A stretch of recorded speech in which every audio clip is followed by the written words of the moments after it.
Chapter 94. Begging for collection. I'm only 2,000 away from 40,000. Ningame led the 100 Phoenix Battalion Light Cavalry and continued to follow His Royal Highness. He didn't make a sound when he passed by White Bao. Although Ningame was a top-class warrior, he wasn't interested in climbing up the ranks in the Bailiang army.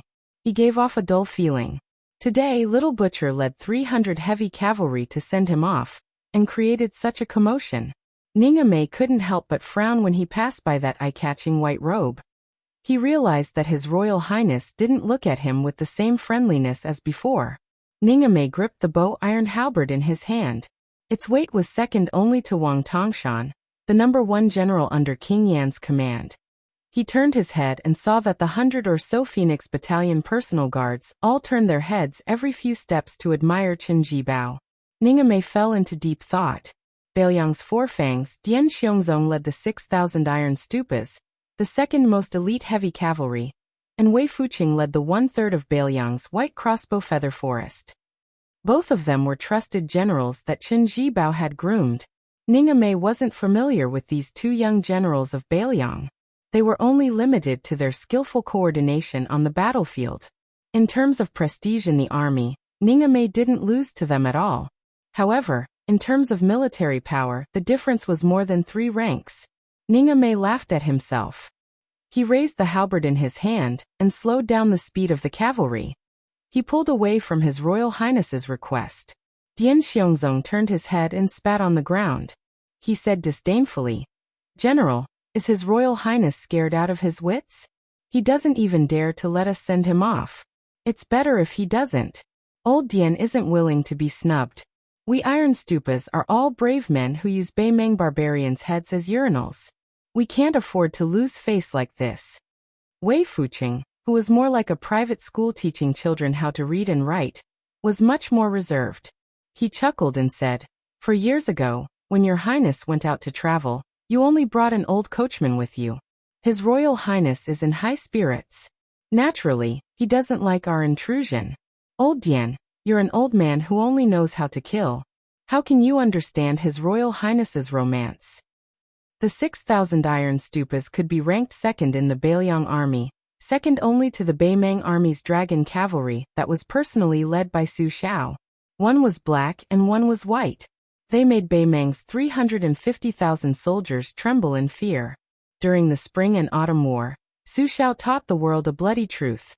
Victory and defeat on the battlefield were never simply a competition of numbers of soldiers. It was not even a matter of the ratio of armor, but the combination of different types of soldiers. The Western Wall was the Fish Drum Camp, which was the #1 in a battle to the death. They were not afraid of death. They opened up a bloody path for the 3,000 Great Snow Dragon Cavalry to penetrate the hinterland of Yi by Kuei's halberd army. Bao sat in the middle of the army, strategizing. Wang Fei personally beat the drums. Su Xiao abandoned his helmet and bore the brunt of the charge. The 3,000 white horses and white armor galloped like thunder. Among them were the corpses of more than 1,000 soldiers from the Fish Drum Camp.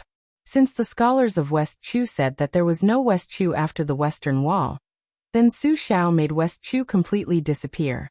The spring and autumn period of the 9 Kingdoms, where famous generals emerged in large numbers, was the most dazzling era for martial artists. Dian Xiongnan, Wei Fuqing, was precisely a young general who rose to prominence from the flames of war. His fame was accumulated by stepping on the white bones of the spring and autumn period generals one after another. There was an indescribable pride and ambition in his body. How could he possibly look down on the vultures of the younger generation? So what if you are His Royal Highness? Bailiang's army places great importance on military merit. Every year, there are so many silk pants who are thrown to the border by their father's generation. Which one of them is not drilled by them until they are hovering between life and death, and do not even have the strength to cry? Which one of them did not in the end forget even their 18 generations of ancestors, and only remember their superiors in the army? Yu Sufengnian, other than the title of His Royal Highness, what else does he have? Dian Xiongnan spat and laughed nastily. Damn his mother's romance. The year before last, Laozi led 600 iron cavalry straight into Baimeng for 800 li, and robbed a provincial governor's daughter. She was stripped naked on horseback, and after that, she was stabbed to death and hung on a spear. That is Laozi's romance. Wei Fuqing bent down and stroked his beloved horse's mane. He joked. As a result, you were hung on the fence of the barracks by the great pillar state and froze for the whole night. I heard that your thing was frozen to the point that it could not be seen. Can you still use it now? Dian Xiongnan patted his belly and laughed boldly. It can still be thick and thin. Lao Dian has no objections on horseback and bed. Wei Fuzi, if you don't believe me, you can borrow your daughter and give it a try. I guarantee you won't be convinced. Wei Fuqing felt a headache coming on. He said, you dare to have ideas about my daughter? Do you believe that I, by New Yulin, will destroy your 6,000 iron stupas? Dian Xiongnan curled his lips and said, Fuzi is farting again. If you have the ability, each of us will pull out 100 people and throw them on the drill ground to fight. Let's see which family's bastard will lie on the ground and cry for his mother. From beginning to end, the little butcher Chen Jibao, whose reputation was not as important as that of Beiliang's 4 fangs and 4 tiger generals, did not interrupt. He did not remind his right-hand men to be careful with their words, nor did he echo and make sarcastic remarks about His Royal Highness, who was unpopular. His expression was indifferent. His adoptive father, de Zhugua, was about to enter the capital to meet the emperor. Therefore, for the time being, he would not go to Beiliang's border where Beimeng's 2 armies intersected. All military affairs would be handed over to Chen Jibao. Beiliang's 300,000 iron cavalry had long been accustomed to this. The little butcher was not only the first adoptive son of de Zhugua, but also a famous general who was outstanding in both civil and military strategy, who did not know that in the past, if he had not personally refused His Majesty the Emperor to let him go to the south to lead an army alone, he would have long been a major official of the southern border. How could the 10 southern tribes of barbarians have the chance to jump around on the border? Wei Fuqing smiled and said, Ning Deji has received this bitter task.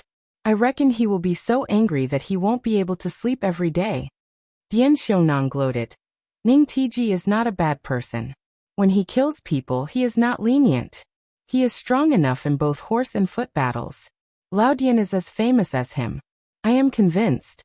As for you, Wei Fuzi, to be honest, you are somewhat inferior. Wei Fuzi did not take it seriously. Dian Xiongnan had always been outspoken. When he talked to him about the principles of war and strategy, he would not listen. Chen Jibao looked at the sky above his head and muttered, the sky has changed. Yu Yue coyly wanted to ride the horse alone. Su Fengnian could not persuade her, so he simply gave the white horse to her and got on the carriage. In the carriage, the cross-eyed old man finally put on his boots. He stretched his neck to look at the secret book in Jiang Ni's hands. Jiang and I, who was squatting in the corner, was the most stingy. He put up the cover and read silently. The 2 people were in a deadlock, competing in patience. When the old man saw His Royal Highness get into the carriage, he appeared to be somewhat impatient. His nose and eyes were vertical, and he did not give him a good face. After Su Fengnian sat down, he took off the embroidered winter and spring thunder double blades and placed them on his knees. The simple and unadorned spring thunder double blade was below, and the beautiful embroidered winter thunder double blade was above. The 2 blades, one long and one short, overlapped. It was also a beautiful sight. Even Jiang and I could not help but take a few more glances. She had seen Su Fengnian's double blades roll up 1,000 piles of snow on the ice surface of Tidehark Lake. In her heart, her hatred for Su Fengnian deepened. Only such a beautiful woman was worthy of these double blades. Su Fengnian, no matter how diligent you were in practicing your blades, you were still a 2-headed snake with 3 legs. You would only disgrace the double blades. Su Fengnian, who came to listen to the book, automatically ignored the old man with the sheepskin fur coat. He closed his eyes and ordered, read the 1,000 Swords Grass Compendium. Chapter 95. Jiang and I opened the box full of secret manuals by his feet, and finally found the ancient seal cover of the 1,000 Sword Grass Compendium. He flipped it open and started reading. During this period of time, not only did he earn a lot of money from reading, he was also forced to learn nearly 100 rare words. The price was 10 coins per word. Jiang and I had to emphasize every word the second time he saw it.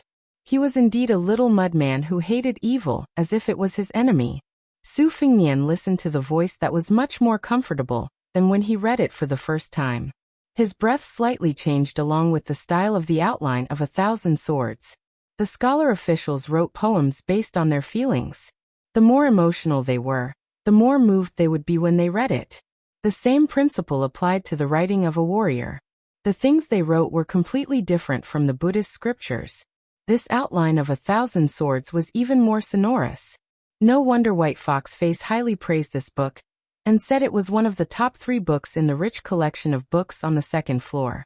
Su Fengnian listened attentively, but he was interrupted by someone. It's all **T. Jiang Anai, who was interrupted, stuck his head out from behind the book and stared at him. The old man was quite disrespectful to His Royal Highness, and deliberately kept a distance from him.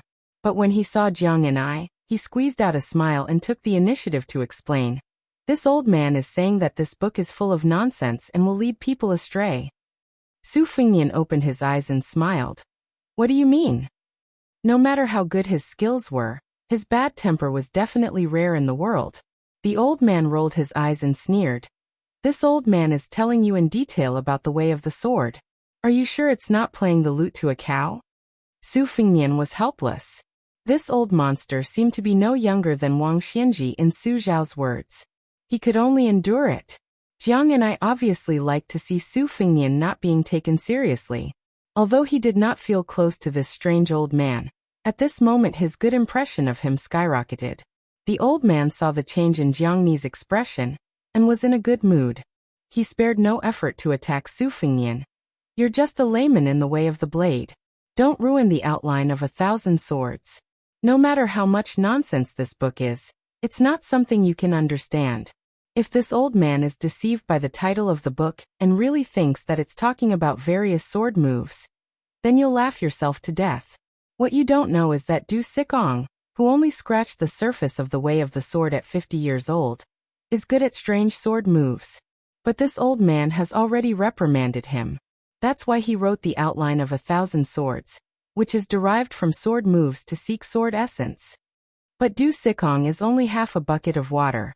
Swaying back and forth, there are only small splashes outside the bucket. What's funny is that the later generations can't see that these small splashes are the only good part of the book. Su Fengnian was shocked. Du Sikong, who wrote the outline of 1,000 swords, asked you for advice.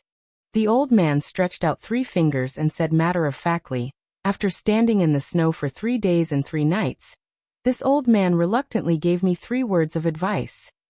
Su Fengnian was shocked. Jiang and I, on the other hand, was 100 times better than the crown prince. She had a playful look on her face as if she believed him. She said in a neutral tone, "You're really good at bragging. If you have the ability, write a book and put it in the armory." The old man always had a sour face in front of Su Fengnian, but when it came to Jiang and I, he put on a kind face. Little girl, this old man is used to being alone. He disdains to put all his thoughts into writing. Besides, there are only 5 or 6 books in the Tide Listening Pavilion that can catch this old man's eye. It's not that great of a place. Jiang Ni's eyes widened, still boasting? Are you done yet? The old man was stunned for a moment. Instead of getting angry, he was happy and laughed loudly.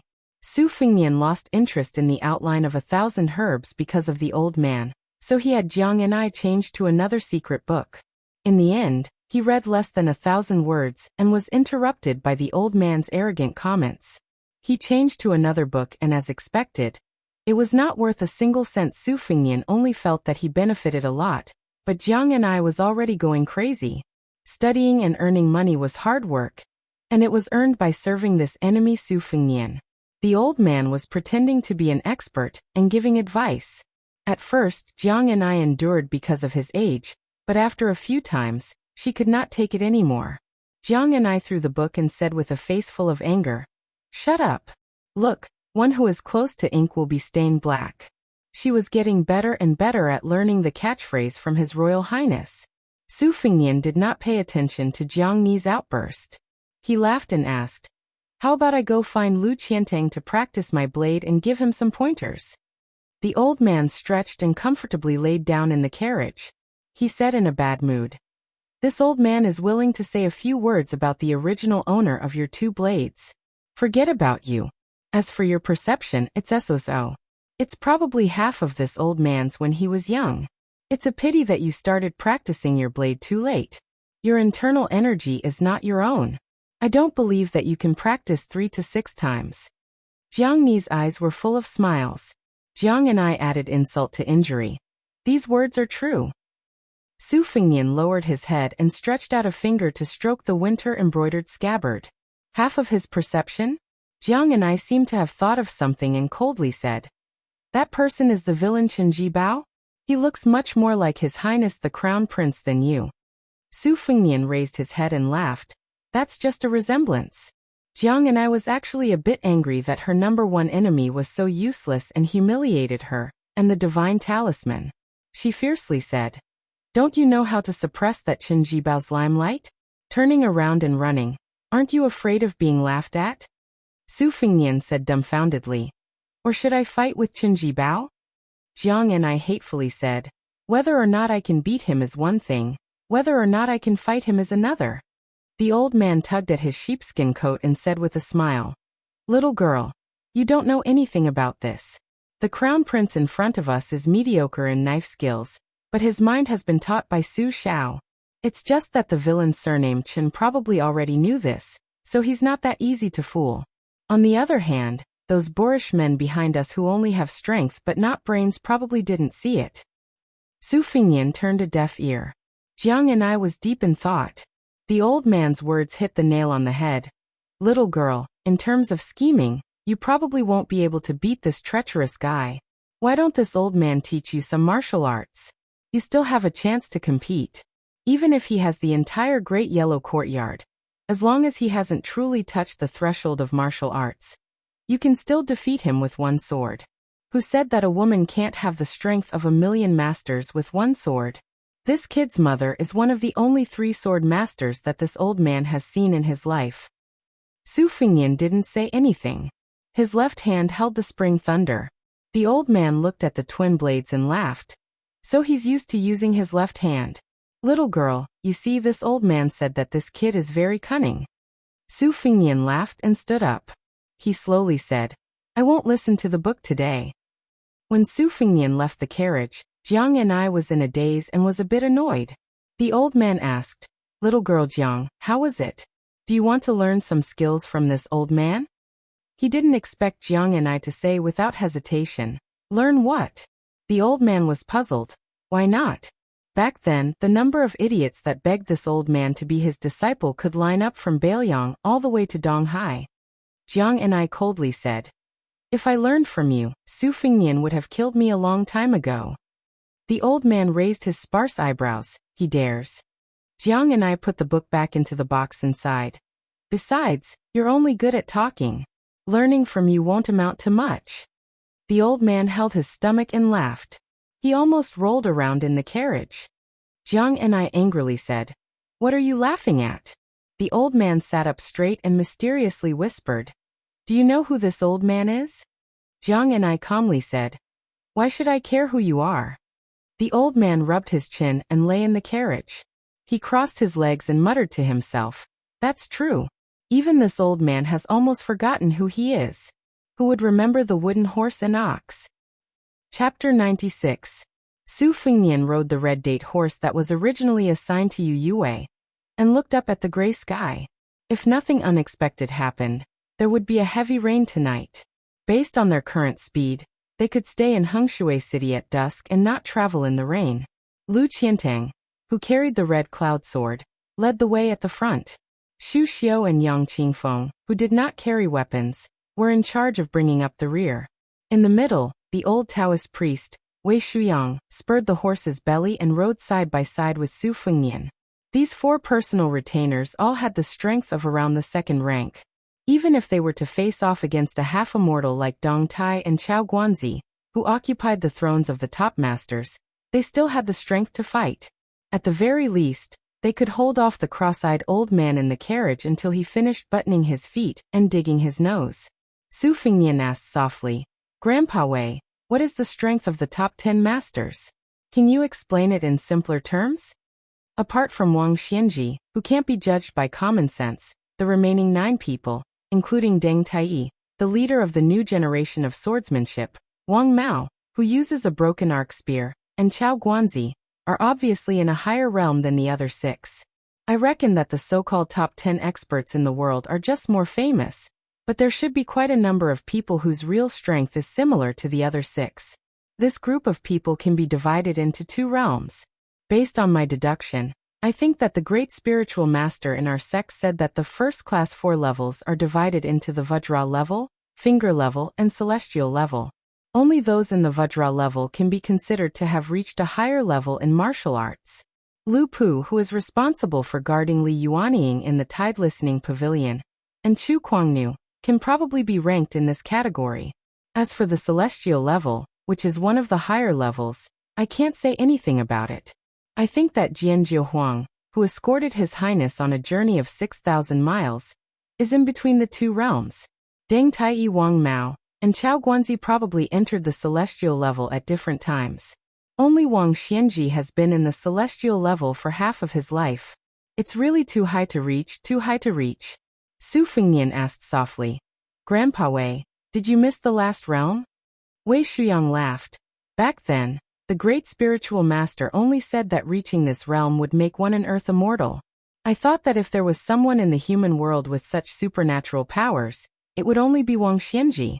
Tracing back further, Qi Xuanzhen of Mount Longhu and old celestial master Zhao, who changed the late emperor's fate, could be counted in. However, every 100 years, the Wu family's sword tomb would produce an earth immortal sword. After some calculation, it's about time for them to appear. As for the 2 Zen temples, it's hard to say. There might be a golden arhat sitting there in the holy land of Buddhism. However, when I was as young as His Royal Highness, there were a few masters whose names were known everywhere. They were collectively known as the 4 great grandmasters. They were more deserving of their fame than the 10 great masters of today. The red armor talisman general in the south was wrapped in a bright red armor. His face could not be seen. The ancestor of Fengdu in the west was a woman in a green robe. The 3rd one is in our Bailiang. It's the spear immortal Wang Xiao. Su Fengnian laughed coldly. I've heard a little about this. Chen Jibao learned the spear art from him. In the end, this great spear master still died in the hands of his disciple. Wei Shuyang stroked his beard and smiled. The last one is the most famous. No matter how many people in the world learn the sword, they couldn't avoid this mountain peak. At that time, as long as he was there, no one dared to claim that their swordsmanship was superior. It's the same as Wang Xianji claiming to be second, and no one claiming to be first. Does His Royal Highness already know who he is? Su Fengnian nodded. The god of swords Li Chungang. The wooden bull in his hands was broken by Wang Xianji's fingers. There's been no news of him since then. Wei Shuyang, who also had a period of youth, sighed with emotion. There are geniuses in every generation of the martial world who stand at the top for 50 years. It's said that when God of Swords roamed the martial world, his swordsmanship was the best in the world. His elegance was unparalleled. At that time, there was no woman in the world who wasn't infatuated with God of Swords. Even the green-robed woman in Fengdu was willing to be pierced by the wooden bull. When I was young, I always dreamed of meeting God of Swords when I went out one day. I would be satisfied if I could talk to him. When he found out that Wang Xianji defeated him, he couldn't accept it for a long time. He wanted to fight Wang Xianji to the death. I had already learned the sword for more than 10 years. Later on, I gave up the sword to cultivate. The main reason was because of God of Swords' retirement. A youth who doesn't roam the martial world with a sword isn't a youth with ambition. Su Fengnian was amused by Grandpa Wei's youthful feelings. The haze in the carriage faded a little. He couldn't help but laugh. Grandpa Wei, did you also want to be a carefree swordsman when you were young? Old Taoist me squinted his eyes and smiled. Who hasn't been young before? I might as well tell His Royal Highness the truth. I even admired a few heroines in the past. Once, I finally got the chance to meet one of them. I couldn't help but blush and tremble. I couldn't say anything. Compared to His Royal Highness, it's like a Vajra realm and a heavenly image realm. Even 5 old Taoists combined can't compare. Su Fengnian and Wei Shuyang could be considered friends despite the difference in age. When they were young, he rode on the old Taoist's neck and peed mischievously. When he entered the Tide Listening Pavilion in his youth, he was also willing to listen to Grandpa Wei's stories about mountain spirits and immortals. If it wasn't for this, with Su Fengnian's shrewdness and stinginess in certain matters, would he have handed over the Wudong's deed of thorough comprehension to Wei Shuyang the moment he received it?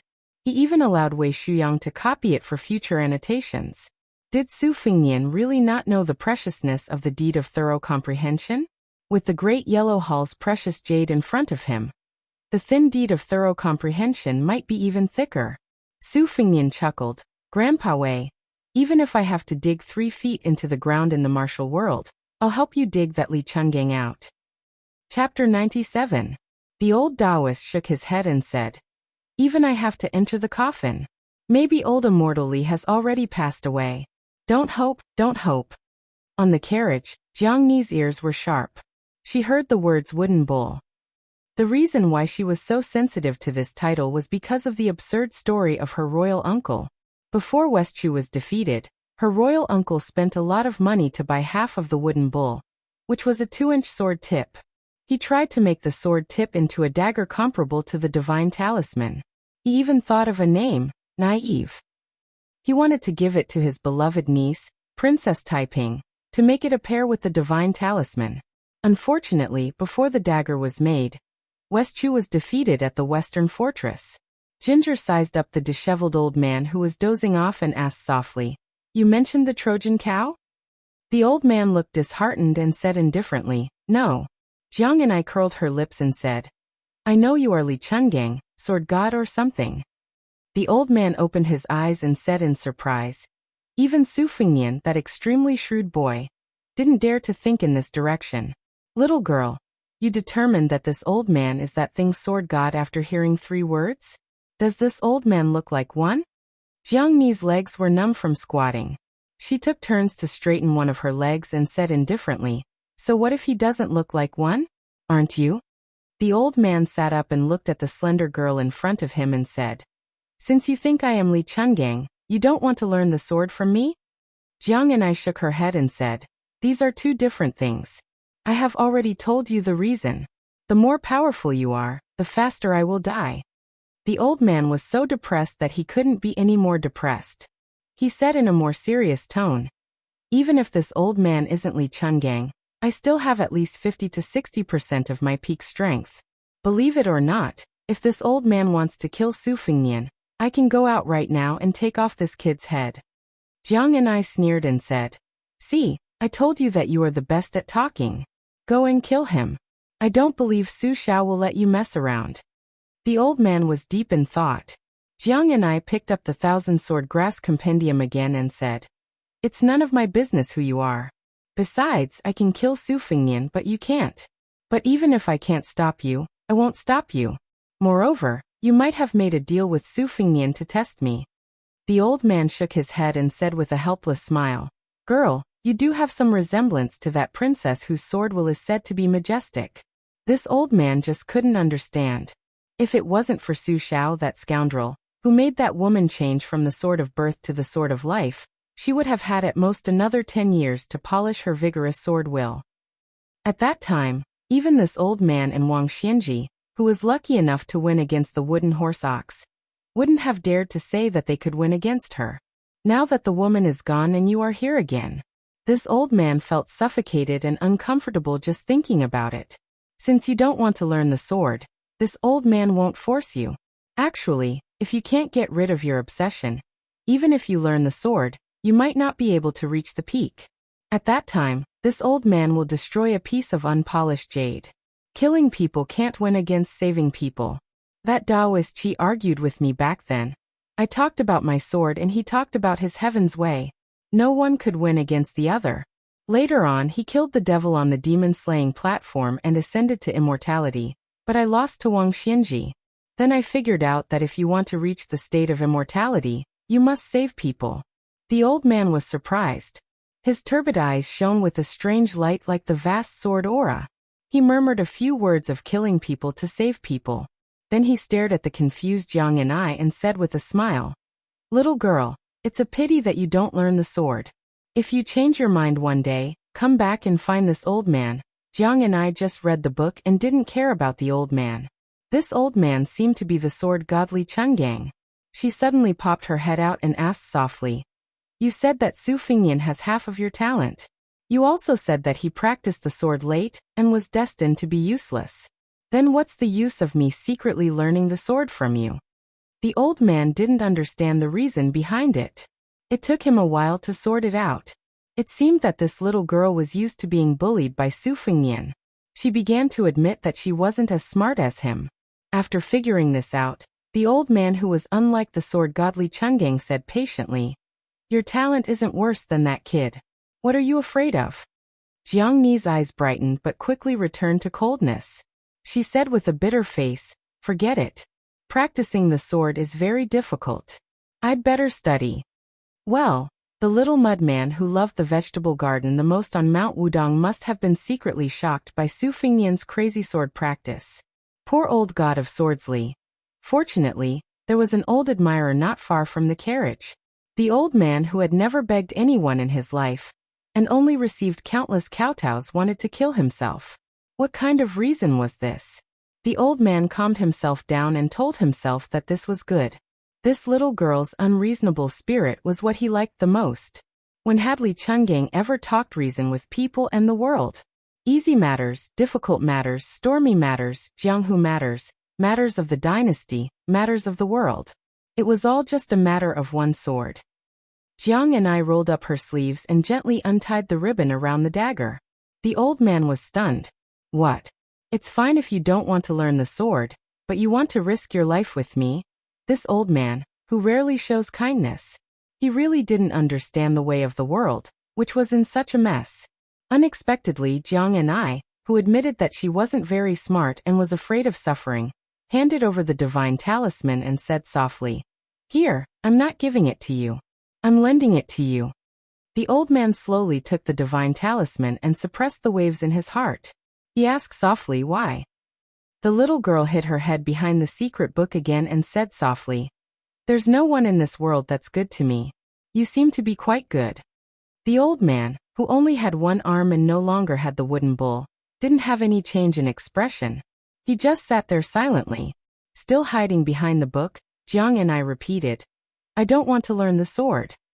Chapter 98. Yu Yue was happily riding the horse and was addicted to it.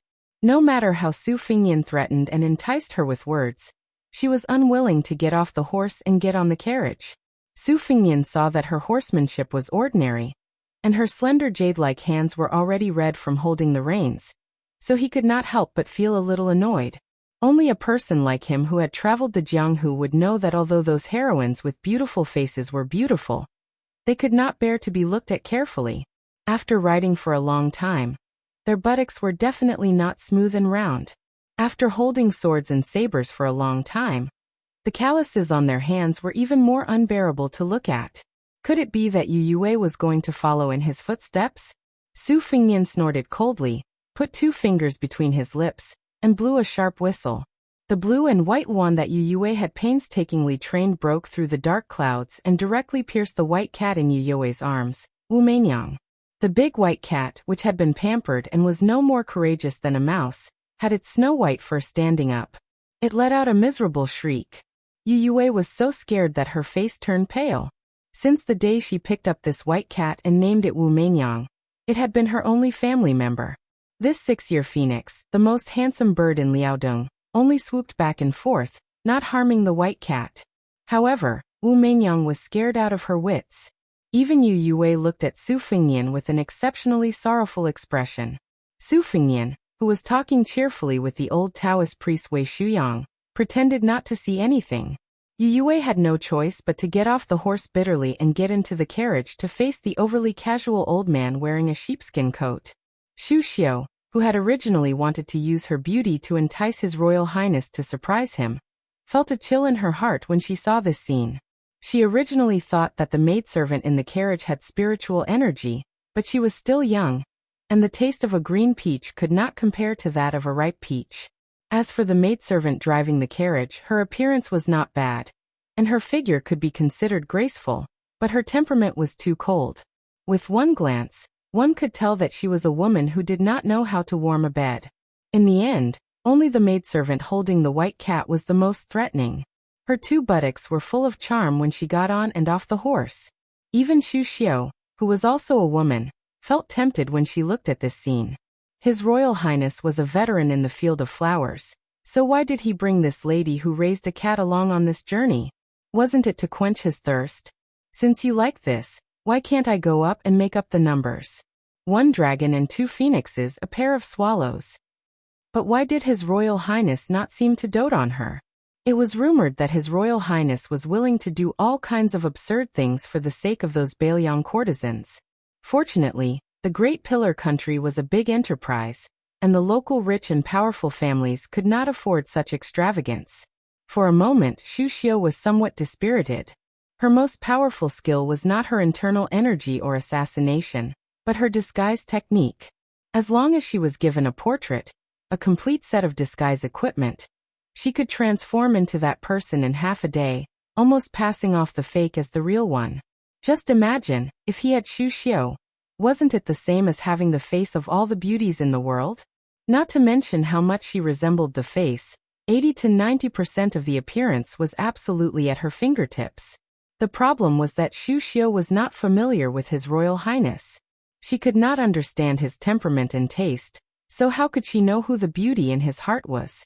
Even if she had an accurate portrait, if she were to add feet to a snake, Xu Xiu's courage would shatter when she thought of the Great Pillar country that was said to have hundreds of thousands of resentful ghosts on his back. If there was no Great Pillar country that covered the sky with one hand, life would be easy. This disrespectful thought only flashed through Xu Xiu's mind, and she wanted to slap herself in the face. After entering Yongzhou, Su Fengnian was not the son of this old man of the astronomical department. He could accurately predict the weather, and this storm came earlier than he expected. Thus, he did not take the official road, but took a shortcut to the predetermined resting place. His Royal Highness changed the itinerary on the spur of the moment, causing a group of people who were full of enthusiasm to suffer. To the north of Yongzhou, Yingliang County's gates were not only wide open. A group of officials, ranging from rank 8 to rank 6, were all 30 li out of the city, patiently waiting for His Royal Highness's arrival in a pavilion. The civil officials were led by Zheng Hanhai. He was a fat old man in his 60s. As the assistant secretary of Yongzhou, he was in charge of half of the province's financial records. He had fought for this position for many years, but he was always unlucky. The Yongzhou assistant secretary had changed quite a few times, but Zheng Hanhai's had taken root in the position. As an old civil official with a Jinshe background, he was unfortunately on leave in his hometown, Yingliang County, and was given such a difficult task. He could only drag his old and sickly body out. The military official deputy commandant of the Eastern Forbidden City, Tang Yinshan, was the leader. His rank was 300 meters, and he was not outstanding. What made people not dare to underestimate him was that Deputy Commandant Tang Yinshan could command 200 soldiers. In the recent years of the dynasty, no matter how strong the civil officials were, the scholars of the four halls all seemed to become civil officials with a Jinshe background overnight. They gathered in the four halls, and their power suppressed others. However, this was a matter of the capital, not to mention Bailiang, where it was rumored that one could hear the sound of iron hooves in one's sleep. In Yongzhou, the military officials were still ahead above the civil officials. In his early years, Tang Yinshan's family was in decline. He could not compare with the scholars who came from the Yongzhou's rich and powerful clans. He could not study the classics, so he gave up his brush and joined the army. He was able to accumulate a considerable amount of merit at the end of the Spring and Autumn War. He was able to obtain an official position with an ordinary salary, but he was able to hold military power in his hands. It was enough. Chapter 99. Tang Yinshan looked down on this group of civil officials and military officers who all carried umbrellas behind them. Zheng Hanhai, on the other hand, did not like the arrogance of this group of boorish men in armor. Today, Tian Xia Yin Qingping. What was the use of these martial artists who did not know how to read a lot of characters to argue with martial artists? Soldiers were the weapons of the country. Millions of people had died in the 8 kingdoms of spring and autumn. Almost all of them were killed in one breath by these martial artists. What else could they do? In order to govern a country with economy on the back of a horse and in the imperial court, it was better for scholars to do so. Zheng Hanhai did not give Tang Yinshan and his group of generals any face, but he was quite courteous to the Yingzhou officials around him, whose rank was a level lower than his own. The 60-year-old fatty Zheng Hanhai had immersed himself in officialdom for the greater part of his life. How could he not know that in the future, when the pen in his hand could no longer touch Yongzhou's finances, it would be terrifying when the tea cools after people leave? If he did not lower himself to build good karma at this time, it would be too late by the time he retired and returned to his hometown.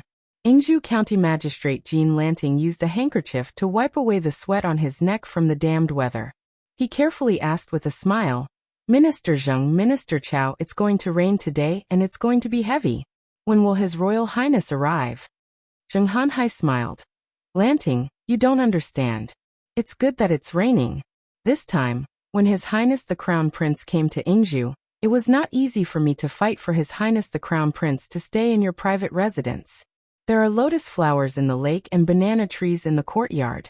If it was not raining, would His Highness be able to feel the sound of the rain hitting the banana trees in your residence? Furthermore, welcoming guests in the rain shows sincerity." Jean Lanting understood immediately, but he said, "I'm just worried that Elder Zheng will catch a cold." The heavy rain suddenly came. The raindrops the size of soybeans hit the armor of the officials, making an intense sound. Even those who did not have the right to stand in the pavilion did not move, allowing the rain to hit them. They were all generals of the dynasty who were ranked second only to the Great Pillar country. They wanted to show His Royal Highness, who had borrowed his father's meritorious service, that Baoyang's 300,000 cavalrymen were not the only valiant soldiers in the world.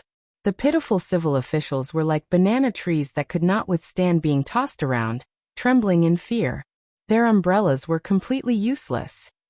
The thin Jean Lanting could not take care of himself as he struggled to hold up an umbrella for Zheng Hanhai, who was about twice his weight, to shelter himself from the wind and rain. The servants and attendants were so busy that they were in a complete mess. Some of the more active ones even began to think about how to cook some hot soup to warm up their masters. In the north of Yongzhou, there was heavy rain and thunder. On the east side of Baoyang, it was drizzling. Su Xiao and his chief advisor Li Yishan were riding in the same carriage. Outside the carriage, there were 200 heavily armored cavalrymen. The horses' hooves splashed the mud, and the military formation was strict. Su Xiao lifted the curtain and looked at the mountainous terrain. He chuckled and said, "Yuanying, there's no need to send me off. You can go home with Lu Pu." Li Yishan nodded. He wanted to say something, but stopped himself. De Zhugua knew what this scholar was thinking and smiled. Su Xiao is indeed domineering, but he's not a reckless fool. I didn't come to the capital on a whim to argue with those scholars. No matter how much the current Grand Secretary Zhang Jilu makes me unhappy, he still has to be respectful and humble compared to Grand Tutor Zhou, who knocked his head against me outside Kuanji Hall. That old man Zhou, who was the leader of half of the court scholars, couldn't beat me when it came to scolding, let alone fighting. However, he was still a man of character. This Zhang Jilu, who had been Grand Tutor Zhou's lackey for a full 20 years before rising to prominence, isn't quite the same. He's a rare scholar who can achieve great things. He was willing to join hands with Gu Jiantang, and even convince Gu Jiantang, the Defender General of the state, to pacify a group of military officials, and retreated again and again. This shows that this young Grand Secretary, who has never interacted with me before, is very scheming. He isn't old, but his patience is superb. Scholars use their brushes to hurt and kill people. They're more ruthless than anything else. Not to mention whether the Baoyang Frontier Army's Iron Cavalry will be targeted, just for the sake of those old soldiers who've only been living a peaceful life for a few years. I have to go take a look. I have to let these civil officials, who don't know the tragedy of war, know that Su Xiao hasn't reached the point where he can't ride a horse yet. Li Yishan said lightly, "Back then, between you and Gu Jiantang, who would be the leader of all the military officials in the imperial court, and who would be sent out to take on the infamy of being the second emperor, you argued endlessly. Even the Grand Chancellor of the Shangyin Academy was plotting behind the scenes. The late emperor stood his ground against all opposition, and was willing to place you in Bailiang instead of Gu Jiantang, who was easier to control.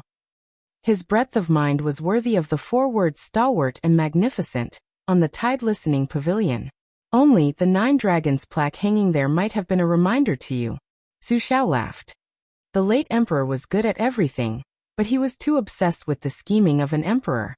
Speaking of breadth of mind, Li Yishan, you're wrong. How could I have rebelled in the Battle of the Western Wall? How could the late emperor not have seen through it? But he still allowed 14 of my former subordinates of Bailiang to die in front of the palace. Why? Wasn't it because he found them an eyesore? Li Yishan shook his head. Your resentment hasn't dissipated yet? Su Xiao laughed coldly. Since when was Su Xiao a magnanimous person? Li Yishan stared at De Zhugua's face and asked in a low voice, Are you really just going to see Zhang Jilu's skills? Su Xiao laughed. Some people only slept soundly when they saw Su Xiao's hunched back and lame legs. It wasn't easy for him to sit on the dragon throne, but he never slept well. Even I feel sorry for him. Li Yishan smiled wryly. He was just about to get off the carriage when Su Xiao said softly, There are 10 rounds of listening to the tide. Yishan might win the 9th round. With his back to De Zhugua, Li Yishan lifted the curtain and said with emotion, It'll be my win if you come back alive. De Zhugua scolded jokingly, Nonsense, I'm willing to die. If I don't seek death, who can kill me, Su Xiao? Li Yishan, who had been suppressing his anger for the past few days, suddenly felt relieved. He got out of the car and bowed. Lowering his head, he said sincerely, I implore the Pillar State to kill fewer students this time. We've killed enough in the spring and autumn war. Su Xiao smiled and said, Yuanying, your pedantic scholarly aura is the most undesirable. Back then, Zhao Chongling was much more slick than you. Li Yishan took over the reins of the servant guard Lu Pu and said disapprovingly, Zhao Chongling, the first of Jiangzhou, is good at strategizing. Even if he is alive today, he can't get along with your son, and will be a headache for you. Su Xiao put down the curtain and passed with a smile. On a small path at the border of Yongzhou, Lu Qiantang, who could barely open his eyes, suddenly stopped his horse and pulled out his sword. He could faintly see a long-lost red-armored seal general at the end of the path. Chapter 100. There's an activity for decisive heroes to find the most satisfying chapters. For details, see the chapters related to the novel and the top post in the book review section. The time limit is 2 weeks. The strange figure in bright red armor was like a divine soldier. He stood in the middle of the path without holding any weapons. The thick helmet seemed to cover his entire face. In the pouring rain, the strong armored figure was surrounded by fog. Judu Taoist Mi Wei Shuyang cried out in shock. The Southern Kingdom's talisman General Red Armor has long been dead. It's said that he tried to assassinate the late emperor. He was stripped of his armor and skin by the eunuch who scolded him as a human cat. His corpse and armor were hung on a royal flag. Many Jianghu people who went there in admiration saw the bloody scene with their own eyes. That bright red armor was unique in the world, and it was confirmed by Chao Guanzi. It can't be faked. What's up with this red armor figure? The caravan had stopped. Xu Xiu and Yang Qingfeng rode their horses to Lu Qiantang's side, looking nervous. The 3 secret manuals were not easy to obtain. Most of the assassins who dared to provoke His Royal Highness were powerful. Moreover, the person in front of them had appeared openly on the road. Just his courage alone made the 3 of them feel inferior. The ups and downs of the political world were a test of one's ability to observe people's expressions. In Jianghu, one had to observe each other's temperament. The biggest taboo was to make a mistake. Otherwise, no matter how powerful one was, there would be a day when they would fail miserably. Didn't the sword godly Chungang, a peerless master in the mystic understanding realm, lose to Wang Xianji, who was just a newborn calf at that time? To be more specific, Wu Luding, the young swordsman who appeared in the Wu family's sword tomb, never said who he was or where he came from. He only headed south, killing with his sword. Those who died to his one-handed withered sword were unlucky people who often got their shoes wet while walking by the river. Su Fingyan was not anxious. He only stared at the talisman General Red Armor figure with wide eyes. He asked with interest, Grandpa Wei, what is this talisman General Red Armor figure? Does it look extra ferocious just by wearing red armor? Then I'll have to get one to wear. 9 bushels old Taoist me smiled bitterly. Your Highness, this isn't something you can wear casually. Back then, the origins of the red armor were unknown. There were only some rumors saying that it was an ancient armor from the Taoist master manor of Mount Longhu. Mount Longhu had been passed down for a few generations, and a few Taoist masters had drawn talismans on it. It was probably a Taoist immortal weapon used to suppress evil spirits. However, it somehow ended up in the Jianghu. First, it was obtained by the heavenly secret sect of the Shangyin Academy. After doing all sorts of strange things to it, Mount Longhu almost fought with the Shangyin Academy because of it. When it reappeared in the Jianghu, it was draped over the body of the red-armored man, making it invulnerable to weapons and invulnerable to fire and water. However, the armored man was like a walking corpse. Dying in the hands of the great official Han Shengxian was not necessarily a kind of release.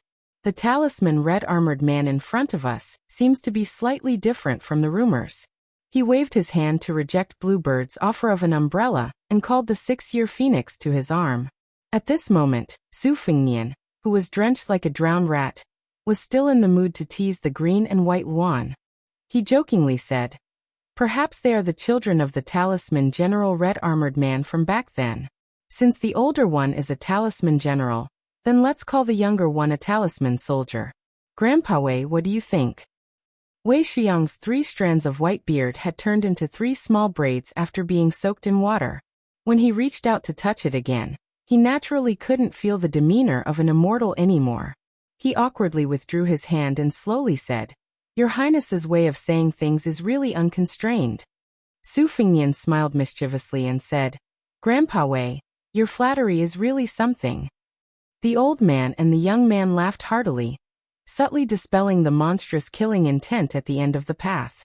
Su Fengnian narrowed his eyes and said softly, "Lu Qiantong's red cloud sword, Xu Xiu's embracing simplicity spell, and Yang Qingfeng's art of controlling ghosts. I want to see if these 3 people are qualified to make it to the martial emperor city alive." The old Taoist seemed to have not heard this ruthless sentence. He rode forward on his horse, and was a dozen steps away from the carriage. With a shake of his sleeves, the rain above his head bounced away as if it had hit an iron plate. Lu Qiantang pulled out his sword and stopped the horse. After waiting for Xu Xiu and Yang Qingfeng to catch up, he spurred his horse and rushed forward. From the moment he picked up the crouching dragon mound sword controlling technique on the 5th floor of the Tide Listening Pavilion, he knew that he would have to risk his life today.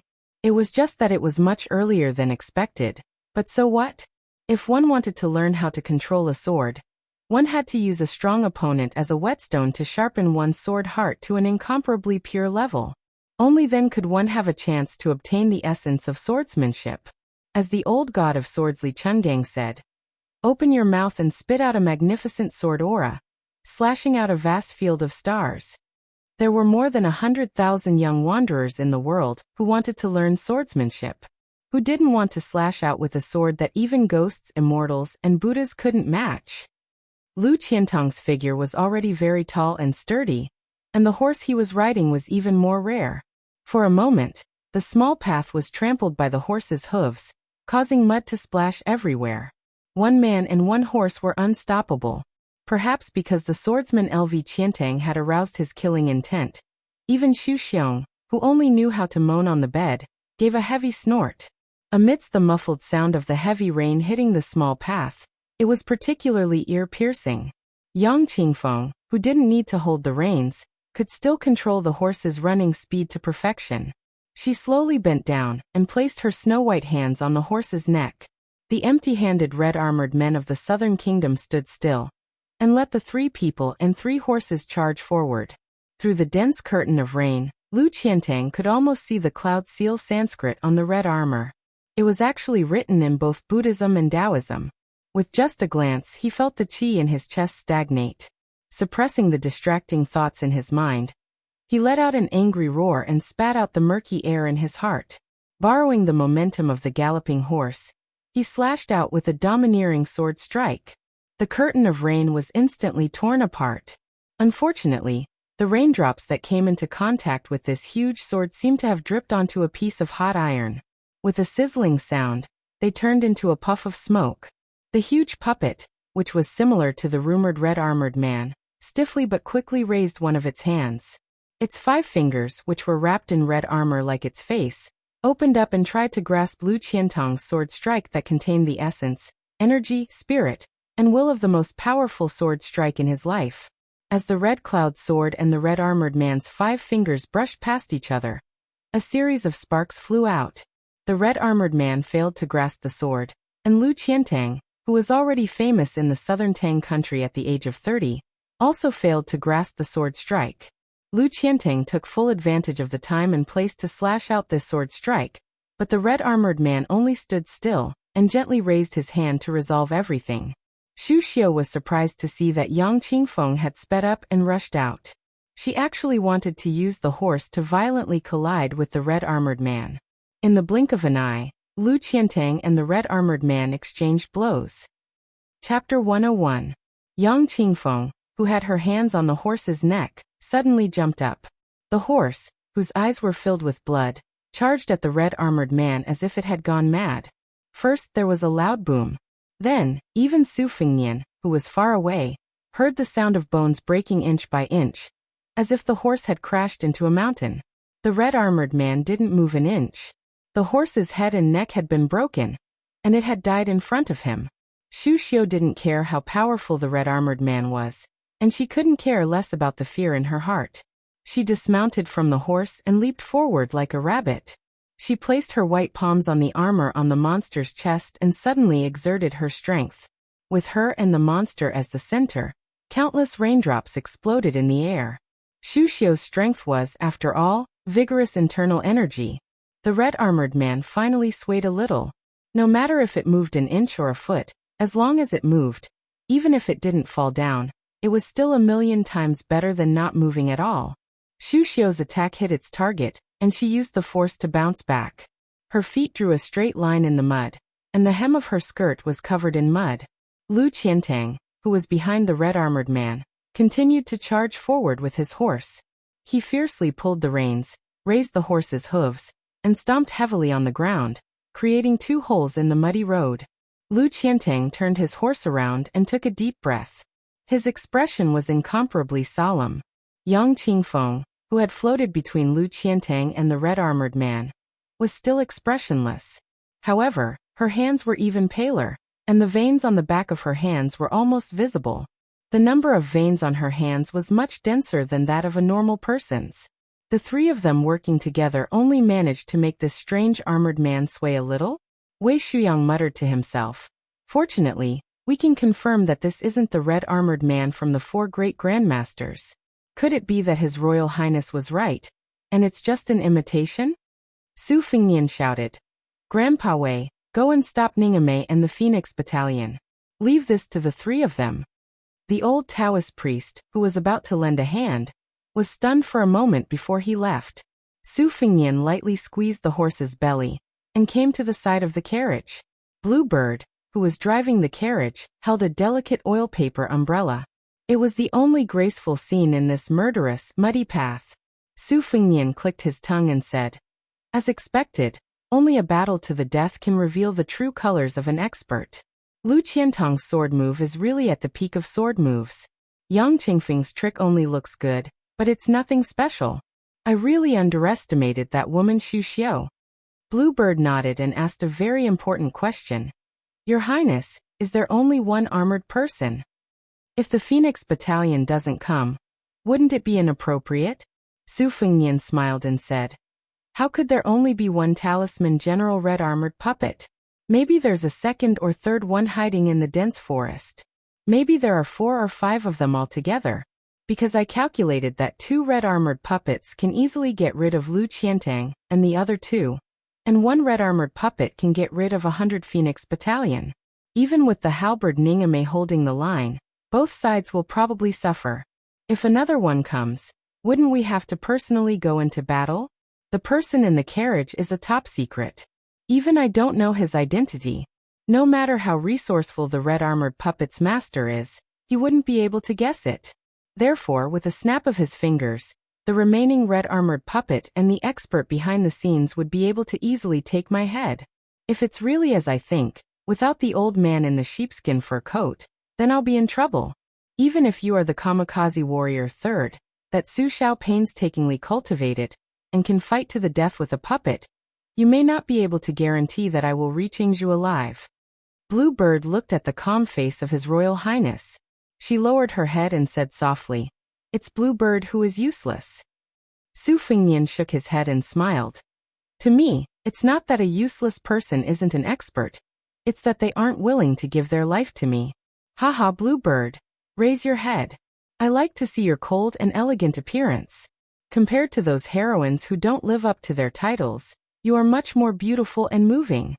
Bluebird's face reddened. Su Fengnian looked at the hostile battlefield. With a shake of his arm, he released Qing Bailuan. His hands pressed down on Xiaodong and Spring Thunder respectively. He smiled nastily.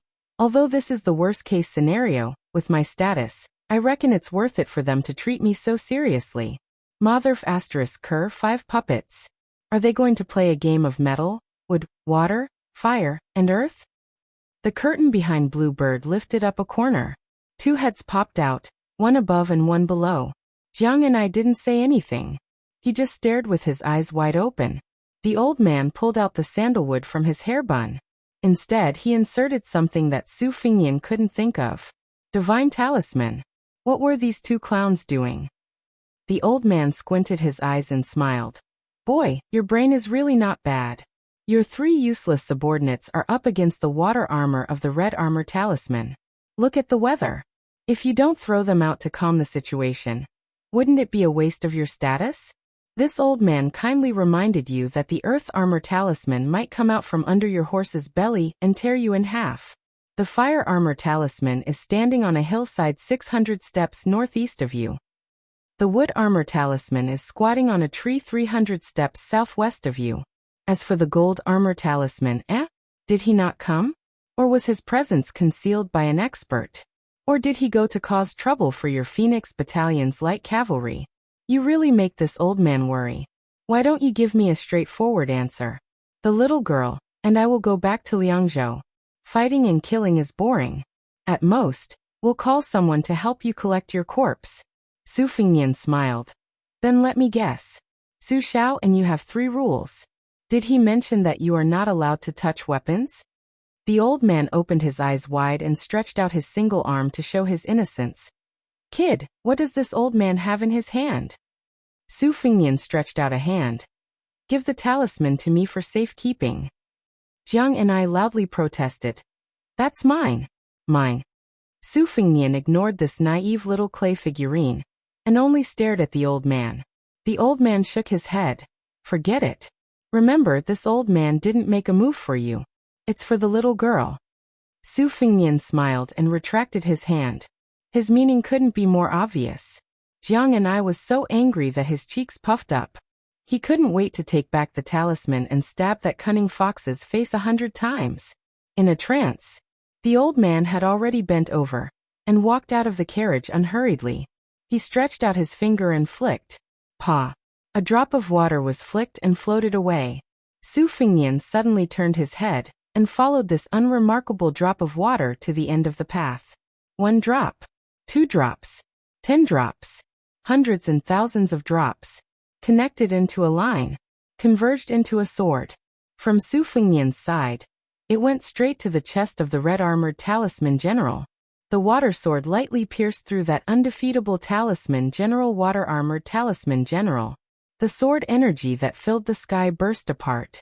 That puppet collapsed with a loud bang. Su Fengnian was dumbstruck and quickly closed his eyes. Between heaven and earth, everything returned to silence. Su Fengnian repeatedly imagined the trajectory of the sword energy that was like an azure dragon emerging from water. Water sword against water armor. Grandpa Wei, you said that grade 1 had 4 levels. Above Vajra was Xian. It turned out that a flick of Xian was Xian. Chapter 102. Xu Xian stood dumbstruck, not daring to move. This water sword just happened to shoot over the top of her head, messing up her fine black hair. The purple silk handkerchief that was used to stabilize her hair bun fell into the mud. Her body, which was wrapped around her exquisite figure, fluttered forward. The water sword formed a thin line, but it contained an astonishing sword aura. Xu Xiu's ears rumbled for a long time. The pale-faced Xu Xiu, who did not use a sword, was already so shocked. Lu Qiantang, who had studied the way of the sword for 30 years, opened his mouth slightly. The superior sword was always the way of the sword, not the art of the sword. The majestic and weak sword aura had no direct relationship with the size of the sword aura. The old man on the horse carriage's finger was indeed very similar to the tide of the Guangling River in his hometown. Every year on the 18th day of the 8th lunar month, the spectacular scene was unparalleled in the world. Lu Qiantang had built a thatched cottage near the sea salt pavilion on the Guangling River, which was the most suitable place to admire the midnight tide of 100,000 soldiers. Lu Qiantang looked at the horse carriage. The figure of the old man with the sheepskin fur coat was blurry. He muttered in his heart. Among the 6 guards of the martial library, he had never heard of a grandmaster of the way of the sword with such a tyrannical sword aura. Lu Qiantang pondered, but he still did not dare to lower his guard. Together with Yang Qingfeng, he stared fixedly at the red-armored man who had fallen to the ground. Lu Qiantang discovered that the hands of this weak middle-aged man were bleeding. At some point in time, he had drawn a talisman with blood on the back of his hands, which the heavy rain could not wash away. As for whether it was the talisman of the Longhu Taoist master or the Maoshan exorcism spell, Lu Qiantang was not proficient in this field, so he could not be sure. Yang Qingfeng squatted on the ground, his 10 fingers digging into the mud. The mud immediately began to churn. What was even more surprising was that more than 10 silver-white mole crickets broke out of Yang Qingfeng's withered flesh. Su Fengnian frowned and asked, "Is this water armor dead?" The old man with the divine talisman pinned on his hair bun took the oil paper umbrella from Bluebird's hands and sneered. "It's easier said than done. Although these 5 red talisman armors are much weaker than Yi Hongting's yellow and purple fate armor, how can they be killed with just a finger?" Back then, when Yi Hongting fought against enemies in the Vajra realm, she would always be pestered to death for a few days and nights. Unless she was stripped of her armor and skin like Han Shengxian, no matter how severely she was injured or killed, Yi Hongting wouldn't feel any pain or itch. Condensing yellow and purple fate into armor is a great creation divine art. Now that the red armor is made according to the 5 elements, the 5 elements talisman will gather the red armor. And that will be the beginning of the show. Since this old man has made a move, he doesn't mind helping the Buddha to the west. No matter how difficult it is to deal with him, he is still not as disgusting as Yi Hongting. Found it. The old man looked towards the east. Bluebird's figure shot out. "Since you're hiding and not willing to come out, this old man will break 1 armor first. Let's see if you still have the patience. The 5 elements lack water. Let's see how you guys are best at grinding." The old man only took 1 step, and the umbrella swept over Xu Xiu's head. He stepped down and stepped on the chest of the talisman general, who was about to get up. It was exactly where the water droplet sword had exploded.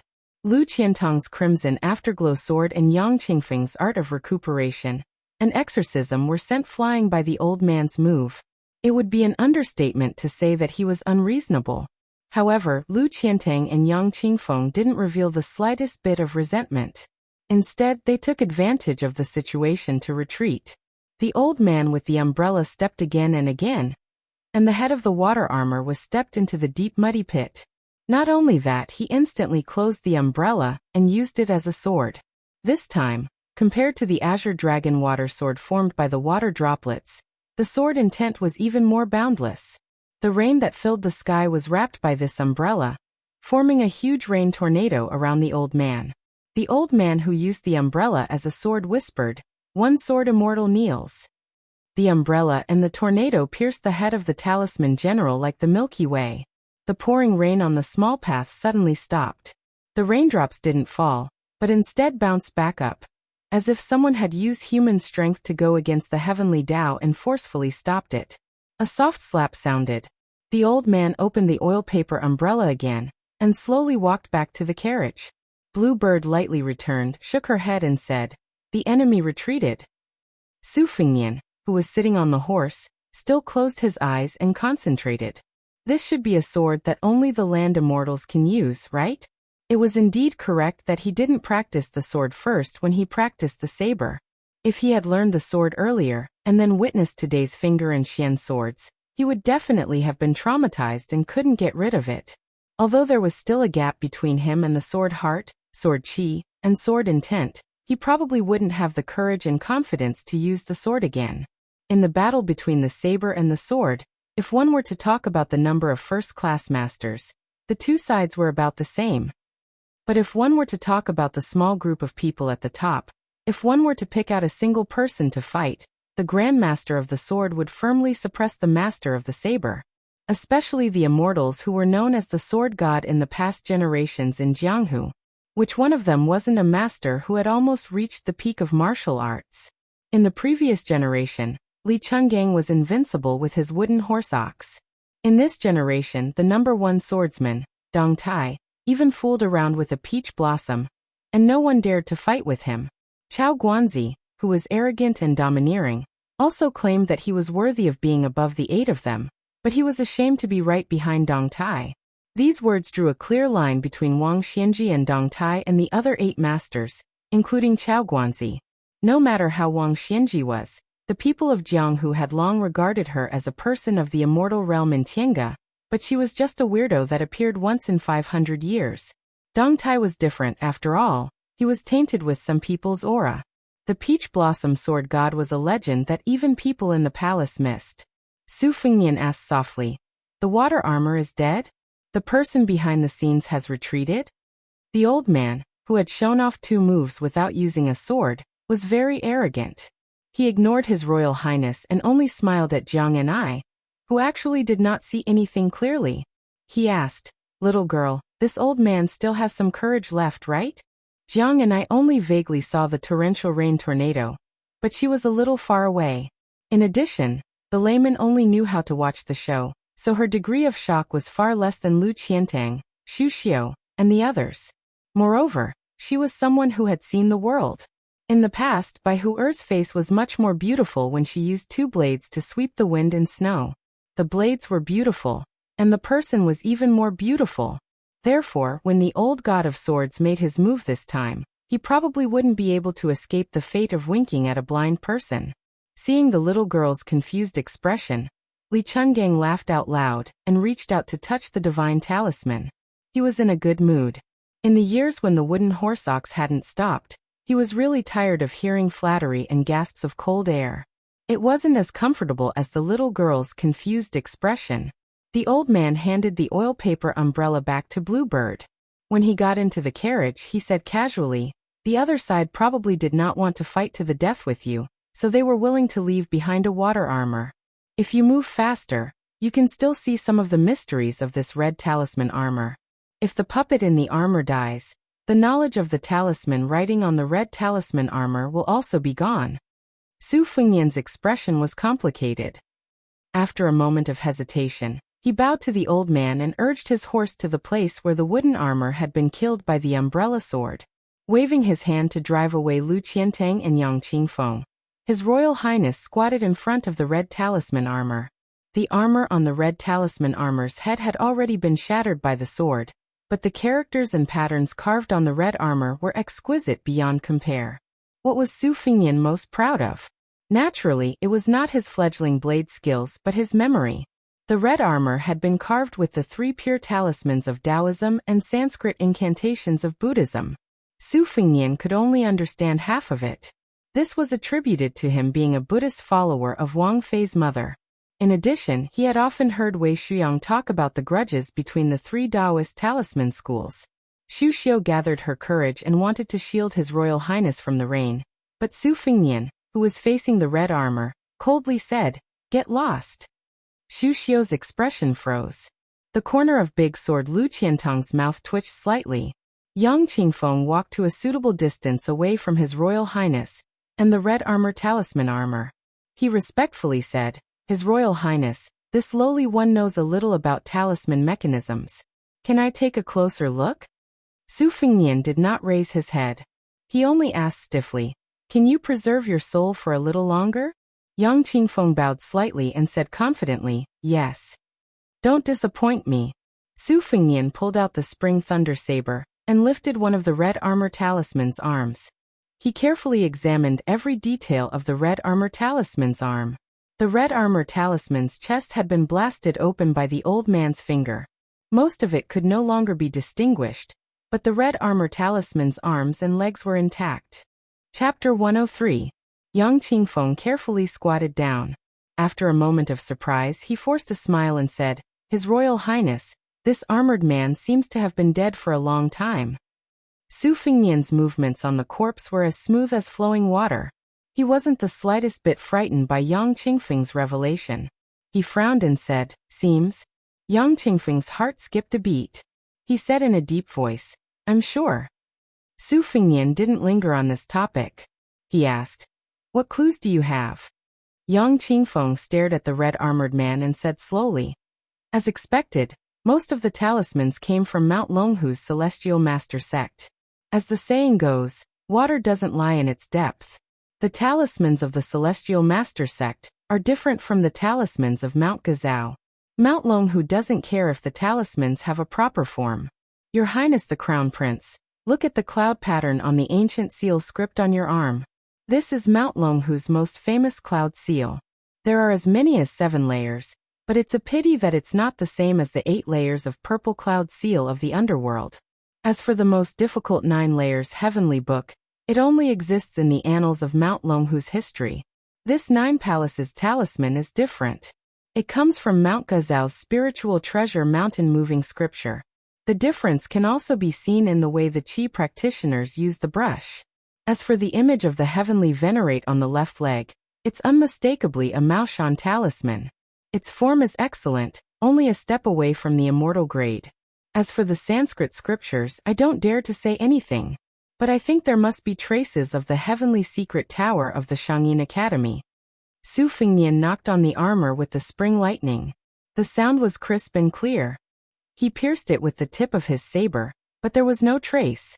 He asked, "What is the material of this red armor?" Yang Qingfeng shook his head and said, "I don't know. This is the first time I've seen it." The corpse in the red armor gradually turned into ashes, and then it was beaten into the mud by the raindrops. As the old man said, the knowledge of the armor faded away, and in the end, only an incomplete armor was left. Su Fengnian stood up and put away the spring thunder saber. Just then, Wei Shuyang and Ningame dismounted from their horses. Su Fengnian noticed that Ningame's hand, which was holding the halberd, was bleeding profusely. There were only a few short halberds left in his backpack. This Wu Dian general knelt heavily in the mud and shouted with bloodshot eyes, "This general is incompetent. The Phoenix Battalion has lost more than 40 men, but we still couldn't stop that red-armored man. We only managed to cut off one of his arms. Ningame only asked His Royal Highness to give this general 30 light cavalry to pursue and kill. If you can't take down that assassin, Ningame will bring his head to me." Su Fengnian asked in surprise. General Ning cut off one of the armored man's arms. To the side, Wei Shuyang nodded gently. It was truly a bloody battle. Although the Phoenix Battalion was composed of light cavalry, no one was afraid of death or injury when faced with the unfathomable red-armored man. Especially with the battle formation that had been honed over the years, they displayed a strength that was beyond Wei Shuyang's imagination. Ningame took the lead, his iron halberd sweeping away thousands of troops. In addition, the short halberd on his back whistled like the wind every time it was thrown. Yet, Ningame had actually cut off one of the red-armored man's arms. Even though Wei Shuyang was a Taoist, he was still in Jianghu. In the past, it was inevitable that he had underestimated the martial artists on the battlefield. Today, after seeing it with his own eyes, he realized how invincible it was when the martial artists and valiant soldiers gathered together in a battle formation. Su Fengnian smiled and said calmly, "General Ning, you can bring the Phoenix Battalion back to Bailiang. I don't need you to worry about me anymore. How can Bailiang's elite be lost in Jianghu?" The burly Ningame lowered his head and stuck the halberd in his hand into the ground. He gritted his teeth and said, "Ningame is not willing. The Phoenix Battalion is not willing." Su Fengnian said expressionlessly, "Are they not afraid of death?" Ningame said in a deep voice, "When have the Bailiang cavalry ever been afraid of death? They only know how to seek death in battle. Su Fengnian mounted the white horse and said indifferently, then follow. Ningame, send the dead soldiers back to the cold land first. I will slow down and wait for you. Ningame drew his halberd and left to carry out the order. The heavy rain continued to pour from the pitch-black sky to the earth without spending any money. The cavalry calmed down. Ningame went back to deal with the funeral arrangements. Lu Qiantang carried the red trophy armor on his back. Xu Xiu sat on the horse in a daze. Yang Qingfeng, who had always been a loner since childhood, had a rare smile on his old-fashioned face. This made Xu Xiu, who was riding side by side, come back to her senses and see it. When she saw it, she felt more and more depressed. Su Fengnian said self-deprecatingly, "The Phoenix Battalion, for whom are they seeking death?" 30 li out of the city, braving the rain to welcome Bailiang's second great noble. The officials of the Yingyu Battalion, in their anxiety and fear, only waited until the courier sent a message that made them look at each other in dismay. His Royal Highness had already taken a shortcut and arrived at the city gate. Zheng Hanhai smiled bitterly and shook his head. He said to Jin Lanting, "Let's go." The deputy captain of the Dongjin Battalion, Tang Yinshan, spat on the ground. He walked out of the pavilion and said angrily, "Let's go back to the city." Su Fengnian was led by the humble and fearful officials of the city to the elegant scholar Jin Lanting's private residence. It occupied a large area and had a deep courtyard. He raised geese, planted lotuses and planted bananas. It was indeed a peaceful place with pleasant scenery. It was fortunate that the little Yingyu Battalion could find such a good place with good feng shui. From beginning to end, the officials of the Yingyu Battalion did not dare to say a word. It was no wonder that he was afraid of His Royal Highness like a wolf, a tiger, or a leopard. In the imperial court, there was a world of difference between officials. There were countless thresholds for officials. The 6th rank was a threshold, and the 3rd rank was another big threshold. Other than the officials of the border who held great power, those below the 3rd rank were just small carps that had not made the great leap. They were just slightly fatter than the other fish and shrimp. Only by wearing the 3rd rank peacock or tiger or leopard official robes could one be considered to have achieved success as an official. If one was a civil official, being able to exchange the 3rd rank peacock patch for a 2nd rank golden pheasant, and finally for a 1st rank red crown crane, this was bringing honor to one's ancestors. Su Fengnian changed into a new set of clothes in his room. Bluebird helped him comb his hair. Su Fengnian took out the Yugong Geography Journal and laid it out on the table. He pointed at a few provinces and counties and said with a smile, "Look, the Yong and Quan provinces that border Bailiang. There are more than 10 people with real power. Regardless of whether they are civil or military officials, they all harbor enmity toward Su Xiao. 1/3 of Great General Gu Jiantang's former subordinates are stationed in these 2 provinces. Within the borders of Yong province, I'm afraid that other than this Yingyu Battalion, we won't be able to see any good faces. However, once we leave Yong province, the situation will take a turn for the better. In the past 2 years, Lu Qiuer has bribed some of the old generals of Bailiang to hold power in the provinces and counties. When the time comes, it will be inevitable that there will be a few toasts. Perhaps there will be countless concubines and beautiful maids who will fight to warm my bed. Thinking back to the time when I was with old Huang in the middle of Yong province, I was robbed and lost my horse. In Ji province, I can't be mentioned in the same breath." Bluebird looked out the window and said, "Jiang and I is holding a book and holding an umbrella in the courtyard while waiting." Su Fengnian said with a smile, "She only has money in her eyes. Let her in." Bluebird led Jiang and I into the room. Su Fengnian pointed to a bag on the table that Bluebird was in charge of. He instructed Jiang and I, "Don't be in a hurry to read. Grind the ink first. I want to draw something." There was good quality rice paper in the room, but Su Fengnian was very good at writing. Jiang and I opened the bag and picked out a Guangdong Liao Wei. However, when she saw the extremely familiar fire clay ancient inkstone on Mount Wudong, Jiang and I had already thrown this ancient inkstone, which was ranked 2nd by West Chu's imperial uncle, Jiang Taya, into the elephant washing pool. How did it appear again? Jiang and I carefully examined and stroked it. She flipped through the bottom of the ancient inkstone and saw that it was indeed West Chu's million halberd warriors. Who can compete? Jiang and I used all her strength to hold the ancient inkstone that was warm in winter and cool in summer. She couldn't bear to use it to smash His Royal Highness, who was treacherous and shameless. She could only curse with reddened eyes. What's going on? Su Fengnian said with a smile. I gave it to you, but you threw it away. I'm a stingy person, so I went to the bottom of the elephant washing pool to pick it up. Jiang Ni's eyes were moist and her lips trembled. Su Fengnian imitated her tone perfectly. The divine talisman is mine. Mine. The fire clay ancient inkstone is mine, it's still mine.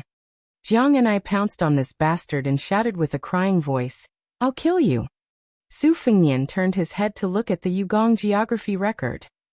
He stretched out a leg to block the charging clay figurine and said softly, All right, stop fooling around. Take this ancient inkstone as a gift. Jiang and I cried with resentment. It was originally mine. You scoundrel. I'm going to learn the sword from Li Chungang and stab you to death. Su Fengnian narrowed his eyes and fell into deep thought. Su Fengnian couldn't care less about the fact that he hadn't learned the sword art yet, and could only use the ancient inkstone to smash the clay figurine on his knee. He clicked his tongue and said, Li Chungang? This old man's conduct really doesn't look like a sword god. Chapter 104. That old man with the sheepskin fur coat was the previous generation's god of swords, Li Chungang? From Su Fengnian's point of view, this was unexpected but reasonable. Thinking of Su Zhao's evaluation in the tide-listening pavilion, plus the string of water swords and the umbrella sword were still vivid in his mind. It was all extremely shocking. Su Fengnian believed that Jiang Ni's mouth was without filter. It was best if it was Li Chungang. No matter how thin old Crane was, it was not comparable to chickens and ducks on the ground. So what if he lost to Wang Xianji and had his wooden horse broken? This one-armed old man was still able to break the red armor with a single finger. If he was given a sharp sword, what kind of sword will he have? One of Su Fengnian's legs was smashed by Jiang Ni's priceless fire clay inkstone no less than 100 times. He frowned and said, If you continue smashing my legs will be fine, but your uncle Jiang Taiya's treasure will be destroyed. Even if you don't feel bad, I do. Jiang and I vented most of her anger, and carefully hid the ancient inkstone. Actually, where could she hide it? Su Fengnian picked up a stack of cooked rice paper from the table. He was a little surprised. It was actually comparable to the Gangnam-do's tribute, de Qianxian. He pulled out a thin piece of rice paper and shook it. It was as thin as an egg membrane, but surprisingly tough. Su Fengnian was in a good mood. He even had the thought of asking the owner of the house for a few dozen pieces of rice paper before he left. Thus, Su Fengnian didn't care if there was a fire clay inkstone or not. He personally grinded a natural toad-shaped yellow inkstone on the table. He took the Guangdong Liaowei and set Jiang and I aside. Relying on his memory, he meticulously drew the mysterious pattern on the red armored man's armor. He used 4 pieces of rice paper on the red armored man's chest, back, hands and feet. Then he gradually separated the cloud seal heavenly script that was covered with multiple layers and drew it on a single page. Clouds swirled around, the star map was obscure, and there were many Buddhist Sanskrit words. It was truly an endless physical labor. Su Fengnian put his heart and soul into drawing these things. It was several times more strenuous than practicing with the knife. Unknowingly, the rain outside the window had long disappeared. Su Fengnian rubbed his eyes. His hands were covered in ink. Blue Bird gently walked into the room and handed over a hot towel. Su Fengnian wiped his face and hands. He looked tired. This work was too tiring. He was afraid that a single stroke would make a mistake. Blue Bird faintly said, Your Highness, those people outside the courtyard have been chased away by this servant. Su Fengnian let out a long breath. One of his hands subconsciously stroked the embroidered winter saber that was close at hand. He gently nodded and said, I'm busy right now. How can I have the mood to talk nonsense with them? If I think of something and don't have time to write it down, they might lose their official positions and jobs on the same day. Bluebird, go and find out who the owner of this house is. Just by looking at it, the calligraphy, paintings, bronzes, steels, and name papers are not small. It's not something that can be displayed by an ordinary wealthy family. While you're at it, Go and ask the table how many of these embroidered xian scrolls are in stock. I want 50 to 60 pieces of embroidered xian scrolls for use on the road." Bluebird nodded and left. From the corner of his eyes, Su Fengnian noticed that Jiang and I was tiptoeing and secretly peeking at the things he had drawn. He was too lazy to expose her. He would just treat it as repaying this lass for revealing his secret. Divine Swordsman and Wooden Horse Ox.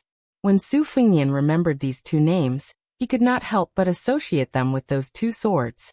Su Fengnian stretched his neck. He picked up the embroidered winter saber and spring thunder saber, and went to the courtyard. Jiang and I held the secret manual, and stood in the corridor. She was unwilling to leave. 1 copper coin per word. Today she had earned a few taels less than usual. Su Fengnian concentrated, and took out the spring thunder saber. He imitated the old divine swordsman's posture of holding an umbrella, and stabbed the saber into the ground. However, he only stabbed the spring thunder saber into the stone slab. There was no sword intent to speak of. Su Fengnian stabbed it more than 10 times in succession. He could not do anything. He squatted on the ground and did not make a sound. The pattern on the talisman General Hong Jia could be copied, but secretly learning the sword intent was as difficult as ascending to the heavens. It was a pity that Jiang and I, who was full of a sense of justice, did not become a heroine. She angrily said, "So shameless. Secretly learning from others." Su Fengnian closed his eyes and slowed down his movements. He was extremely slow. He was so slow that he could feel the qi in his body condensing in his right arm. He could even feel the slight trembling of his muscles. He then merged with the saber and finally concentrated at the tip of the saber. On Mount Wudong, when the ox-riding man taught him the unknown drawing circle fist technique, the first step was to break down the movements as light as the clouds and flowing like water. Su Fengnian practiced the swift saber. Therefore, when he read the Green Water Pavilion sword practice record on the mountain, it was all about swordsmanship. Although practicing the saber required speed, he also knew that slow saber was more difficult. Only in the end could he completely forget about fast and slow. There were no more moves in his heart, only a thought and a thought. Once the thought was moved, no matter if it was a saber or a sword, there would be no more worries. However, these were almost untraceable thoughts of the pavilion in the sky. How many martial artists in the world had practiced hundreds of thousands of sabers and millions of swords in order to reach this realm? When the tip of the saber was only an inch away from the ground, Su Fengnian suddenly exerted force. One saber was still a simple saber. Su Fengnian was somewhat regretful. He murmured, "Too hasty." Standing up and putting away the spring thunder saber, Su Fengnian stretched and said self-deprecatingly, "No hurry, no hurry. I'll listen to old Huang. Rice has to be eaten one bite at a time." Jiang and I, who had thought that something would happen, found that it was all bark and no bite. She curled her lips. Su Fengnian saw her expression and laughed. "Are you laughing at me? You, a heroine who is about to learn swordsmanship from the god of swords, and is determined to become the new god of swords. Come and carry my saber. Let's not talk about embroidered winter. Just this 1.5 kilograms of spring thunder. If you can hold it horizontally for an incense stick's time, I'll take it that you've read 10,000 words." Jiang and I raised the sword manual in her hand and said heavily, "Are you listening or not? Even if you don't listen, I'll take it that I've read 3,000 words." Su Fengnian shook his head and said, "I'm not listening today. I still have to draw more while I can remember. Go, I'll give you an extra 3,000 words." Jiang Ni's face was filled with disbelief. She was afraid that it would be another trap. After so many years of being taken advantage of and plotted against, she was already very scared. Ignoring Jiang Ni's thoughts, Su Fengnian walked into the house and continued to scold the Qi practitioners of Dragon Tiger Mountain, while painstakingly drawing. This work was like practicing the slow saber. Every stroke required a lot of effort. The old god of swords, Li Chungang, had walked into the courtyard. Jiang and I, who was having a headache about how to deal with the ancient inkstone, stopped, and saw the old man walking to the place where Su Fengnian stabbed the saber. She stopped and looked down. The old man, who had nothing to do, was lured in by the last saber strike. Jiang and I looked for a while, and left the courtyard when she saw that the old man was just in a daze. Li Chungang bent his back and squinted his eyes as he looked at the strange and thin cracks created by the last saber strike. He clicked his tongue and said, "What saber? Obviously it's better to learn the sword." The old man tugged at the sheepskin coat. Once he tugged at it, the fur would fall off. He turned around and left. Yu Yue, who was carrying Wu Mengyang, stood further away. The old man glanced at the white cat and the white and plump beauty and mumbled, "There's something wrong with this brat's brain. It's fine if he doesn't eat the cat meat, but he doesn't even touch the little girl." Yu Yue was furious, but she didn't dare to say anything. Old man Li seemed to have lice or something in his crotch. He reached out and scratched it. It felt so comfortable. Fortunately, Yu Yue didn't see this scene. She walked straight into the courtyard and saw Su Fingnian concentrating on drawing something. She hesitated for a moment and prepared to go home quietly. She didn't have anything to do in the first place. It was just that she suddenly changed to a completely unfamiliar place and felt uncomfortable. Moreover, the small courtyard she was in was particularly serene and quiet.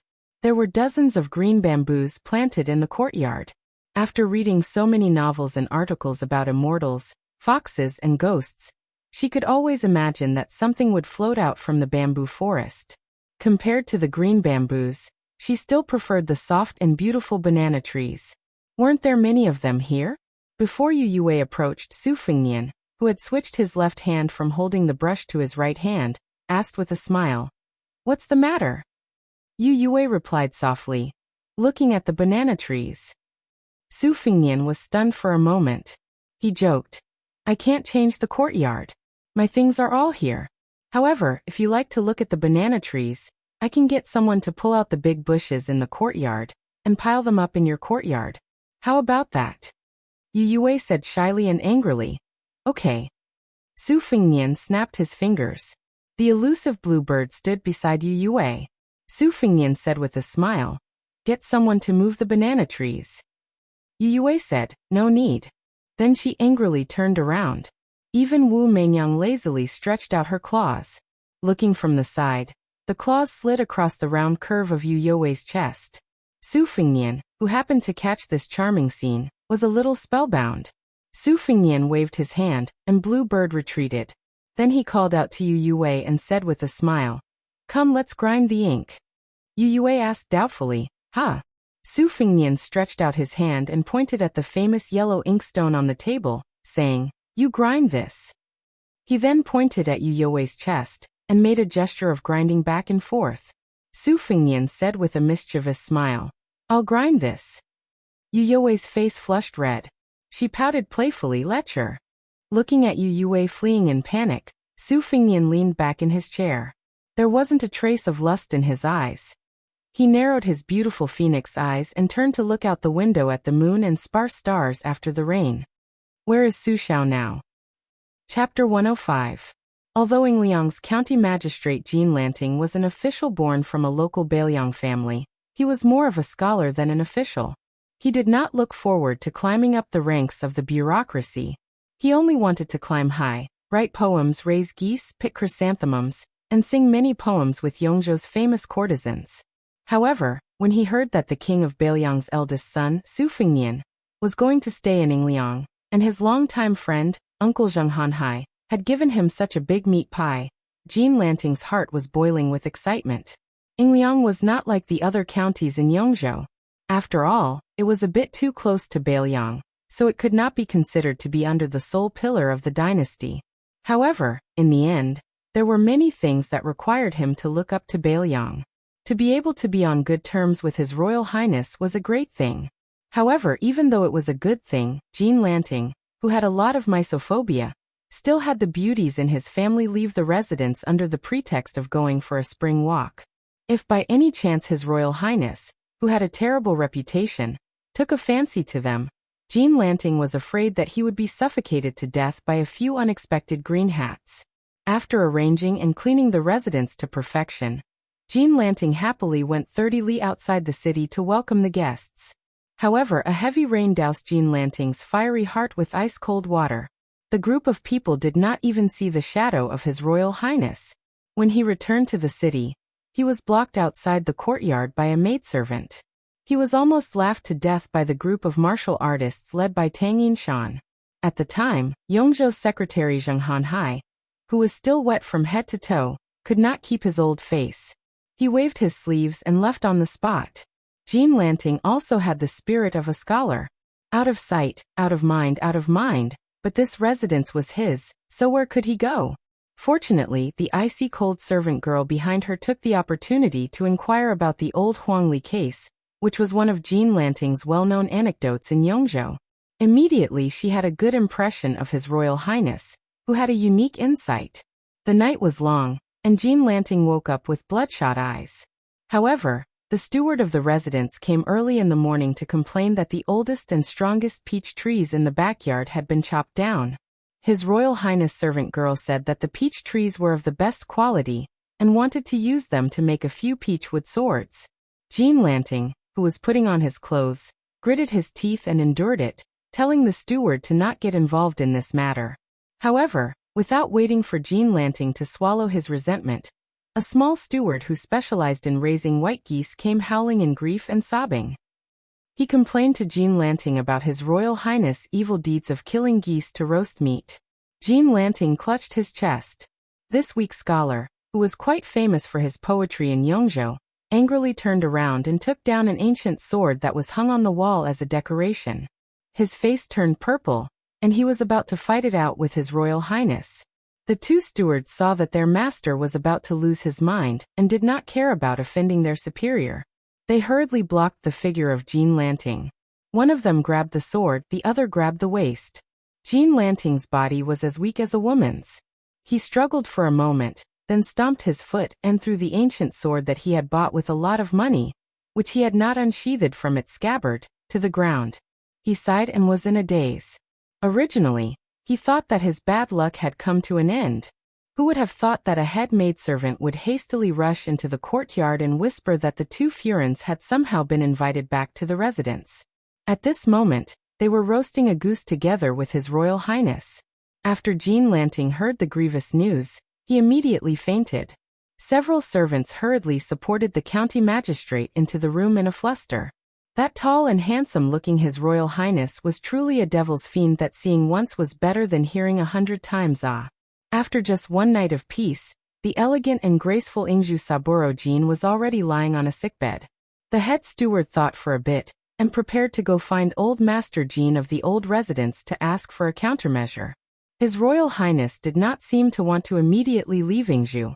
He could not possibly let him bring disaster to this residence. With great difficulty, the head steward waited until his master faintly woke up. Then he saw His Royal Highness maidservant standing outside the room and faintly said, "His Royal Highness wants Jean Lanting to first take a few knives and familiarize himself with them. He wants to teach the two Furins how to write cooking goose notes." The pitiful Jean Saburo was half dead as he shouted, "Zheng Hanhai harmed me before fainting again." At the lakeside, His Royal Highness was in the middle of a shady business of burning the zither and cooking the crane.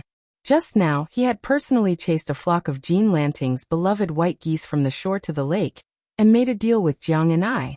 Her rowing the boat was equivalent to reading a 1,000-word essay. Then, Su Fingyan used the wooden, or to skillfully knock out two of the fattest white geese, and then carried them back to the shore. A good lake and a flock of geese had been disturbed until only the sound of the geese was left. On the shore, the two beautiful Furins who had been invited back to the residence early in the morning were speechless. One of them was slightly older, and had the charm of a young married woman. She was a woman from a noble family in Yongzhou. The other had just entered the residence not long ago, and was in the prime of her youth. Although she was young, her figure was slender where it should be and straight where it should be. She was a green and lovely person. Her identity and background were difficult to fathom. It was just that she was an unruly and romantic scholar. Within the dynasty, she had always been the talk of the peddlers and soldiers. A talented scholar and a beautiful woman. Even if another 1,000 years passed, it would still be a good thing. Which great literary master did not have a few close female confidants who could warm his bed and raise his face outside? Studying, being able to read 1,000 grains of rice, and being able to read a jade-like beauty in bed was true ability. Unfortunately, these words were made up by His Royal Highness, who was roasting the goose, and could not be taken seriously. Su Fengnian was able to easily roast fish and roast sweet potatoes, let alone roast the goose that the two Furins were dumbfounded by. Other than ruining the white geese that this group of refined scholars liked to rear, he had someone lead Grandpa Wei to the peach orchard early in the morning to find good peachwood. It seemed that he was deliberately trying to make Jean Sanlang's bootlicking go wrong. Bluebird brought over a few pieces of cooked rice paper. Su Fengnian handed the roast goose job to Jiang Yan'ai, allowing her to earn a few dozen copper coins. She took out a piece of rice paper and wiped her hands. Seeing this, the two Furins felt a burst of heartache. Jean Sanlang was not stingy with money, but he was infatuated with these elegant things. The person in front of them was too different. Su Fengnian looked at the slightly older foreign, whose breasts and buttocks were naturally slightly larger. He smiled and asked, "What is the background of this Xuxian? I have never seen it before, but it is very smooth to use. Foreign, tell this Shitzi about it." Replying to His Royal Highness, "This rice paper is called Lanting Xian. This humble concubine's husband personally went to Western Shu to pick out some sandalwood paper, and gave it to a local household that had been making paper for generations. At first, they followed the ancient method and the paper was not heavy. My husband continuously improved it, and added hemp into the pure bamboo pulp. Only then did this Lanting Xian printed with the words Lanting produced by Lanting appear. It is as white as snow and as soft as cotton. Nowadays, the scholars of Yongzhou all love this rice paper. Even the prefecture overseer praises it for being as soft as silk. A young woman was a young woman after all. Her courage was much greater than the young foreign. Although the woman was older and lacked the natural freshness and liveliness, the taste was like old wine. After being trained by a man, it was brewed bit by bit and had a special charm. Su Fengnian narrowed his eyes and said, "Foreign, is it really as white as snow and as soft as cotton?" "Isn't it? If His Royal Highness doesn't believe me, you'll know after you try it." The young woman appeared to be alarmed. She deliberately turned her head to avoid looking at Su Fengnian. She gently stared at the cooked rice paper. Her charming eyes were like silk. She did not look like a frightened reaction to being teased at all. Su Fengnian laughed in a low voice and said, "I tried the rice paper last night. Foreign's words are not false, but there are some. Why don't you try it tonight?" The corners of the young woman's mouth curled up. She remained silent. Everything was understood without words. As a young lady from a landowning household, her bearing and magnanimity in the ways of the world was naturally not something that the young foreign, who could not even be called a pretty girl from a humble family, could compare to.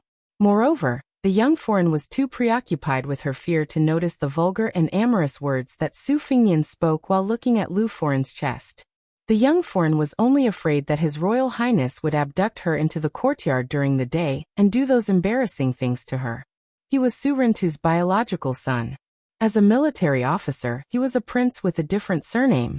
As a civil official, he had the title of Pillar of the Nation. He had the two most glorious identities of the dynasty. If His Royal Highness really broke the law and committed crimes, what would she do? Sanlang must have heard the news long ago, but he had not shown himself. Did that mean he had tacitly agreed? What should she do?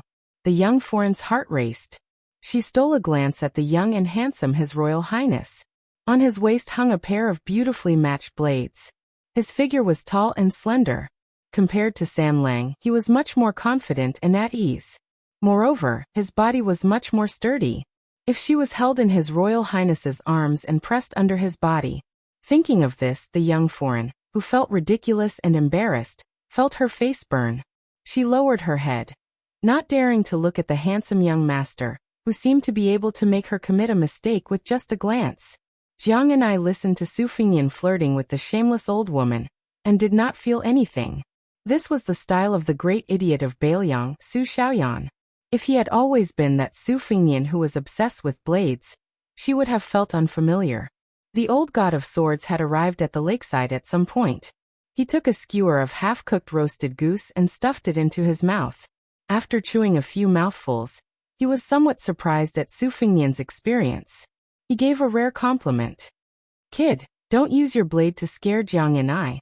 Change your profession and open a roasted meat shop. I guarantee that business will be prosperous." Su Fingyan dismissed it with a laugh. He was used to this old man's dog mouth. Nothing good came out of it. Chapter 106. Zhao Ningyun, one of the top disciples of Mount Longhu's Ning generation, said darkly, "Little bald donkey, how dare you pretend to be a monk of the two Zen temples? You're asking for a beating." After Zhao Ningyun finished speaking, he brazenly attacked the north and south little monk. Moreover, his words were quite mysterious. He first threw down a big hat and attacked without giving you a chance to explain. He did not seriously injure or cripple you, but only taught you a lesson and vented the anger in his heart. In the future, if this little monk was really a monk of the two Zen temple, it would just be a misunderstanding. Zhao Ningyun was very clever, but he did not expect the little monk and the little girl to reach the gate of the Taoist master's residence without any obstruction. The little monk stood in front of his beloved little girl, and did not intend to fight back. He was here to talk to the Taoist master on the mountain, not to fight. Besides, fighting had never been his strong point. The little monk's skills were only trivial things like washing clothes, cooking, covering for his master, and picking rouge for his master's wife. A breeze brushed past Zhao Ningyun's palm attack. Miss Li Zi saw a young Taoist holding a horsetail whisk walk out of the grand gate of the Taoist master's residence. He used a boxwood hairpin to tie his hair into a bun. His Taoist robe was not the yellow-purple of the Taoist master's residence. It was no different from the ordinary Taoist temple at the foot of the mountain. He wore a pair of white and shabby hemp shoes. If he did not walk out of the Taoist master's residence in the celestial capital, with his old-fashioned face and shabby attire, even pilgrims would not approach him. The Taoist priest, who was no more than 30 years old, lightly waved his white tail whisk. It was the inconspicuous oriole seizing the tail of the 16 styles of Mount Longhu's horsetail whisk. He easily wiped out Zhao Ningyun's attack. On the battlefield, it was best to avoid those brave men with halberds. When it came to Jianghu, if you met a monk or a Taoist who used a horsetail whisk, you should be careful regardless of your age. The horsetail whisk in your hand was extraordinary. This was a warning passed down from generation to generation by the older generation of Jianghu people. The Wudong sect leader Wang Zhonglo broke a river with a finger. Then there was the legend of Mount Longhu where Taoist master Zhao once broke 160 imperial guards with a horsetail whisk. When Zhao Ningyun met the solemn Taoist priest who was a generation older than him, he immediately put on a cheeky smile and lowered his eyelids. "Uncle, I'm just joking with the little monk." The Taoist priest ignored his nephew Zhao Ningyun. He bowed slightly to the little monk in a light red cassock and said stiffly, "Please follow me." The little monk turned his head to look at the east and west. After getting permission, he took the lead and walked into the Taoist master's residence. After entering the main door, he found that there was another door behind the first one. On the white jade floor, there was a huge 8 trigrams Tai Chi diagram. It was full of the mysteries of heaven, which made people feel reverence. The 2 doors were as imposing as the main door. The dragon and tiger bow their heads to the Taoist master, and the ghost and god admire their virtue. Unfortunately, Su Shao said that he would press down the dragon and tiger's head at the foot of the mountain. In the eyes of some people, this couplet was suspected of slapping the face of the Taoist master's residence. Inside the second door, there was a bell tower with a hanging bell of 9,999 pounds. After the bell tower, there was a magnificent double-eave jade emperor hall. It was the tallest and largest among all the Taoist temples and palaces in Longhu Mountain. There was a statue of the Jade Emperor and 12 heavenly monarchs on both sides of the hall. The 8 golden dragons, which were only one less than the 9 dragons of the Son of Heaven, were coiled in the middle of the hall. They were so lifelike that it seemed that they could fly away with a light touch. The little girl looked up and was very nervous. She followed the little Taoist master and the stupid Nan Nan through the corridor of ancient tablets. Finally, they came to the third door. If they took another step, they would enter the private inner door of the Taoist master's residence. Only emperors, generals, and ministers of the secular world could have such treatment. However, the Taoist horsetail whisk who was called Uncle by Zhao Ningyun did not stop. He led the little girl and the little monk in. There were 10 vermilion words on the wall of the courtyard. Unparalleled land of the south, the first house on the left of the river. The little girl saw the horizontal words, immortal capital of the Xiang country, above her head and secretly stuck out her tongue. She did not feel that it was very impressive when she looked outside. But after entering the Taoist master's residence, even she had to admit that it was indeed much more magnificent than her own home. Even if she did not have the happy scene of rowing boats and watching the red carp jump in the Baelyang Palace, alas, those abbot at home who only knew how to eat and drink did not know how to repair the temple. After all, her home was the first holy land of Buddhism. The third door was divided into 3 halls. At the back of the front hall, there was a round green jade stone that could not be held round by 2 hands. It was called the welcoming and sending stone. The Taoist master would stop here to welcome the distinguished guests of the residence. The Taoist master led the 2 to the hall in one breath, and let the 2 rare guests sit down. 2 delicate and pretty Taoist children served tea. In the hall, there were portraits of the first 3 generations of Dragon Tiger Mountain. In the middle of the hall was the first generation of the Taoist master's residence, Zhao Lingzuan. He stood with his hands clasped behind his back, looking like a celestial being. There was a couplet hanging on the wall. What is there to be like? Discipline the demons and evils to retreat. To the left and right were the second and third generation of the Taoist master, Zhao Chuyu and Zhao Jiqing. One was sitting with a sword and the other was standing with a horsetail whisk. The Taoist master with the horsetail whisk, who looked very similar to the third generation of the Taoist master, waited for the 2 to sit down and said calmly, "I'll go and ask the Taoist master to come out of seclusion." Come out of seclusion? That meant the Taoist master Pai Gu was in seclusion. No matter how ignorant the young lady was, she was not stupid enough to trouble the Taoist master of the Zhao family to come out of seclusion to welcome guests. She hurriedly waved her hand and blushed slightly. She smiled awkwardly and said, "Taoist master, there's no need to trouble the Taoist master. Let's just drink some tea, and then go down the mountain." The Taoist master was probably a stubborn person. He said calmly, "It's fine." Chapter 107. The little monk was the exact opposite of the little girl. He was always muddle-headed when it came to small matters. Every day, he would be scolded as an idiot by the little girl's family of 3.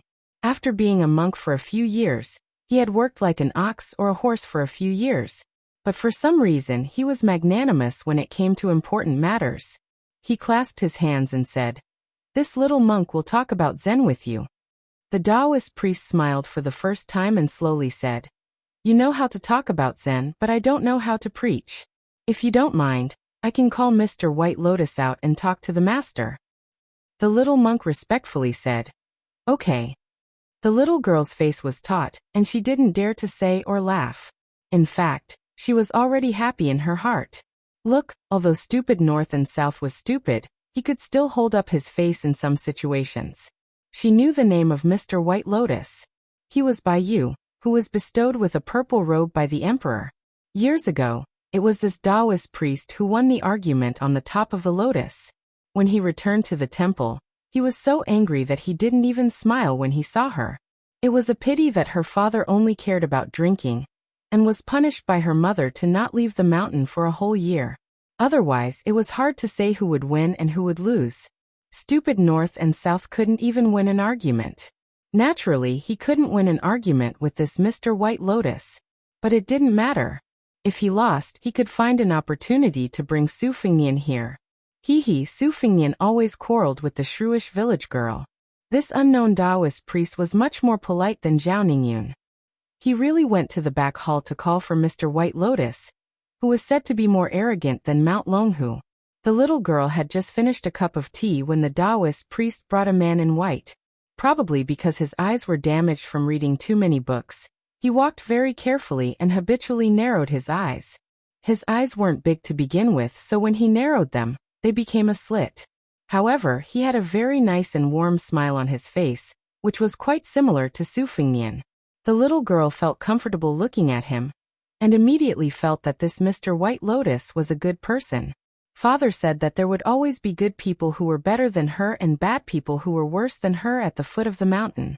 If she met a good person, she should be polite, but if she met a bad person, she should run away. If that was the case, then the person called Zhao Ningyun outside the Celestial Master's residence was definitely a bad person, and this white Taoist and the one with the horsetail whisk could be considered good people. Therefore, the little girl stood up and respectfully greeted him, calling him Mr. White Lotus. Mr. White Lotus, who was not wearing a Taoist robe, first bowed to the little monk from afar. When he walked a few steps closer, he saw the little girl's face clearly.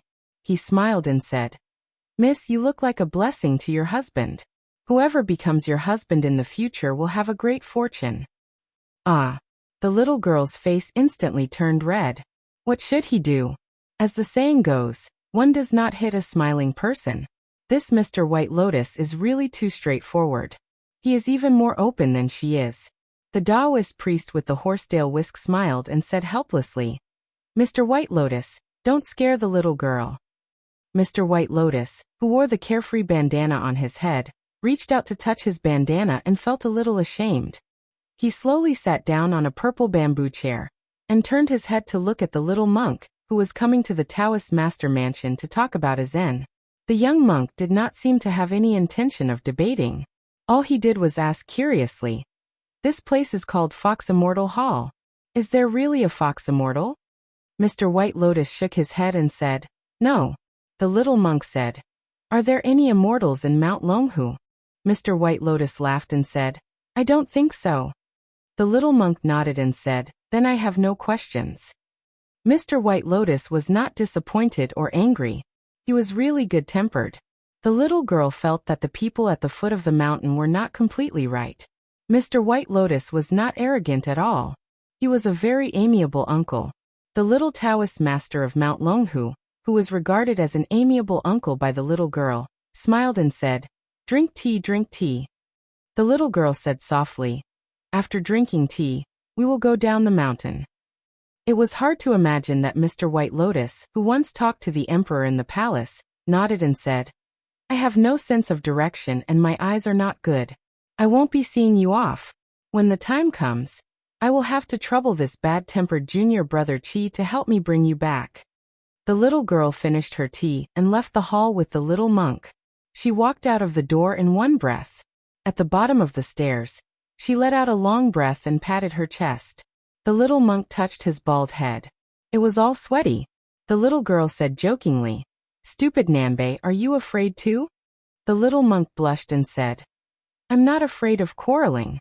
I'm just afraid of being beaten after the door is closed." In the hall, junior brother Chi asked, "Did you guys talk about Zen?" Baiyu lowered his head and drank his tea. He said, "Probably not." The old-fashioned Taoist priest said, "Oh." Baiyu joked, "What's the point of quarreling? Look, I'm in a good mood to drink tea. Isn't that better than anything else? An unintelligent little girl and a smart little monk. Isn't that great Zen?" The little Taoist priest frowned and said, "You know I don't understand this." Baiyu smiled and said, "Being in a daze is the way of heaven. Being ignorant is Zen. If you don't understand, you understand. If you understand, you don't understand. Do you understand? I think you don't." The Taoist priest with the surname Chi was still expressionless.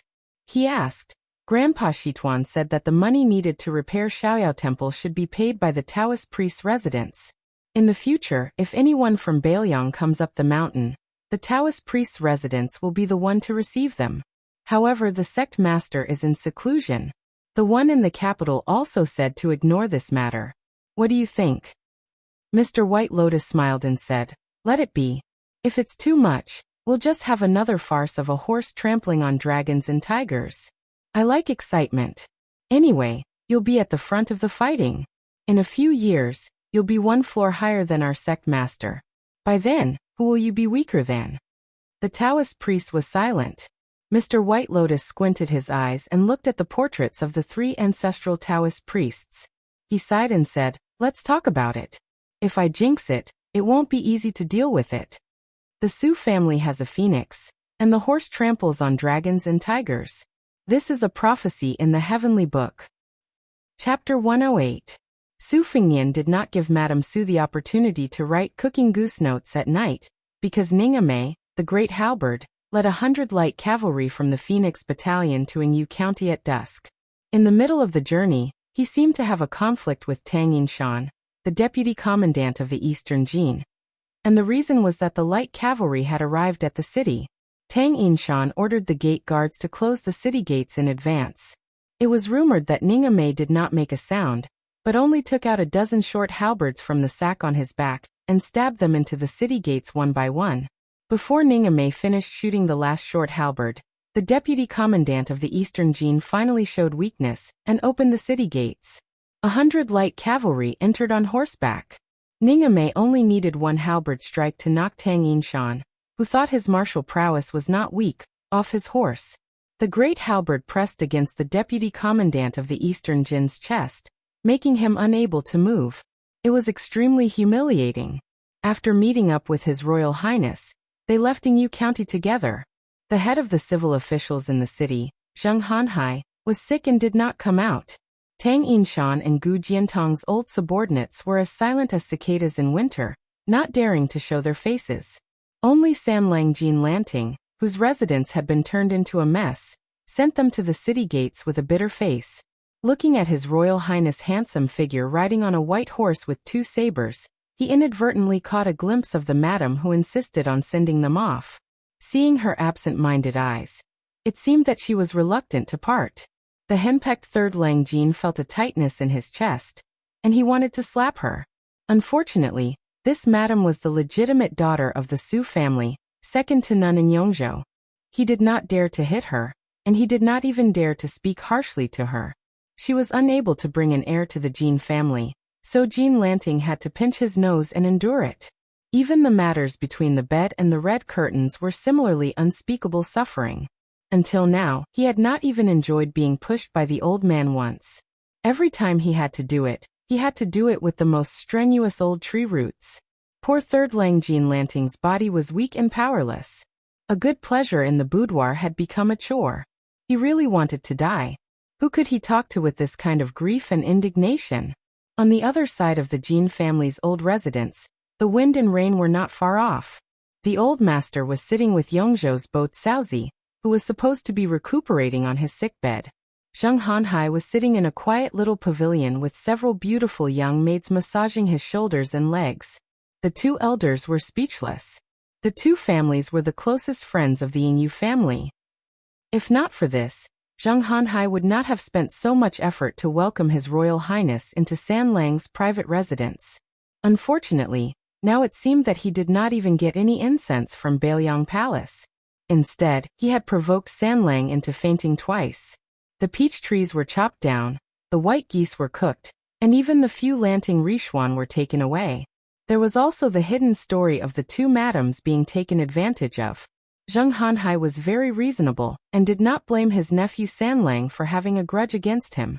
Zheng Hanhai smiled bitterly and said, I originally thought that a person as intelligent as the Pillar Gua, His Royal Highness, would at least be a young man who understood some human feelings. Alas, this time I painted a snake with feet and added to it.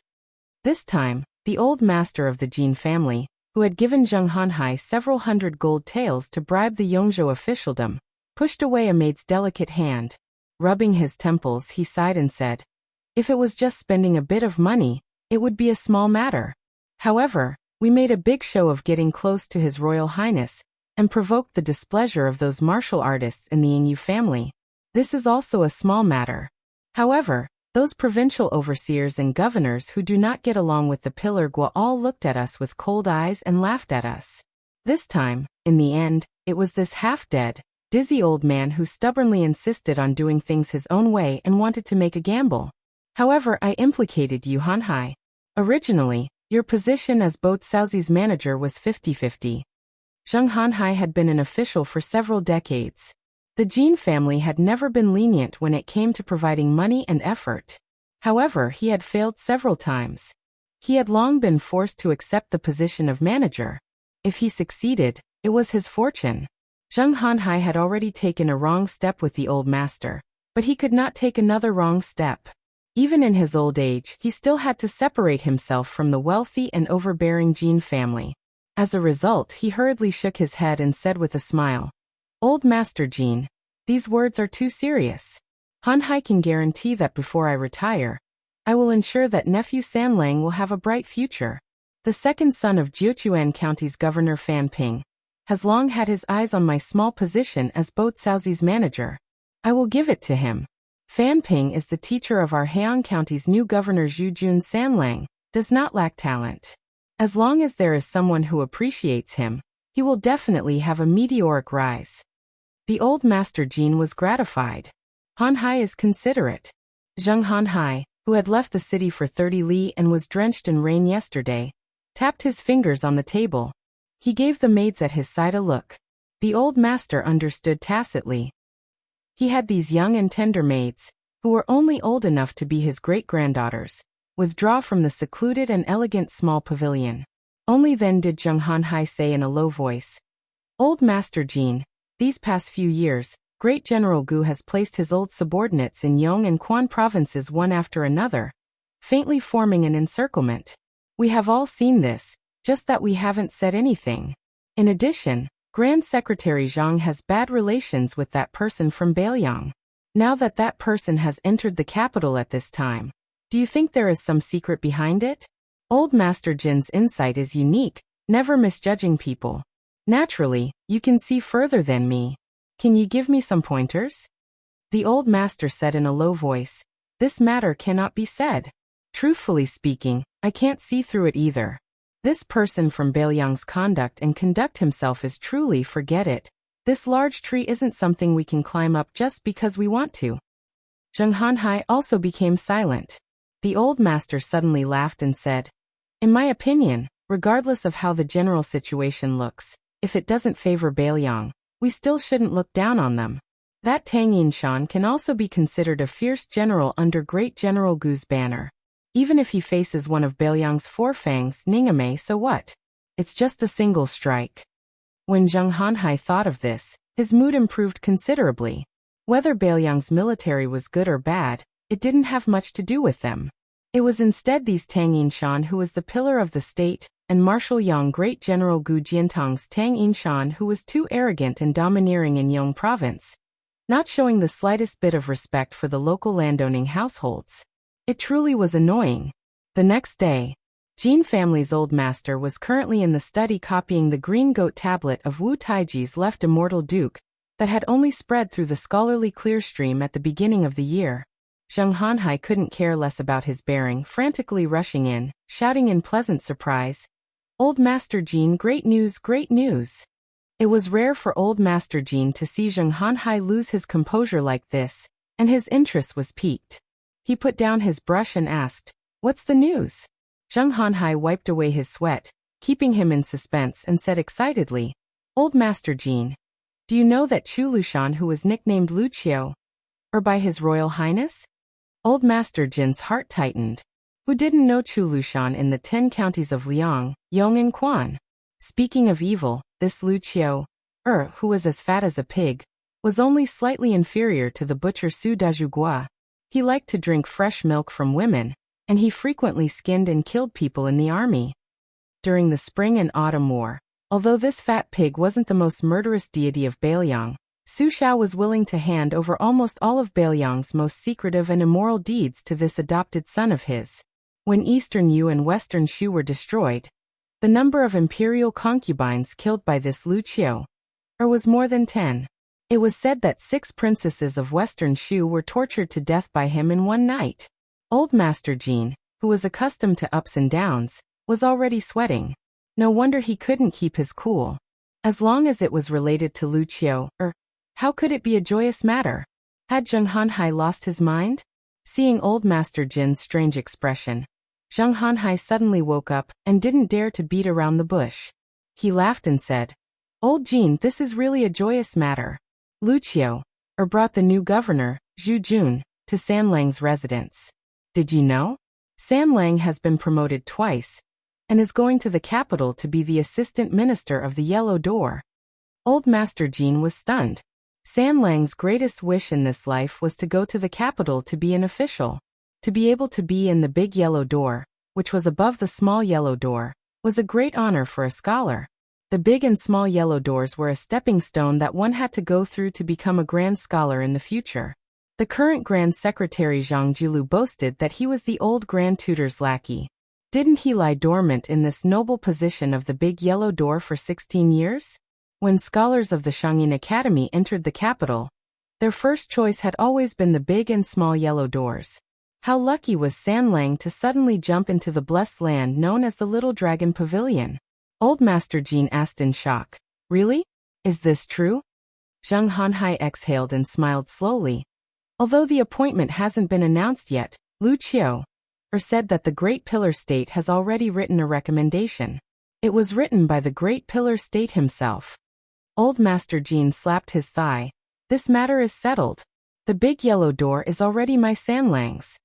Who in the world dared to go against the Great Pillar State who rarely recommended officials? His Majesty the Emperor? Old Master Jean didn't want to and didn't dare to think too deeply about it. Beside the lake in Jean Lanting's residence, San Lang Jean Lanting crawled on the ground, sobbing silently. In front of this Yongzhou scholar who regarded himself as a talented and unrecognized official, stood two important figures whose physiques were as different as heaven and earth. Chu Lushan with squinted eyes and a smile, as well as the nervous Heian Governor Zhu Jun Lu Qiu, slowly walked out of the residence and boarded the carriage with difficulty. She made a sound of surprise and turned her head to Governor Zhu, who was standing respectfully to the side, and said with a smile, I heard that a beautiful concubine in the manor just gave birth to a Qilin child for Sir Zhu. I think there's plenty of milk. The dignified Governor Zhu Jun's face was ashen. His Adam's apple moved as he lowered his head and gritted his teeth. General Zhu, please come back with me to the manor. Unexpectedly Lu Qiu laughed and climbed directly onto the carriage, saying, Forget it. This trip is for His Royal Highness. I don't have time for such delicious food. Zhu Jun looked at the dust rising from the carriage, and the Bailiang cavalry charging out of the city. His body trembled. Chapter 109. Yu Yue did not see eye to eye with the old god of swords, whose words and actions were absurd. She was more than happy to ride a horse and ride a cat, enjoying the scenery along the way in Heian County. She glanced at Su Fengnian, who had been whispering to old Taoist priest Judemy, and couldn't help but move a little closer. She asked, Is His Royal Highness very regretful that he wasn't able to teach Lady Su, who has a romantic figure, how to write the cooking goose note? Su Fengnian was in the middle of asking Grandfather Wei about the mysteries of the final prison gate, and several other gates. He hoped that he could learn from the other mountains, and turn the invisible and intangible Great Yellow Court into his own. Hearing Yu Yue's sarcasm, he said disapprovingly, Do you believe that if I go back to Yingliang County, Jean San Lang would be willing to offer Lady Su to this heir to add fragrance and warmth to his bed? He even knew that Lady Su and I were having an intimate night together. Yet he was still able to sleep with a smile on his face. Yu Yue ignored the vulgar words about adding fragrance and warmth to his bed. With a face full of disbelief she asked, Is he crazy? Su Fengnian smiled and pretended to be profound. He said, He's not crazy. Jean San Lang can't pick up a sword, but he's good at reading the books of the saints. He didn't become a saint, but he learned how to conduct himself. Therefore he's a smart person. Yu Yue only felt scared. She was once the daughter of a West Chu official. She was no stranger to gifting maidservants to make connections. However, gifting Lady Su to an outsider was still too shocking for her. The most surprising thing was that Su Fengnian only did evil in Yingliang Mansion. She heard that Jean Lanting had fainted several times due to anger. Could it be that he had really gone crazy? Yu Yue rubbed Wu Meinyang's soft and round body without saying anything. 3 years of traveling, 1 year of practicing the knife, and more than a year of interaction with Su Fengnian before his travels. Thinking about it carefully, they had known each other for 5 years.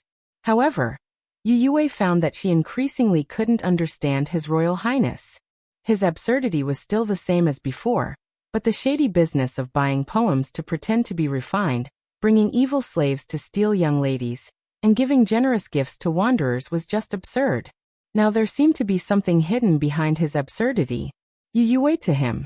Su Fengnian didn't point out the mystery behind it. After encountering the little Taoist general in red armor, and waiting for the old man Li Chungang to retreat with 2 swords, he used a snow-white spear falcon to send a secret letter to Lu Qiu, who was hiding behind the enemy.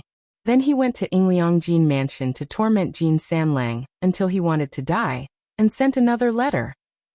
The promotion of Jean Lanting's official title was his own idea. There was no such thing as the Great Pillar State's personal recommendation. In the Liang dynasty, Su Shao, who was nominally the leader of the civil and military officials, had a much better say than Su Fengnian. However, in the Su family, Su Fengnian's words were 100 times more effective than Su Zhao's.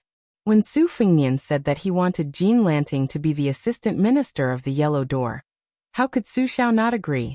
Lu Qiu, who knew that everything in the Su family had its vanquisher, was just going with the flow. On the other hand, the halberd Ningame met Lu Qiu on his way back from Beiliang, and was immediately supplemented with more than 40 light cavalry. This was beyond Su Fengnian's expectation. Inside the carriage, Jiang and I received an extra 100 copper coins, and was in charge of taking care of the calligraphy that Su Fengnian had collected. The rice paper that was made from the Sanskrit characters of the red armor talisman was also organized and stored in a book chest by her. At this moment, she was holding a piece of paper that was indecipherable from the heavenly book, and was fiercely studying it, but she couldn't see the knack of it. Old Li, who was wearing a sheepskin fur coat, was scratching his feet while looking at Jiang and I, who was frowning. He really couldn't bear to see such an exquisite seedling being ruined by that Su brat, so he kindly advised her, "Jiang and I, don't look at it anymore. That brat is deliberately mystifying things. He doesn't have any good intentions in letting you take care of it. In this old man's opinion, you don't even need to read books. He's not afraid that you'll memorize all these secret manuals in your head. Even if you memorize them all, so what? You reading books is beneficial to him because he has already reached a higher level in martial arts. The more books he listens to, the deeper his feelings will be. On the other hand, the more you read, the more complicated your thoughts will be, and the more you won't know where to start. This old man's words are still the same. As long as you're willing to wholeheartedly practice the sword, not to mention Su Brat who practices the saber, even Dong Tai won't dare to look down on you." Jiang and I didn't even raise her head and said, "Don't bother me. If I don't read books, you'll give me money?" The old god of swords said dejectedly, "What that brat said is true. Little girl, you really only care about money."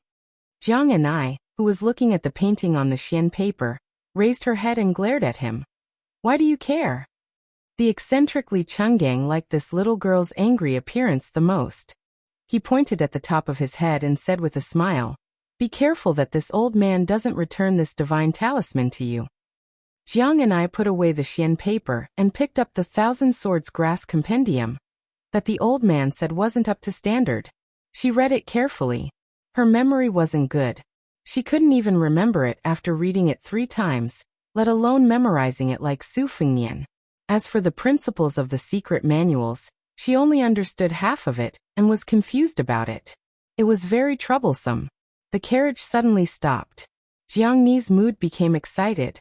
The first time she stopped the carriage, she saw Chen Jibao in white sending her off. The second time she saw a strange red-armored man blocking the way to assassinate Su Fengnian. This time, Jiang and I lifted the curtain, and was a little disappointed.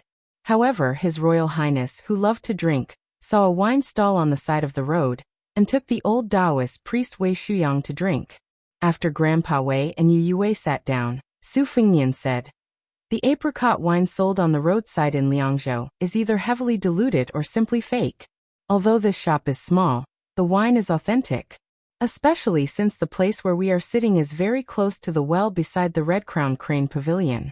The water in the well is excellent, and it is a perfect match for making wine. The wine is very heavy. The method of steaming and then clearing, which has become popular in recent years, was passed down from the nearby villages. The wine is fragrant, and the taste when it enters your mouth, tsk, delicious. Waiter, give me 2 pounds of apricot wine and as much beef as you have." Chapter 110. The waiter of the wine stall had already seen that this handsome young master did not lack money.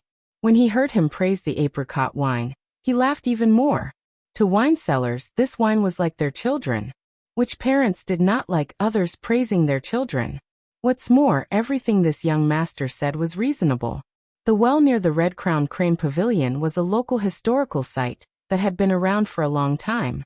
Scholars from Yong and Quan provinces often came here with beautiful women to recite poems.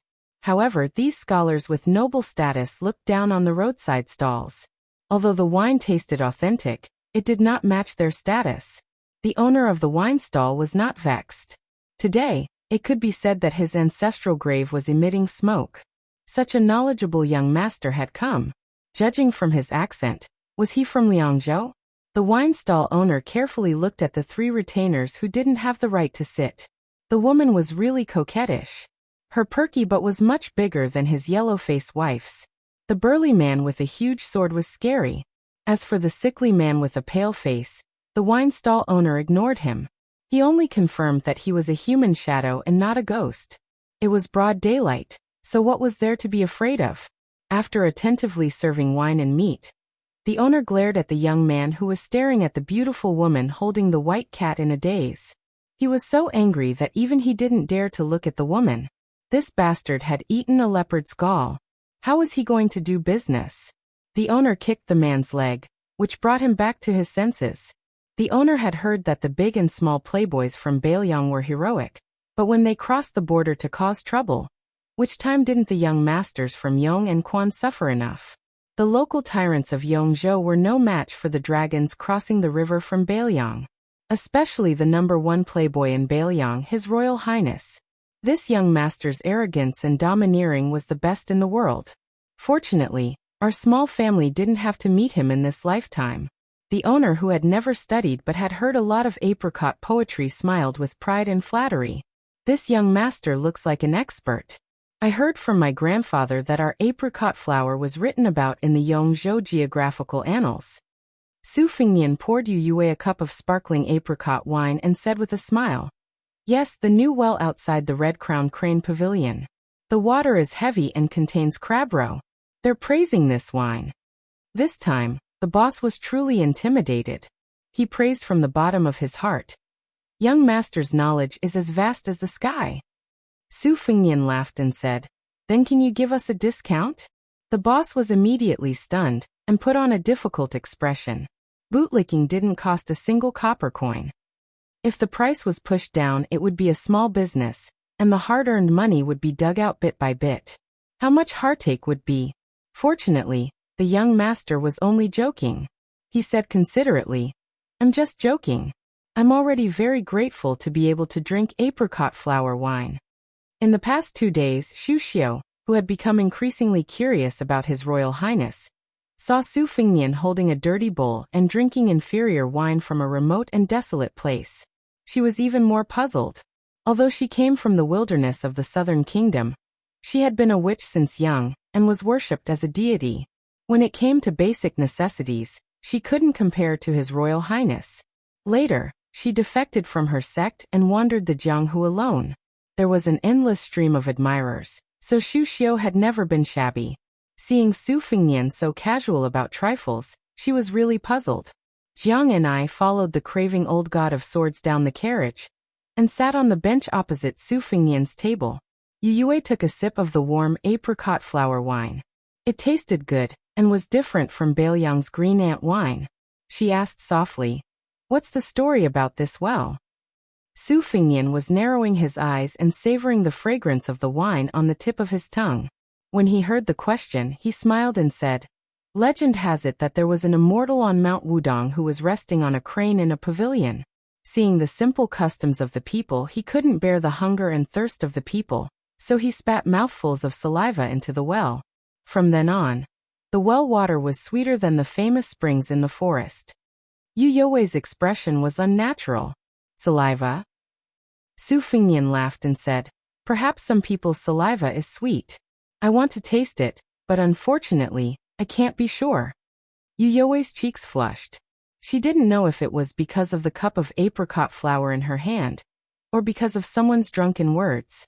Old Man Li rolled his eyes and muttered, "Little Jiang, let's give up the carriage later. This old man is sick of seeing the two of them flirting all day and not doing anything serious." Jiang and I, who didn't drink, said angrily, "Pay up." "No, 10 times. Su Fingnian was just about to attack the little mud man who demanded too much when he caught a glimpse of Ningame riding alone. This Beiliang brave general was meticulous and didn't use his halberd. He dismounted and was about to call out, "Your Highness, when Su Fengnian waved his hand and said, "Come, let's drink. Waiter, bring 2 caddies of wine." Ningame didn't stand on ceremony. He stood and drank 3 big bowls. His expression was the same as usual. Most likely he could drink 1,000 cups without getting drunk. This wasn't strange. The Bailiang cavalry was strict, but every time they destroyed an enemy or massacred a city, they could drink to their heart's content. Among the generals and soldiers from Bailiang, there were very few cowards with poor alcohol tolerance. Ningame omitted the frightening title His Royal Highness.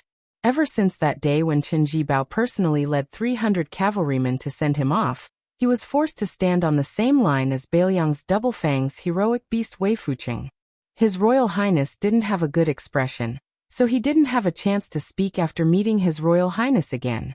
Ningame's official rank wasn't high, so he didn't care if he could use this opportunity to be on good terms with His Royal Highness. It was just that he had humiliated those former subordinates of the Pillar of the State and Great General of Wuyanggu Jiantang at the gate of Yingyu City. It was hard to guarantee that the deputy commandant of the Dongjin Imperial Guard wouldn't jointly report him for indiscriminately starting a war. As a general of Bailiang, Ningame didn't need to care about this kind of trivial matter. However, if he made His Royal Highness feel that he was being reckless, then he really couldn't face the 40 or so comrades who had been killed or injured. Therefore, when he heard that the cavalry ahead had stopped, he rode alone, and wanted to say a few words of conscience that wouldn't make his face red. He only hoped that His Royal Highness wouldn't take his anger out on the Phoenix Battalion, which was worthy of being called Bailiang's army's men. The owner of the liquor store and the waiter all sensibly stood far away. This man was born with a strong back and a strong waist. He was wearing heavy armor, and had an overbearing aura. He did not look like an ordinary soldier. Could he be one of the generals in Heian County? Ningame lowered his voice and said, "At the Yingzhou city gate." Ningame taught a lesson to those fellows who closed the city gate. Su Fengnian interrupted Ningame's words and laughed softly. "General Ning, do you think you've vented your anger by knocking down the Eastern Forbidden City's deputy commandant with your halberd? If I was there, wouldn't I let you strip him of his armor and hang him on the city gate? If you think you've gone too far and are afraid of causing trouble for me, fine, I'll regret treating you to those 3 bowls of wine. But if you still think it's not enough, I'll treat you to 3 more bowls of wine. How about it?" Ningame suddenly showed a heroic spirit. He was in high spirits, which made this Bailiang's second Fang look extraordinarily majestic. Then Ningame must drink 3 more bowls of wine. Chapter 111. Regardless of how LV Qiantang and Yang Qingfeng used to conduct themselves, whether they were open-minded or insidious, they had been forced to develop a cautious temperament in the Prince of Northern Liang's mansion, which had a strict hierarchy like that of an emperor's family. The conversation between His Highness Heir Apparent and the great halberd Ningame went in one ear and out the other, so they did not dare to think about it. Only Xu Xiu, who was a girl among the 3, was willing to carefully observe the situation. She was not familiar with the inner workings of the Bailiang army, but she could see that His Royal Highness' casual words had vaguely won the general's sincere affection. Drinking big bowls of wine, 6 bowls of wine down his stomach, the man's heroism was endless. If she were His Royal Highness, she would definitely strike while the iron was hot. For example, she would invite General Ning to sit down and drink. At the very least, she would comfort him with a few words about the tragedy of the Phoenix Battalion's casualties. However, after His Royal Highness invited him to drink, he turned around to tease the white cat. He insisted that his pet, whose nickname was Wu Mainyang, also drink. He said that if a drunk rat dared to slash a cat with a saber, then the drunk cat dared to kill a tiger with a sword, causing the beautiful courtesan to hug the cat and hide. Sure enough, it was just as the old man, who was at the level of a land sword immortal, had said. His Royal Highness really likes some small and charming affairs. He had no choice but to be patient and not eat meat. This made Xu Xiu, who was proficient in the 18 types of martial arts and 36 positions in bed, unable to display her skills. How could His Royal Highness be so unromantic? After drinking wine and eating meat, Su Fengnian's body was full and warm. Just as he was worrying about not having any entertainment, he saw 2 young swordsmen appear on the wide official road. They held their swords and stood across the road. Their elegance and bearing were rarely seen in the common people of the marketplace. What was even rarer was that the two young swordsmen seemed to have made an appointment. One was wearing a fluttering white robe. The other was wrapped in a glaring black robe. One in black and one in white stood on the side of the road. In addition to Su Fengnian's table of extravagant spenders, there were 4 or 5 tables of drinkers who had stopped to rest. These people did not have much money in their pockets, but their interest in watching the spectacle was no less than His Royal Highness's in the past. Each and every one of them widened their eyes, wanting to see these two wanderers display some beautiful moves, so that they could show off to their friends and family. Yongzhou was not like Bailiang, where the folk customs were valiant and wanderers everywhere. Both the old and new provincial governors had vigorously banned martial arts within their borders.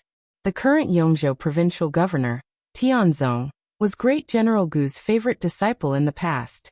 In the southern Han country, he was the first to obtain the first merit of crossing the river. Tianzong, who was a martial artist, was not the slightest bit lenient towards the younger generation. He had a group of 300 light cavalry specifically to deal with those scoundrels who played with spears and sticks. Once they were caught, they would ruthlessly deal with them.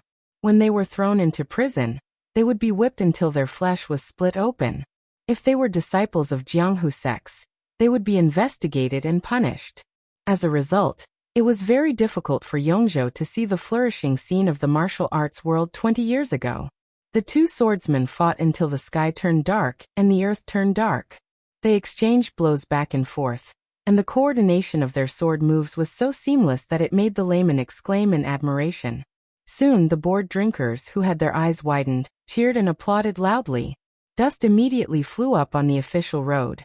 A few carriages passing by stopped to admire the dazzling sword moves and sword momentum. Su Fengnian turned his head to look at the carefully arranged show.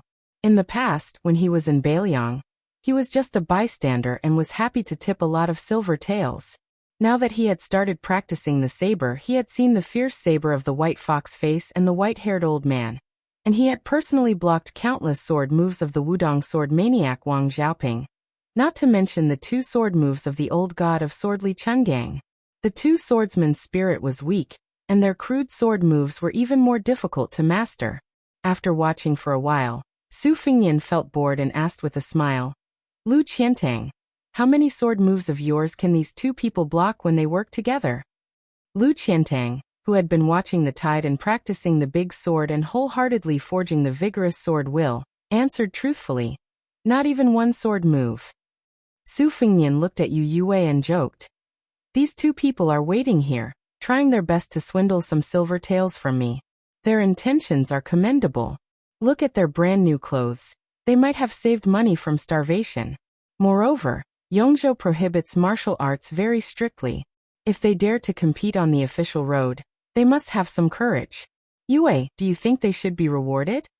It should be known that Yue's mother was the head of the sword servants of the late emperor of West Chu. Although she had only learned a little of the splendid sword dance, she had understood most of its spirit. Naturally, she was not interested in these 2 pretentious embroidered pillows. She shook her head and said, "Their sword skills are mediocre. They shouldn't be rewarded." Su Fengnian did not say anything. He picked up his wine bowl and drank a mouthful of wine. He was in a daze, which was a bit abnormal. On the official road, the 2 swordsmen saw that there was no movement here for a long time. When they heard that His Royal Highness was traveling in Liangzhou, they began to rehearse for a long time. They were about to use up all the moves they had practiced for a long time. It was inevitable that they were anxious. The white-robed swordsman was unsettled and accidentally forgot to follow the rehearsal sword move, injuring his opponent. As a result, the black-robed swordsman was also injured and began to fight with all his might.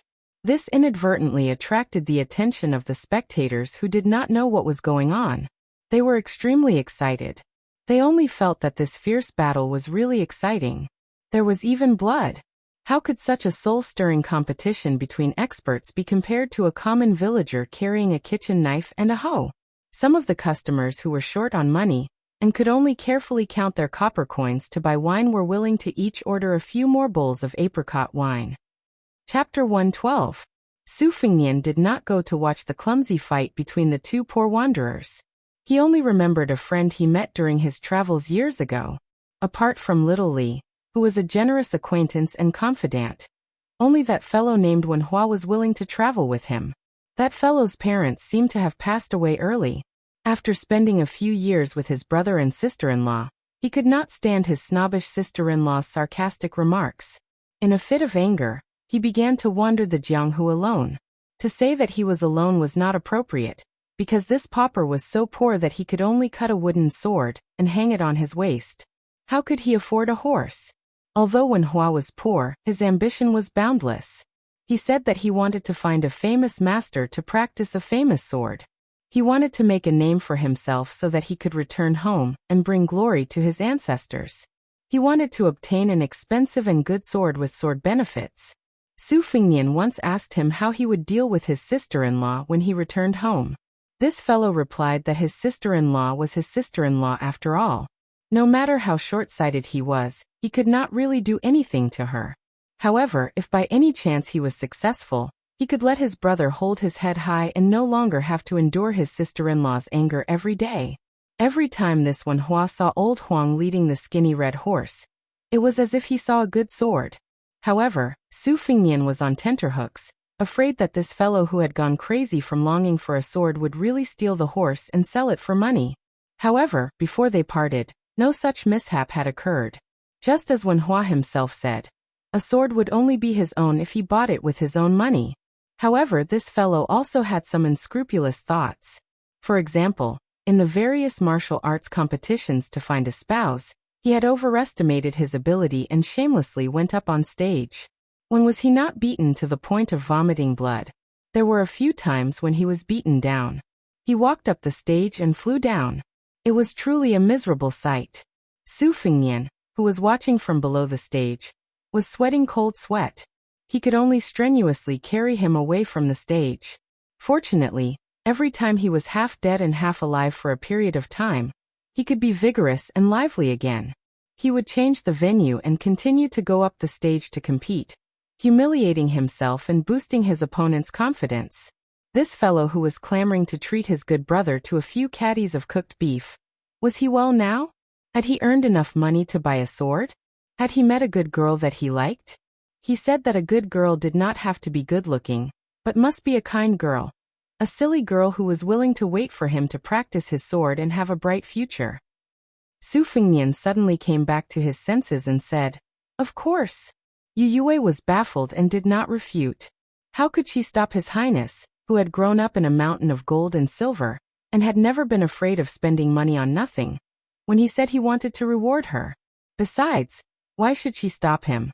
When she was still the #1 courtesan in Liangzhou, she had heard the young courtesans say that although many dandy young masters spent lavishly in the brothels, as if they were from the top aristocratic families, in reality, they were just competing to save face.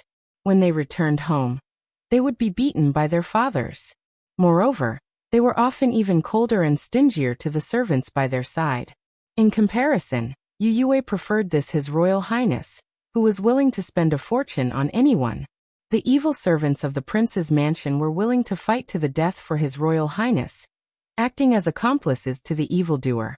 However, Yu Yue had privately heard a secret that when Su Fengnian was in danger and was about to be assassinated, several evil servants did not hesitate to use their bodies to block the sword. They faced death one after another without fear. As for the reason behind this, Yu Yue did not dare to investigate. Su Fengnian picked up the wine bowl and was about to drink. He raised the large white bowl in his hand and asked Jiang and I, "How much do you think I should reward them?" Jiang and I sneered. "It's not my silver. If you want to reward them, go ahead. Even 1,000 gold is fine." Su Fengnian said self-mockingly, "I didn't bring that much, and I can't bear to. It's better to be frugal when going out." "All right, round it up and give them 1,000 taels." Su Fengnian snapped his fingers. Blue Bird, who was most in tune with His Royal Highness, turned around and went into the carriage to get the banknotes. If it was 1,000 taels of silver, the two injured swordsmen would be so tired that they would vomit blood just by carrying them. If they went out and exposed themselves, wasn't that just seeking death? Did they really think that the world was peaceful and no one would pick up lost things? Jiang and I, whose face was full of indifference, quietly turned her head. The little girl, who was not good at math, stretched out her fingers to calculate. If one hand wasn't enough, she added another small hand with calluses. After much difficulty, she calculated the result. Her face immediately fell. 1,000 taels, 1 copper coin per word. 1,000 copper coins was 1 tael of silver. Wouldn't she have to read a whole million words of secret manuals and classics? She might not even be able to earn 1,000 taels of silver, even if she finished reading that box of books. Practicing the sword seemed to be quite good. Didn't those 2 wanderers earn 1,000 taels with just a few bowls of wine? Jiang and I, who was secretly calculating, sighed and muttered, but practicing the sword is really hard. Raising her head to look at the old god of swords, who was once invincible in the world but only had 1 arm left, Jiang and I felt that it was better to give up. Studying and earning money was good enough. The 2 swordsmen didn't hear the rumor that His Royal Highness had said, "It's a skill and should be rewarded." They were very disheartened. Moreover, they didn't even have the energy to drink milk in this competition. So the fighting momentum was inevitably weakened. They were suspected of having a strong start but weak finish. Those onlookers who didn't need to move their hands and only needed to move their mouths to drink wine couldn't see the knack, but how could they not see the difference in the intensity of the fight? Seeing that the 2 wanderers were getting more and more sloppy in their fight, they began to jeer and boo. On the official road, the 2 swordsmen, whose mouths were full of dust, had the urge to rush over and beat these bastards up. However, with the presence of the high and mighty crown prince, they could only suffer in silence. Indeed, as Su Fengnian had predicted, even their new clothes were bought on credit. Their swords, which were worth some money, were already in their possession. Otherwise, they would have lost everything and would not be able to face their confidants, who were eagerly waiting for them to go back and buy rouge and face powder. The heavens had opened their eyes. Bluebird walked slowly, handing 2 stacks of 500 taels of silver notes to the young swordsman. One of them couldn't help but look at the beauty in front of him when he took the notes. His vision blurred and he flew backward, landing heavily on the ground. The other wanderer was shocked. He didn't care about exposing himself and hurriedly ran over to help his companion. He hurriedly took a small path to escape. Seeing this funny scene, Yue couldn't help but smile. Su Fengnian didn't smile at all. He just lowered his head and drank a mouthful of wine. He said to himself, "Wenhua, so what if you can't afford a good sword? I hope you can always carry this broken wooden sword and become famous all over the world. When the time comes, according to our agreement, you will treat me to beef and I will cheer you on." The old god of swords, Li Chuangong's expression changed slightly. Looking at His Royal Highness, who was acting a little strange today, the old man habitually tugged at his sheepskin coat and said softly, "Boy, find a time to fight with that Lu fellow. This old man will watch the show. It's more interesting than watching 2 idiots who don't even deserve to carry a sword fooling around." Su Fengnian, who was busy thinking about the promise he made years ago, didn't hear the old man's words clearly. He raised his head and asked in surprise, "What?" The old man, who had always been sarcastic to His Highness the Crown Prince, felt as if the sun had risen from the west. He said calmly, "I'll let you fight with the one surnamed Lu." Su Fengnian said in a low voice, "All right." Chapter 113. Of course, Lu Qiantang wasn't deaf. He heard that the old sword immortal senior wanted him to spar with His Royal Highness. Although it was mostly a manual job to slowly feed His Royal Highness, what he practiced was the tide-watching heavy sword. His attacks weren't as delicate and precise as other sword techniques. What if he injured His Royal Highness? Who would he complain to? Looking for the Pillar State, who was known for being protective of his own people, would be courting death. Talking to His Royal Highness about the principle that swords and sabers have no eyes? No matter how he looked at it, this His Royal Highness didn't seem like a master who was easy to talk to. Who knows, he might even be made to suffer along the way. Lu Qiantang lamented in his heart. "Forget it, I'll just deal with whatever comes my way. When the time comes, I'll just have to go all out. At worst, I'll just stand there and let His Royal Highness hack at me a few times."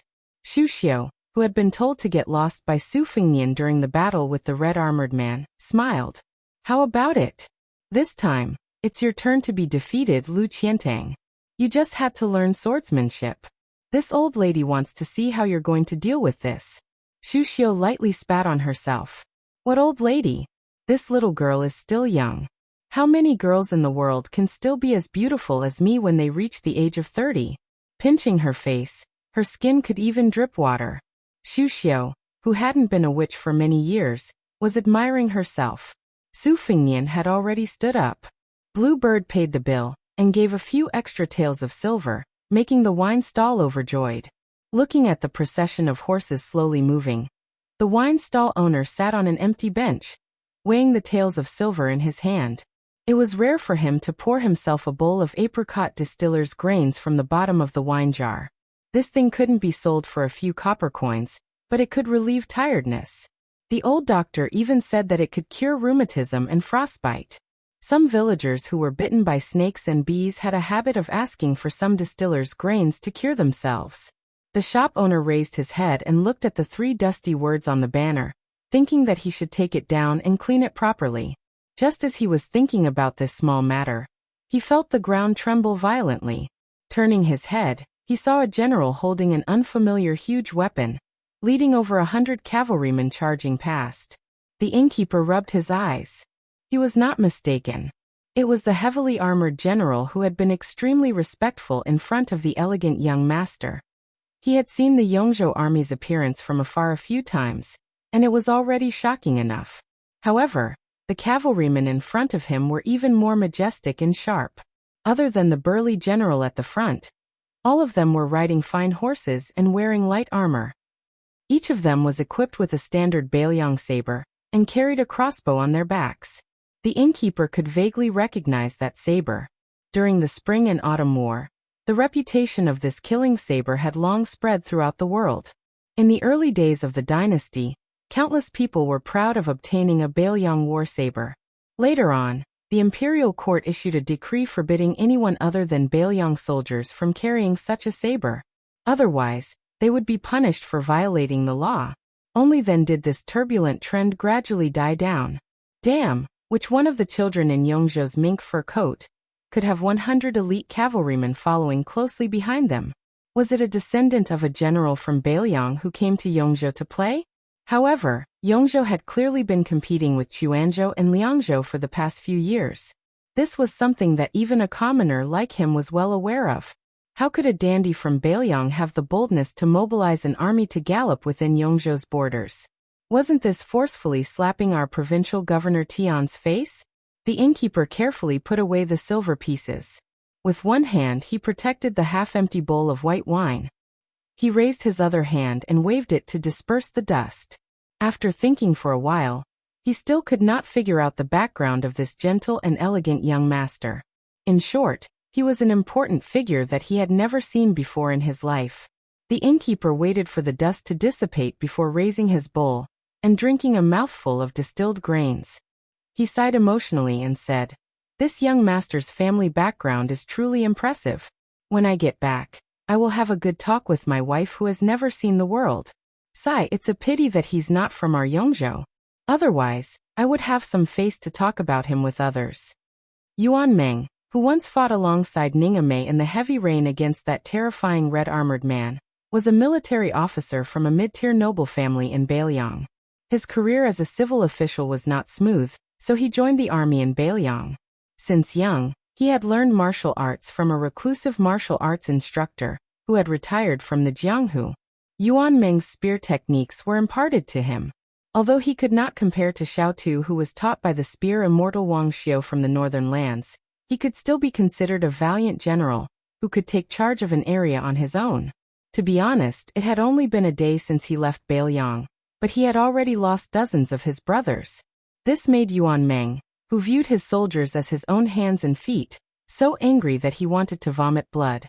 What was even more depressing was that he could not show this grievance on his face. He did not dare to speak irresponsibly to His Royal Highness. The funny thing was that Yuan Meng and Great Halberd Ningame's military rank were actually the same, secondary rank 6, a position that was neither high nor low. However, Yuan Meng was sincerely convinced by General Ning. Beiliang's four fangs were obviously inferior to de Zhugua's 6 foster sons. However, in the Beiliang army, the 6 leading generals held high positions in power, so it was inevitable that they would not be able to reach them. The four fangs tiger generals, on the other hand, were easier to see with their own eyes.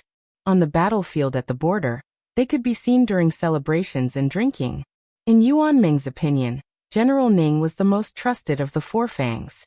Every time he broke through enemy lines, he would lead the troops, just like de Zhugua. When he returned to his tent, he was amiable and approachable. He was much easier to get along with than Dian Xiongzhao, who had a bad temper and was prone to whiplash. Especially in the small Heian County, General Ning used his halberd to knock down the Eastern Forbidden City's deputy commandant, who did not have eyes. This was the valiant general of Beiliang. Ningame suddenly raised his halberd and stopped his horse. He turned around and laughed loudly at all the light cavalry. His Royal Highness told me when we were drinking that if he was at the Yingliang city gate that day, he would strip that Eastern Forbidden City's deputy commandant naked and hang him on the city gate. Yuan Ming was startled. The 100 personal cavalry of the Phoenix Battalion probably had the same expression as their leader, Yuan Ming. Their hearts were somewhat moved, but they did not take it seriously. Ningame only passed on the message and then continued to urge his horse forward. That giant halberd almost dragged the ground. According to the schedule, they would enter a city to rest at dusk. Su Fengnian did not enter the city. He let Lu Qiantang pick a small path to enter the Qingqing mountain range. This meant that unless they found the temple on the mountain, the group would have to sleep in the wilderness tonight. Qingqing Mountain had 64 peaks, big and small. The peaks encircled the mountain like a city. The ancient trees were green all year round, and the greenery was thick. That was why it was named Qingqing. Chapter 114. Yongzhou had 3 wonderful sceneries. The easternmost was the West Sword Pavilion, which was said to have been created by a sword immortal with a sword coming from the east. It was the most dangerous place. In the south was the Kuei Gate Pass, which was said to have been passed by a saint riding an ox. The third was the Taoist Holy Land where the Qingqing king was born. It was originally a paradise of the 9 pecks of rice sect, but the verdant gazelle palace master, who was bestowed to the Qingqing king by the old emperor, was a Taoist priest from the dragon and tiger sect. He had taken over the 9 pecks of rice sect and expelled all the 9 pecks of rice sect, leaving only the verdant gazelle palace. Therefore, the number of incense in the Qingqing mountain decreased sharply every year. It was much more deserted than the other famous mountains, which was really inconsistent with the Qingqing mountain's reputation. Misfortunes never come singly. There were fewer visitors, but there were more bandits occupying the mountain and calling themselves kings. Groups of stragglers and wandering soldiers were untraceable, and they often called themselves kings together with the Qingqing king. It was very troublesome for the government to exterminate them. Even if there were a lot of old hunters willing to take the risk to lead the way, they often failed. After several twists and turns, the county governor saw that the verdant gazelle palace master did not appreciate the kindness, and even turned the tables by saying that the government was stirring up trouble and was noisy on this quiet place. He was even more unwilling to waste money and manpower, unless it was a high-ranking official who had nothing better to do and came to Qingqing Mountain for sightseeing. Unfortunately, they were robbed and forced to send troops into the mountain. The government was waiting for Qingqing Mountain to become a dead mountain and a dead city. They wanted to see how the Qingqing king, who only had a title, could maintain the incense. When His Royal Highness changed the itinerary, the old Taoist priest, Wei Shuyang, was quite emotional. When he was young, he lived on a peak in the back of the mountain. However, he was not the kind of person who admired Taoism when he was young. After all kinds of discouragement, he became a Taoist priest. He had some feelings for Qingqing Mountain, but not deep. He was very angry about the Qingqing king's expulsion of the 9 pecks of rice sect. If it were not for the important task of protecting His Royal Highness, he would have come to Qingqing Mountain to argue with the Taoist priest who was crowned king. Qingqing Mountain was known for its fog. An hour after entering the mountain, the dusk seemed particularly heavy. Su Fengnian was not in a hurry to let Lu Qiantang find a place to rest at night. He rode on the white horse leisurely. Yu Yue listened to the old Taoist priest, Wei Shuyang, introduce the scenery of Qingqing Mountain along the way. She was not worried about eating and sleeping in the open. Back then, hundreds of thousands of people fled from the imperial city of West Chu. She and her father were wrapped in the torrent. What kind of suffering had they not suffered? Back then, Su Fingyan heard that there was a heavenly paradise on the mountain that was ranked very high in Taoism. That was why he left the mountain on the official road. In the end, in broad daylight, he encountered a group of bandits who cut the path. One ran while the other ran. It was really embarrassing. As Su Fingyan thought about it, the corners of his mouth curled up. If he did not know that old Huang was Jianjiu Huang, he probably would not have known that this guy with missing front teeth who loved drinking yellow wine was a master. At that time, Su Fingyan was riding on horseback, but old Huang was carrying his luggage and running wildly under the horse. He was not slow at all. If he was an ordinary person with a thin and weak body, how could he have the strength to run half the mountain with the horse? Why did he not think of it at that time? Su Fingyan came back to his senses. Relying on his memory, he looked at the familiar scenery and said with a smile, "Lu Qiantang, 1 li up the mountain, there is an abandoned Taoist temple. Go and investigate it first." Lu Qiantang accepted the order and left. The mountain was dark and wet, and Yu Yue was a little cold. She hugged Wu Menyang tightly. Su Fingyan glanced at her and said gently, "Tonight, you and Jiang and I will sleep in the carriage." Yu Yue's expression was complicated. She lowered her eyes and looked at Wu Menyang, who raised her head. Not long after, Lu Qiantang returned and said respectfully, "Reporting to your highness, there is indeed an abandoned Taoist temple. There are no miscellaneous people." Su Fingyan nodded. He turned his head and ordered Yang Qingfeng, "Go and catch some game." Yang Qingfeng's figure jumped and disappeared into the dense forest. The horse continued to move forward meekly. The Taoist temple was still the same Taoist temple. It was just that it was even more dilapidated than before. Lu Qiantang picked up some firewood and started a fire in the courtyard. Tonight, the three of them naturally had to take turns guarding the temple. If Xu Xiu was unwilling, Lu Qiantang would not haggle over such trivial matters. The pillar of De Guo was too lazy to say which of the three retainers of the prince's mansion was higher or lower. His Royal Highness also did not say anything. It was as if he wanted the three of them to compete on their own. As for who was stronger and who was weaker, it was hard to say. Lu Qiantang was 100 times more confident in the scarlet cloud sword in his hand. However, he was not blindly conceited. Against the red-armored talisman general, Xu Xiu's internal energy could not be underestimated. Yang Qingfeng's treacherous methods were even more unpredictable. Taking a step back, so what if they competed? The maidservant that His Royal Highness called Blue Bird made her move today had already shocked him. Yang Qingfeng caught several pheasants and wild rabbits. He was even carrying a wild muntjac. However, His Royal Highness was only interested in the pheasants. He smiled and said, "This is a specialty of Mount Qingqing white fruit pheasants. They grow by pecking on white fruits. The fragrance of their meat is even more excessive than that of the muntjac. You'll know when you taste it." The premise is that this Shitzi is able to control his mouth and not swallow it all. There was a clear spring at the back of the Taoist temple. Blue Bird and Su Fingyan, who had been ordered around by him, skinned and washed the pheasants together. In order to plan for the long term, Su Fingyan had Blue Bird teach him step by step how to control the heat of the ginger, which could even scorch a roasted goose. Su Fingyan sat on the steps. The two long and short sabers embroidered with winter and spring thunder were stacked on top of each other on his lap. Yu Yue, who did not bring many personal belongings with her, did not want to sit on the ground and dirty her clothes. Holding Wu Menyang, she stood next to Su Fingyan. On the other hand, the old sword god was lying on his back on the highest step, using a blue stone he had casually picked up as his pillow. Yang Qingfeng was feeding the horses outside the courtyard. Xu Xiu and Lu Qiantang were standing guard at the entrance to the courtyard, one on the left and one on the right. Su Fingyan waited for the delicious food to enter his mouth, then turned his head and pointed to a towering mountain in the distance, saying softly, "On the top of that mountain is the Qingyang Palace. On a clear night after the rain, you can see the wonders of thousands of lanterns facing the heavenly court. But I have only heard about it from Huang, and have never seen it with my own eyes.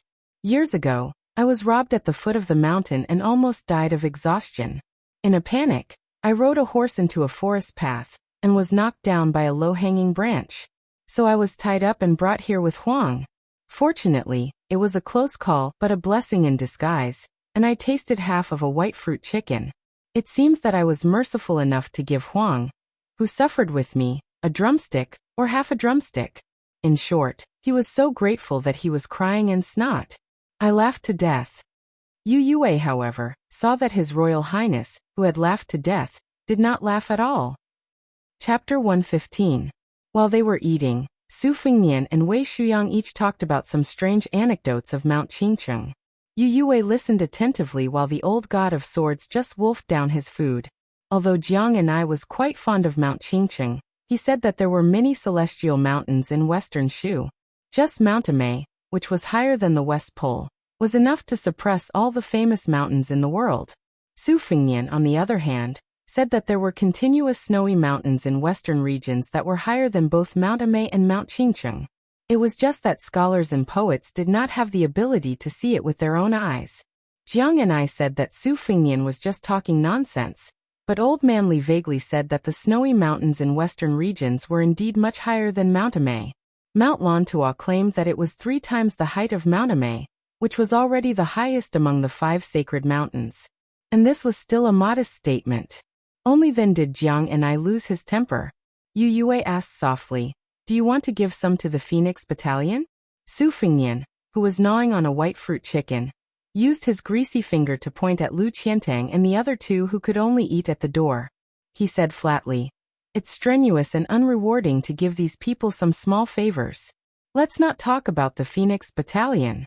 These 3, if you don't give them what they yearn for even in their dreams, even if you put 10,000 roasted white fruit chickens in front of them, they'll only think it's disgusting." Yu Yue said softly, "But it's always good to be approachable." Su Fengnian laughed and said, "That's because you haven't stayed in the Bailiang army. That's why you can say that. Let's not talk about others." Su Zhao's prestige was earned by taking the lead and risking his life time and time again. In the later stages of the chaotic war of spring and autumn, the late emperor specially decreed that Su Xiao was not to personally charge into enemy lines. Do you know how many of Bailiang's top generals died for Su Xiao? Wang Jian, the peerless hero who was known as the giant spiritual official of the heavenly court, and 2 others before him were all dead. Now Qi Danggua, who was carrying the banner of Bailiang, had scars on his body. Even an old soldier who had been through hundreds of battles would be shocked to see him. Su Xiao himself had said that it was the will of the heavens that he was able to live until today. It was the heavens that did not want him to die. Giving people a small profit, if the operation is done properly, of course it can be exchanged for a big profit. But no matter what, it can't be exchanged for people's death and loyalty.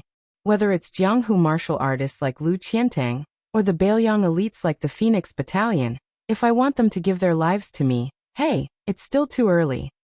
Yu Yue, who was squatting in front of the bonfire and warming herself up, felt a chill for no reason. His Royal Highness hadn't even exchanged a few words with them, and he was already thinking about how to cheat them of their lives in the future? As if he had guessed Yu Yue's thoughts, Su Fengnian said self-mockingly, "Do you think they're idiots? If I say, hey, take out your lives, will they really obediently hand it over? The name His Royal Highness can only frighten people and tempt some petty people who seek profit. If I'm an empty bag of idiots, in the end, at most I'll just be a prodigal hedonist. Yu Yue, there's no harm in telling you something you don't know. Just now when we went up the mountain and looked down from above, did we see any torches from the cavalry on the small path at night? I don't think so, because the Phoenix Battalion's light cavalry was the best in both night and field battles in the Bailiang army. The martial arts book said that cavalry had 10 victories, 9 defeats, and 8 losses. Logically speaking, the dense forest was the cavalry's place of defeat. But if anyone really thought that the 100 Phoenix Battalion soldiers couldn't stop 3 paces after going up the mountain, then they were purely looking for trouble. The Phoenix Battalion's warhorses went from horse identification, breeding, feeding, training, then to horseshoes, stirrups, saddles and armor, and finally to choosing a formation with the same jumping speed, diligently riding, archery and matchmaking between men and horses. There couldn't be any mistakes in every step. When a warhorse died in battle, it wasn't allowed to be eaten. It could only be cut off its ears and hooves to report to the horse supervisor. Those who violated the rules would be severely punished by military law. This was just a microcosm of the Bailiang army. Su Xiao managed the army and was clear about rewards and punishments. Before the battle, he never asked for great merits, only that he didn't make any mistakes. In the end, it was only a battle to the death, and still a battle to the death. This was the biggest and only characteristic of Su Xiao's army. Even he, the great general, dared to take the lead, so how could the 300,000 cavalry not be afraid of defeat, and not refuse to fight to the death? The 4 great generals of the spring and autumn period. It seemed that another 4 appeared a few years ago. Who could be like Su Xiao, who could make the lowest level of soldiers willing to fight to the death? Yu Yue, tell me again, is it good or bad for me to take a leisurely stroll around the famed mountains with a beauty like you and take the time to give a little favor to the Phoenix Battalion? Yu Yue was so shocked that she couldn't speak. Su Fengnian wiped his hands on Yu Yue's clothes and said with a smile, "Don't feel bad. In a few days, when we reach the big cities in the county, we'll change out of our old clothes. Also, when did you tear off the ribbon that was tied to your chest? Such a magnificent scenery, yet you want to hide it. Why do you think it's too big, and that sword dance won't look good? Wrong, it's big. Only sword dance will have spirit. With each wave, won't the domineering sword intent come out? No matter how beautiful a woman is, she will feel ashamed of her inferiority when she sees you. What I say under the bed is the truth." Perhaps it was because His Royal Highness had jumped too much when he spoke. Yu Yue didn't run away bashfully for a while. She just hugged Wu Mainyang and stared blankly. The old god of swords laughed exaggeratedly and said, "These words have a bit of wisdom. This old man is very pleasing to the ears." Jiang and I unconsciously sneaked a glance at Yu Yue's tightly wrapped, full breasts. Then he lowered his head to look at himself. He seemed to be somewhat discouraged. Lu Qiantang entered the courtyard and said softly, "Your Highness, there's an enemy attack. There are more than 30 people, but they're all bandits in the forest." As long as His Royal Highness gave the order, Lu Qiantang could make these bandits, who had found the King of Hell, die without knowing how. Su Fengnian smiled and said, "Let them all in." Lu Qiantang and Yang Qingfeng, who looks more like a ghost than a ghost, don't show yourselves. Be careful not to scare them. Yang Qingfeng can go inform Ningame to stay put and wait for orders. Xu Xiao, you stay behind. More than 10 burly men noisily rushed into the courtyard. The remaining half could only squeeze at the door and look around. They had all followed the light of the fire. Nowadays, it was rare for them to encounter a big fat sheep. There were very few pilgrims, but today's group simply made them laugh. They widened their eyes and looked over. They almost all swallowed their saliva at the same time. The young nobleman sitting on the steps in the middle looked like the son of an official. At the very least, he was a child from Yongzhou. As for the disheveled old man and the old Taoist who were lying down and eating meat, they didn't pay any attention to them. However, the remaining people were all stunning beauties. The plump lady holding the white cat had a very good figure. Even a fairy couldn't compare to her. The little girl dressed as a servant girl who was roasting meat had an even more beautiful face. Her legs were closed together in an alluring manner, leaving no gap. Young chick. In front of him stood an older lady who looked like a vixen. What was a scholar saying? That's right, charming. At the door, the men who were slightly weaker, so they waved flags and shouted battle cries instead of rushing to kill and rob, were about to go crazy. They pushed and shoved with all their strength. The shorter ones began to jump around, hoping to take a few more glances. How could such a beautiful and delicate lady withstand a few rounds from the first and second masters? Would it be their turn to have a taste? The 3 people in the courtyard had never been lucky enough to see her in their entire lives, let alone touch or even press her down. If the masters of the house took her as their mistresses, wouldn't they be done for? If it weren't for the nobleman from a rich family, the ox-nosed Taoist priest, and the skinny old man who wore a sheepskin fur coat, they would have thought that a fairy had descended to the mortal world. The first master, who was holding a pair of rusty Xianhua axes, sneered and said, "Don't you know the Yinyang Pavilion on Mount Qingcheng?" Su Fengnian looked ignorant and said, "I know. Under the pavilion is the world of the living, and under the pavilion is the world of the dead. The climate is completely different. In the past, when I was in this Taoist temple, I heard people say that even if there was a thunderstorm under the mountain, it would still be sunny on the mountain. The second master was a wretched man who looked like a monkey, and was even skinnier than the old god of swords. He was born to be irritable. He jumped forward and reached out to touch Shuxiu's chest with his dirty claws. Poor Shuxiu didn't know His Royal Highness's intention. She could only pretend to be frightened and took 2 small steps back, just in time to avoid the monkey's vomiting hand. Unfortunately, Xu Xian was the outsider with the least status in this courtyard. She was so close to them that not only did she smell the sweat of this group of bandits and barbarians, she also smelled the terrifying armpit odor of that skinny monkey. Looking at His Highness the Heir Apparent, Xu Xian felt a little helpless. She could only hope that His Highness the Heir Apparent would stop playing with cats and monkeys as soon as possible. She was really unwilling to stand in the same courtyard as them. She did not lose some of the witchcraft that she had to be proficient in as a witch in her previous life, so it was really easy for her to deal with them until they wished they were dead. She threw some of the specially bred 5 poisons into their abdomen, nibbling away at their internal organs bit by bit, or reversing their meridians until their entire body boiled and exploded. Weren't their minds filled with obscenity? She had a kind of aphrodisiac with her, but she did not use it on them as a kind of bodhisattva. Instead, she threw it to wild beasts like the Bear King and the Monkey King. Su Fingyan hugged Yu Yue and rubbed his stubbled chin on her smooth cheek. He asked with a smile, "Then are you robbers?" When this naive question came out, even Jiang and I felt embarrassed. Chapter 116. Su Fingyan looked at Auntie Shu, who was trying her best to suppress her killing intent, and pretended to be shy and flustered. She was an old lady in her 30s, so it was not wrong to call her auntie, right? Su Fingyan did not kill according to her wishes. He still held Yu Yue's small waist, which was soft and smooth to the touch. In terms of waist slender, Jiang and I was not inferior to Yu Yue in his arms. However, Su Fingyan was lucky enough to see Yu Yue's chest on the bed. In comparison, her small waist seemed to be very small. Su Fingyan just pointed at Xu Xiu and teased, "Heroes, if I hand over this beauty and let you love her, will you let us go?" The headmaster, who was holding 2 xianhua axes and wearing a tiger fur coat, glanced at Xu Xiu. Usually, with such a rare beauty in front of him, everything would be easy to deal with. However, a man who is not content is like a snake trying to swallow an elephant. The other 2 in the courtyard were obviously more delicious than the one closest to him. Even the most beautiful and arrogant Taoist nuns in the Qingyang Palace were not half as good as them. The headmaster had been on the mountain for 2 months, and he was about to suffer internal injuries from holding back his evil desire. He was just short of finding a female monkey to have fun.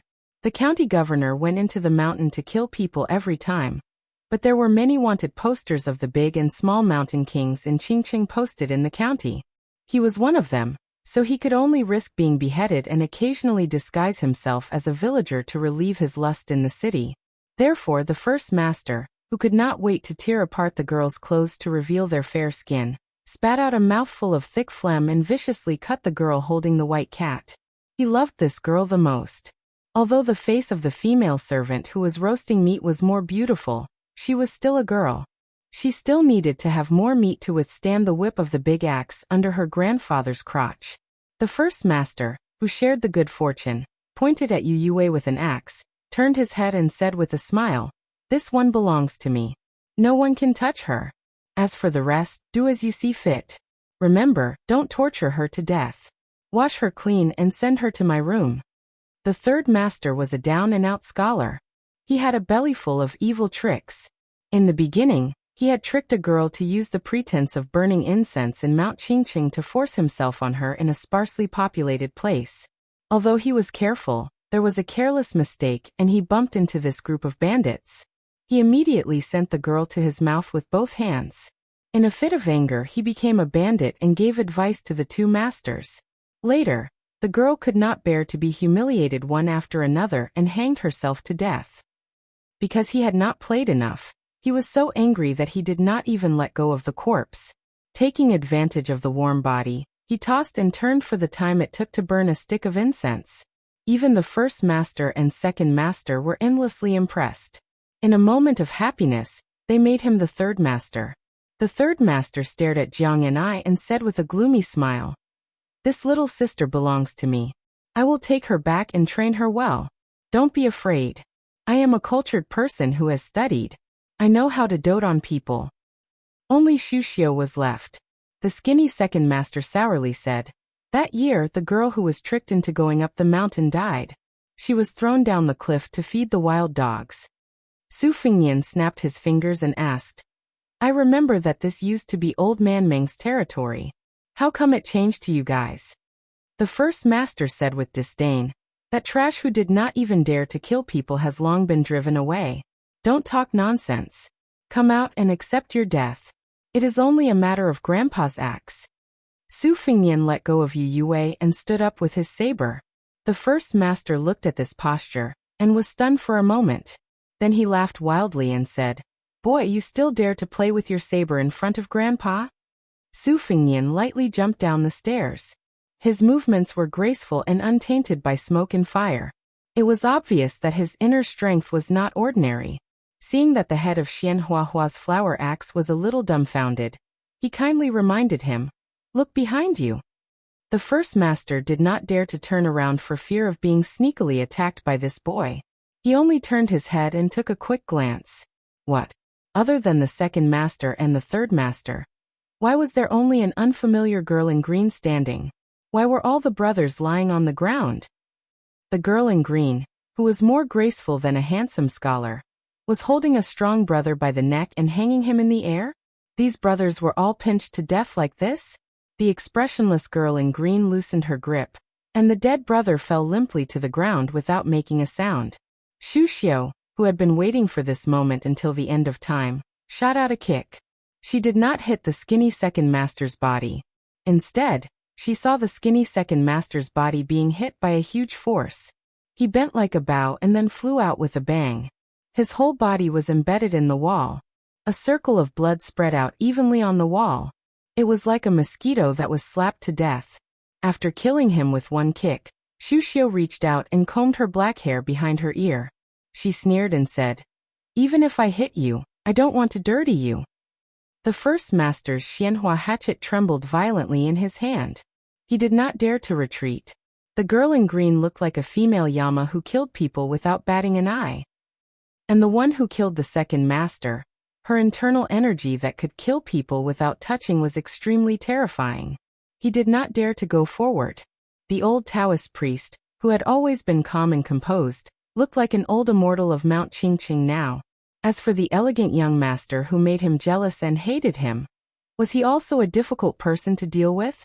Could it be that he was going to die here today? With a thud, the third master, who was the most proficient in judging the situation, knelt on the ground and cried for his father and mother, begging for mercy. Su Fengnian only asked a question that confused people. "Old Meng and his people are dead?" The first master, whose life was hanging by a thread, quickly bowed and said, No, I have been friends with Old Meng for more than 10 years. I just asked him to change his territory with me." Chapter 117. Su Fengnian made a no sound, as if a burden had been lifted from his shoulders. He instructed, "Lu Qiantang, take these two out. Be quick about it. Their howling and wailing in the middle of the night is like a ghost. Also, Yang Qingfeng, you know a lot of unorthodox methods. I'll leave these corpses to you. Remember to move them further away and sleep beside the pile of corpses. I'm afraid that someone will be on tenterhooks for the whole night, and won't have the energy to study and earn money the next day." Seeing the corpses, Jiang and I, who had already hidden behind the old god of swords, turned pale and did not have the time to refute. When Yu Yue was still Lu Qiantang, she was indifferent to life and death. Naturally, she was much calmer than Jiang and I. Su Fengnian did not even look at Lu Qiantang as he left the courtyard with one person in each hand. He only said to Blue Bird, "Bring me a brush and ink, then follow me out. I have some things to draw. Grandpa Wei, I'll have to trouble you to accompany me to the Yinyang Pavilion with a wide view." The old Taoist priest Wei Shuyang stroked his beard and smiled. "His Royal Highness is too polite. Coincidentally, I also missed that pavilion. When I followed my master to Mount Qingqing to cultivate when I was young, I rested there. Bluebird and the old Taoist priest each held a torch as they led the way. Su Fingnian held a knife of high-quality rice paper that he had squeezed out from Jin San Lang. The brush in Bluebird's hand was not the same as usual. It was the hardest and sharpest brush in Guangdong's Liaowei. Looking at the back of the three people, Jiang and I then looked at Yang Qingfeng, who was digging out the dead person from the wall and dragging it out of the courtyard.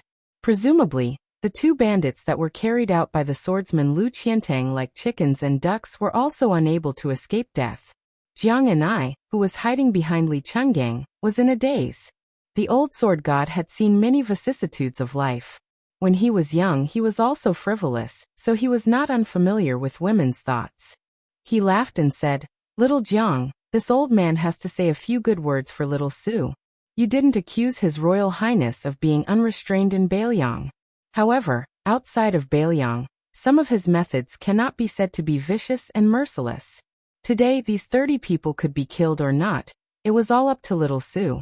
In the end, this old man guessed that it was the little bandit old Meng who had yet to show himself. Jiang and I made a lukewarm sound of "oh." The old sword god smiled and said, "Little Jiang, do you want to know why that little brat took the brush and ink out? If you roast another white fruit chicken for this old man will tell you." Jiang and I said unhappily, "I don't want to know." Old Manly was someone who could not hide his words. With great difficulty, he swallowed the words that were at the tip of his tongue and said, "Let's not talk about it. Otherwise, you will be frightened by this little brat's shrewdness and won't dare to practice the sword." Inyang Pavilion. With this as the boundary, below the mountain was the world of the living, and above the mountain was the world of the dead. It made sense. Wouldn't those bandits who had barged into the courtyard become lonely souls in the world of the dead? Su Fingnian took a wooden board made by Bluebird and sat down cross-legged. He spread the rice paper on top of it. Bluebird wanted to grind the ink, so Wei Shuyang held 2 torches to light the way. With the help of the moonlight, he looked at the Qingqing mountain range in the distance. Qingqing Mountain was very outstanding in the history of Taoism. It was the location of the 5th paradise, which was more advanced than the ancestral courts of the 2 great orthodoxies, Mount Longhu and Mount Wudong. The Taoist temple in the mountain was hidden in the green mountains and clear waters. The architecture was most compatible with the heavenly way.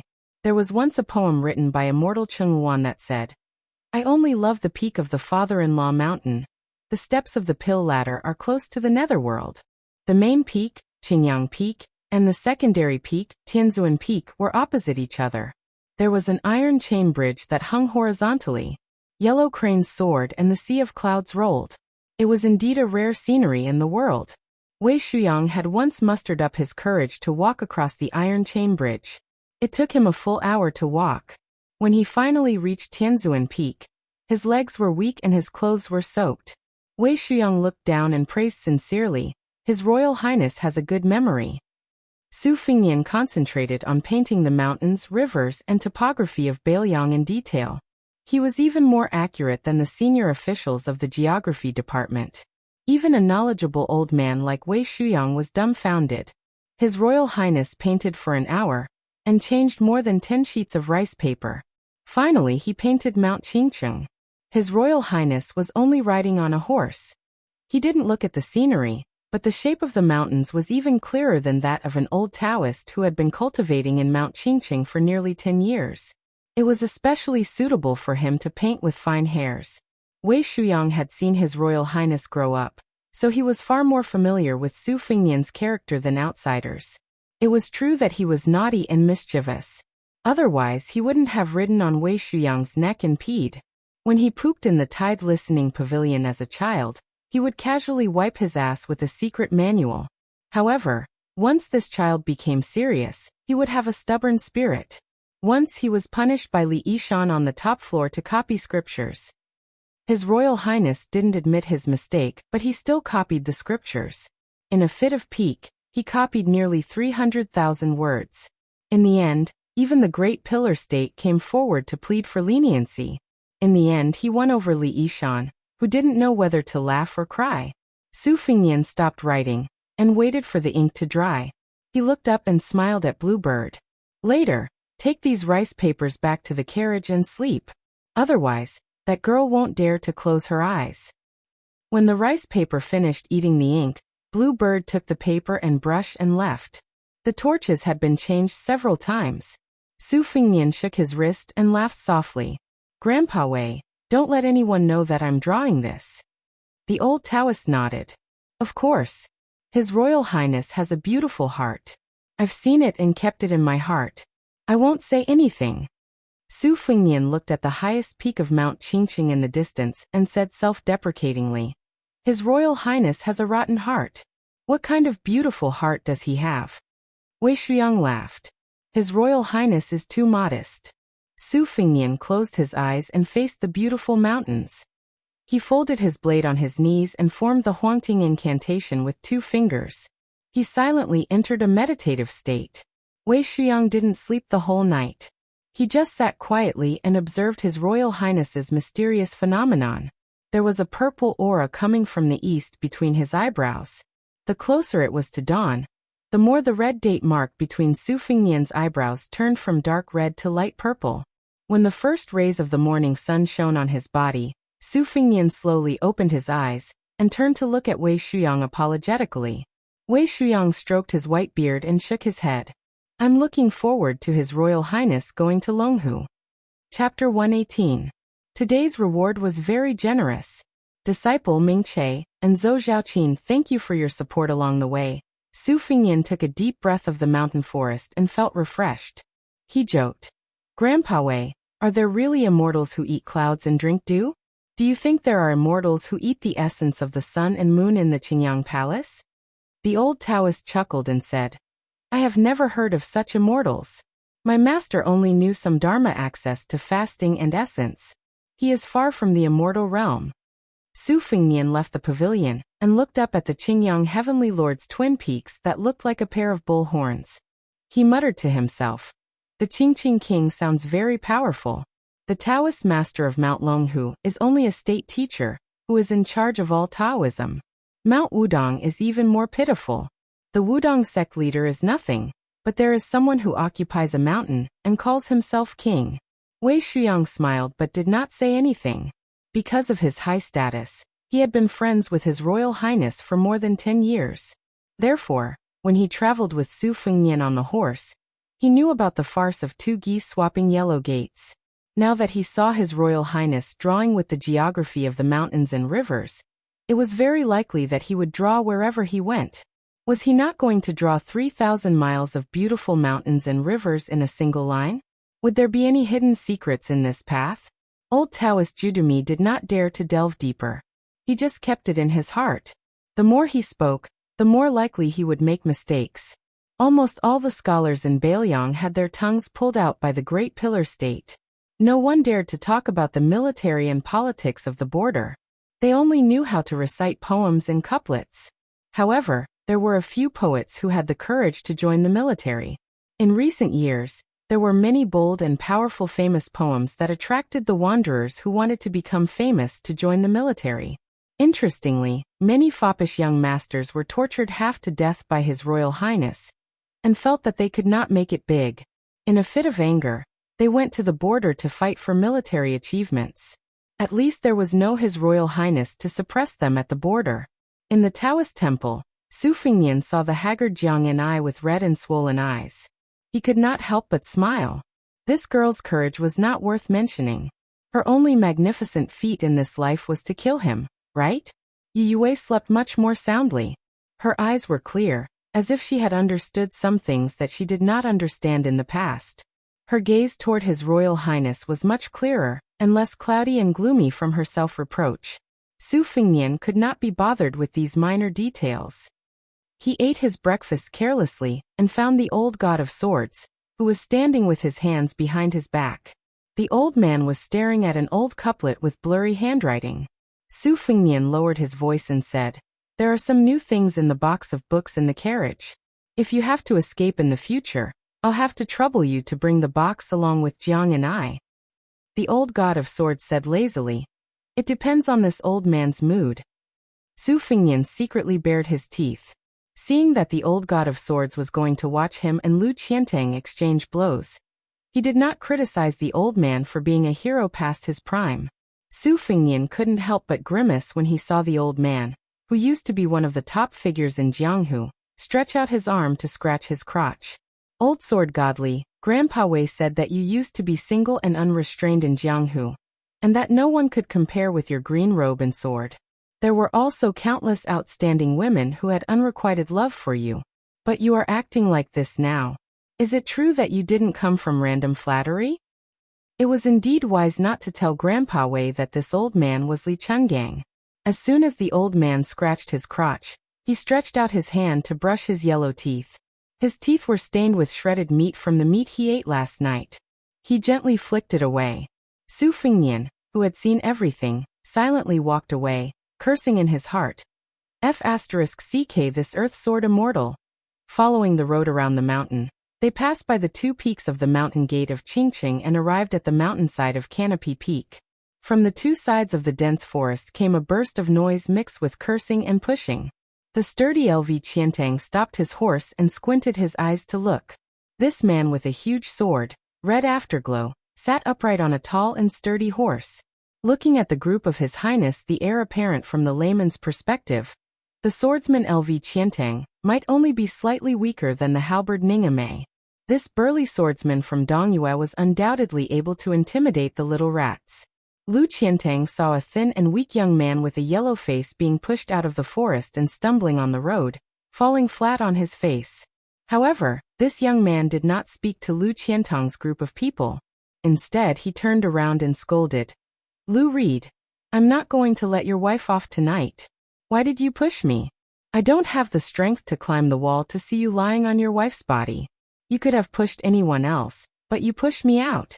Let's see if I don't expose the fact that you touched a big girl's breasts in the market last month. Lu Qiantang looked at him coldly and slowly drew out his giant sword.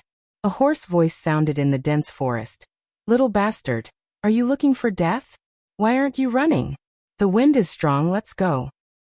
It seemed that this group of robbers was much weaker than those from last night, but their eyesight was much better. The most amusing thing was that the young man stared dumbfoundedly at Yu Yue, Xu Xiu, and Bluebird. Before he ran away, he shouted at the top of his lungs, Sisters, you're even prettier than the immortal ants of Qingyang Temple. Yu Yue raised the corner of her mouth. This little thief was much cuter than those unlucky villains from yesterday. His Royal Highness rode out and slapped Lu Qiantang's hand with the embroidered winter saber. Yu Yue was very surprised, but it was a kind of joy from the bottom of his heart. His Royal Highness carried the embroidered winter saber on his shoulder and laughed. Little Hawthorne? The young man was about to run into the dense forest, but he suddenly stopped and looked back at the strange young man on the horse. He only felt that the young man looked familiar, but he didn't know such a rich young man. What? Oh my God, did I get on the list of bandits in the city? It can't be. We have the lowest status among the dozens of bandits in Mount Qingcheng. Even the head Meng was not qualified to have his portrait posted on the city wall. Because of this, the head Meng was very angry. He always said that he was the first bandit king of Mount Qingcheng. Why didn't he get on the list? My old Meng has also kidnapped several wives and daughters of officials in the county. Didn't he just let them go after taking some money? Did he look down on us? The young man, who was nicknamed Little Hawthorne by His Royal Highness, was stunned for a moment. He stared at him for a while, and then said uncertainly, Su Fengnian. His Royal Highness narrowed his eyes and pursed his lips. Xu Xiu, who was very picky, was dazed for a moment. His Royal Highness was really charming. Not to mention a mature woman in her 30s like her. It could be said that women between 10 and 80 years old would be attracted. Su Fengnian jumped off the horse and smiled. Isn't it? It's only been 3 years, and you can't recognize me? The young man was really a newborn calf who didn't know anything about the world. He didn't care about anything else and ran to Su Fengnian with a scream. He circled twice and excitedly reached out to touch Su Fengnian's saber, and pulled the sleeves of Su Fengnian's brocade clothes. He was amazed and looked up to ask, Su Fengnian, you are even more arrogant than last time. This time you are going to give money to old Meng again? Chapter 119. Su Fingnian didn't seem to mind that his clothes had been touched until they were dirty. He only used the embroidered dagger to knock the young man's head lightly and scolded with a smile. Go away, last time you guys robbed me. This time it's me who should rob you guys. More than 10 ragged thieves jumped out of the dense forest. None of them weighed more than 150 kilograms. They were all poor, old and young. Most of them were wearing their own woven straw sandals. A few of them had weapons in their hands, but they were only carrying wooden spears and sticks. Compared to the group that attacked the Taoist temple at night, there was a world of difference. The leader, Old Meng, was a skinny old man who weighed more than 100 kilograms. He rubbed his eyes and finally recognized that the young man was the Su Fingnian that he had chased half a mountain away. He then looked at the majestic retainers on horses in fear. He carefully took 2 steps forward and asked from afar, Su Fingnian, let's make things clear first. You spent all your money in the past few years. I only have 1 life left. If you want to take it, take it. If you frown, I will change my surname to yours. Su Fingnian looked around. Little Hawthorne, the timid old Meng Lulu, the man who loved his wife the most, Cripple Kong, and many other familiar faces were still there. They were all alive. Su Fingnian's smile was intoxicating. He hugged little Hawthorne's small body and said loudly, Old man Meng, look at you. Even your stockade has been taken away by others, and you still want to pretend to be a hero in front of me. Damn you, don't pretend to be a fool in front of me. Go, pick a place near the water, and I'll take you guys to eat your fill.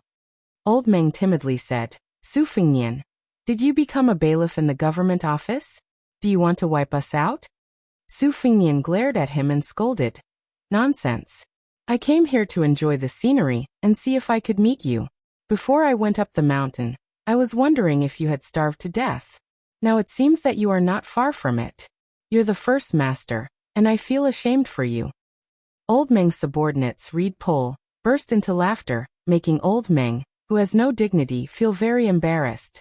Old Meng smiled embarrassedly and said, Hey, it's hard for a hero to stand out in this world. You little brat, your mouth is still unforgiving. Well, let's go. Yu Youwei's eyes widened, and Xu Xiu's charming face stiffened.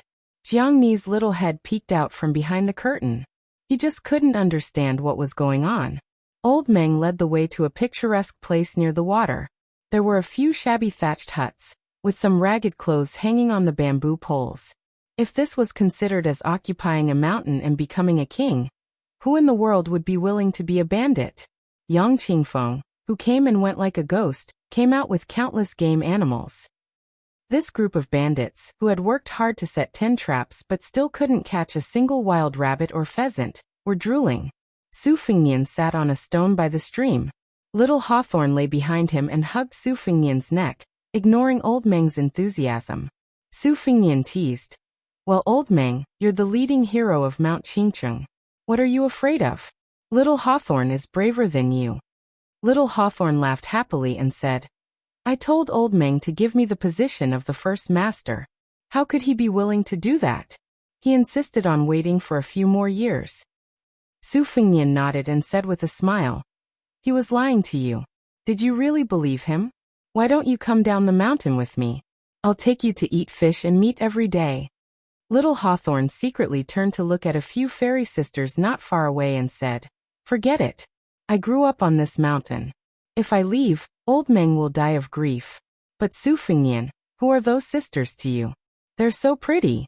They're much prettier than little Kay. Or from Lu Luwei's family. A young girl of 12 or 13 years old put her hands on her hips and said angrily, What did you say, stupid Hawthorne?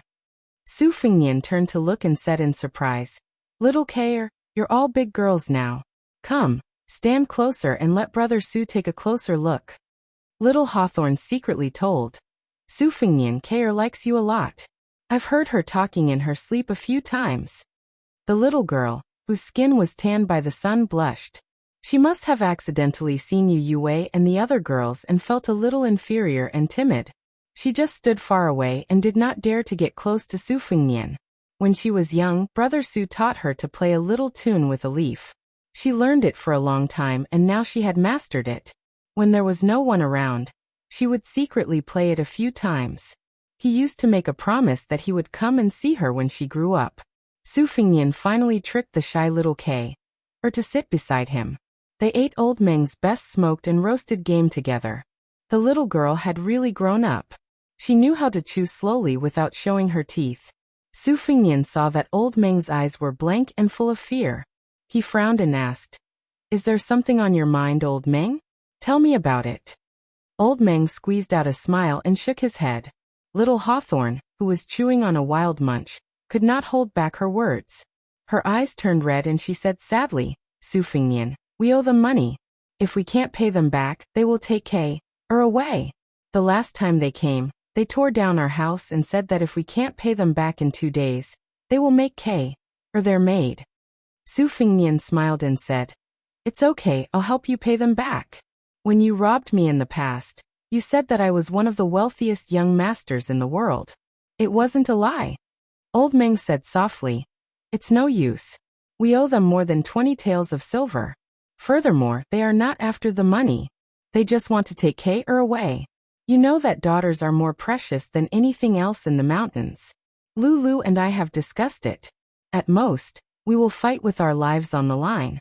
When the time comes, we will let little Hawthorne take K and escape down the mountain. Old bones like us won't be able to move, and we don't want to leave either. After all, we have been here for more than 20 years. We can't bear to leave. We are just waiting for the day when we die on the mountain. Su Fingnian, Old Meng knows that you have some silver, and I appreciate your kindness. However, those people are not kind people. They kill and burn without blinking. I don't know how many girls have been harmed by them. After you finish eating, you should leave quickly. It's best if you don't even want to stay on Mount Qingcheng. It's not peaceful." Su Fingnian asked, "You owe them money. Was it the first master who used a pair of axes?" Old Meng said with lingering fear, "That's not the case. If it were those people, we would have died long ago. Old Meng would rather starve to death than borrow money from them. Sigh. A good man takes responsibility for his actions. Old Meng has been sloppy all his life. Fortunately, I still have these old brothers. Su Fingnian, Old Meng boldly asks you to take care of little Hawthorne and K. It's easy to feed poor children, but I beg you not to let them become slaves. When we went up the mountain, we still had the backbone of men. We can't live backward. Just don't let them starve to death. If you are willing, Old Meng will kowtow to you. I don't mind kneeling for this great kindness." Su Fingnian was expressionless. Old Meng looked bitter. Lu Qianting bowed and said, "There are more than 10 new people." Su Fingnian made a cold gesture of cutting his throat. Old Meng was dumbfounded. Su Fingnian frowned and asked, "Mount Qingcheng is so chaotic. Doesn't Prince Qingcheng know how to do something about it?" Old Meng said bitterly, "Why would he care? Those immortals in Qingyang Palace don't care about the lives of ordinary people." Su Fingnian stood up and patted little Hawthorne's head. He then took K's small hand that was not delicate at all and said with a smile, "I used to carry you on my back. Now that you are a girl, I can't carry you on my back anymore. Your father will fight me with a hoe. Let's go. Take K to Qingyang Palace to see the immortals." Chapter 120. Su Fingnian held little Hawthorne in one hand and K in the other as they walked away. Old Man Meng, who had been a bandit for more than 20 years, had mixed feelings. Back then, when he had brought his old brothers to see the master and servant touring Qingcheng, even a blind person would know that they were a fat sheep dripping with oil. A dozen people had rushed up to intercept them. Old Man Meng had just said that as long as they had money, they would not hurt anyone. This timid young master had already fled on horseback. If he had not been unlucky enough to be knocked off his horse by a branch, he would have really run away in a panic. Old Man Meng could not do the immoral business of robbing money and killing people. Unexpectedly, he had accidentally found several large piles of banknotes and some strange books on this fat sheep. The group of old fellows were all dumbfounded. It turned out that this fat sheep had an extraordinary background. Without needing Su Fingnian to beg for mercy, Old Man Meng had taken the initiative to take a banknote worth 100 taels of silver and return the rest. It was not that Old Man Meng viewed gold and silver as dung. It was just that several groups of people on Mount Qingcheng had robbed wealthy families, and attracted the attention of hundreds of armored soldiers from the county's military office. Those who were unlucky had their lairs smashed, while those who were luckier had not been able to sleep soundly. Old Man Meng did not want to drag his group of brothers to the downtown area to be beheaded in public. After a while, they had gathered in the Taoist temple to eat some roasted game. The fat sheep and the grassland bandits had unexpectedly become familiar with each other. This fellow was not very courageous, but his skin was really as thick as a city wall. He had shamelessly stayed with them for half a day, and was addicted to eating and drinking. Every day, he would lie about how he was a rich young master from Bailiang. Who would believe him? Did he think that he was the son of a noble family just because he had a few thousand taels of silver? Our Old Man Meng has seen the world. Later on, Old Man Meng kicked him down the mountain. We are doing a job with our heads hanging on our belts. What if we implicate the two good people, master and servant, in the process? This fellow had a good conscience. Before he went down the mountain, he had given an extra 100 taels of silver, saying that he would keep it for Kay, or to buy clothes and rouge when she grew up. However, business had been slow in the past 3 years. More than half of it had been extorted by a few little immortals from Qingyang Palace. Then he had been on good terms with a few groups of people in the same industry who had borrowed but never returned the money. Half a year ago, he had had no choice but to borrow 30 taels of silver from Ming Xianfeng. Lu ran over with his head full of sweat. His lips were pale and trembling as he said, "Old Man Meng, Ying Xianfeng and those bastards are all dead. They were all killed by that guy with the big sword." Old Lu was as thin as a reed pole, but he had married a wife who was heavier than both of them. Moreover, he had given birth to a little girl who was getting more and more beautiful as she grew up. Old Lu wiped his sweat and sat on the ground. He gasped for breath and said softly, "This swordsman is too overbearing. He killed several people with one strike. How many of them could they withstand? They were all dead. None of them had a whole corpse. Old Man Meng, you are the smartest one among us. Think about it. Are we lucky or doomed? If we met Ying Xianfeng and his gang, we would have fought with our lives. However, Su Fingnian is a real person. If he holds a grudge against us, wouldn't it be like playing with us?" Old Man Meng thought for a while and said bravely, "It's a good thing. Su Fingnian doesn't look like an official's son who kills people like flies. He really likes little Hawthorne and Kay. We can all see this. He can't be bad. Otherwise, we wouldn't have survived." Lu Reed whispered, "What is the background of this Su Fingnian?" Old Man Meng reached out and touched his back. It was wet. He shook his head and said, "How would I know?" Lu Reed was surprised. "Hey, what about the servant, Old Huang?" Old Man Meng said absent-mindedly, "Have you ever seen a servant who can run as fast as a horse?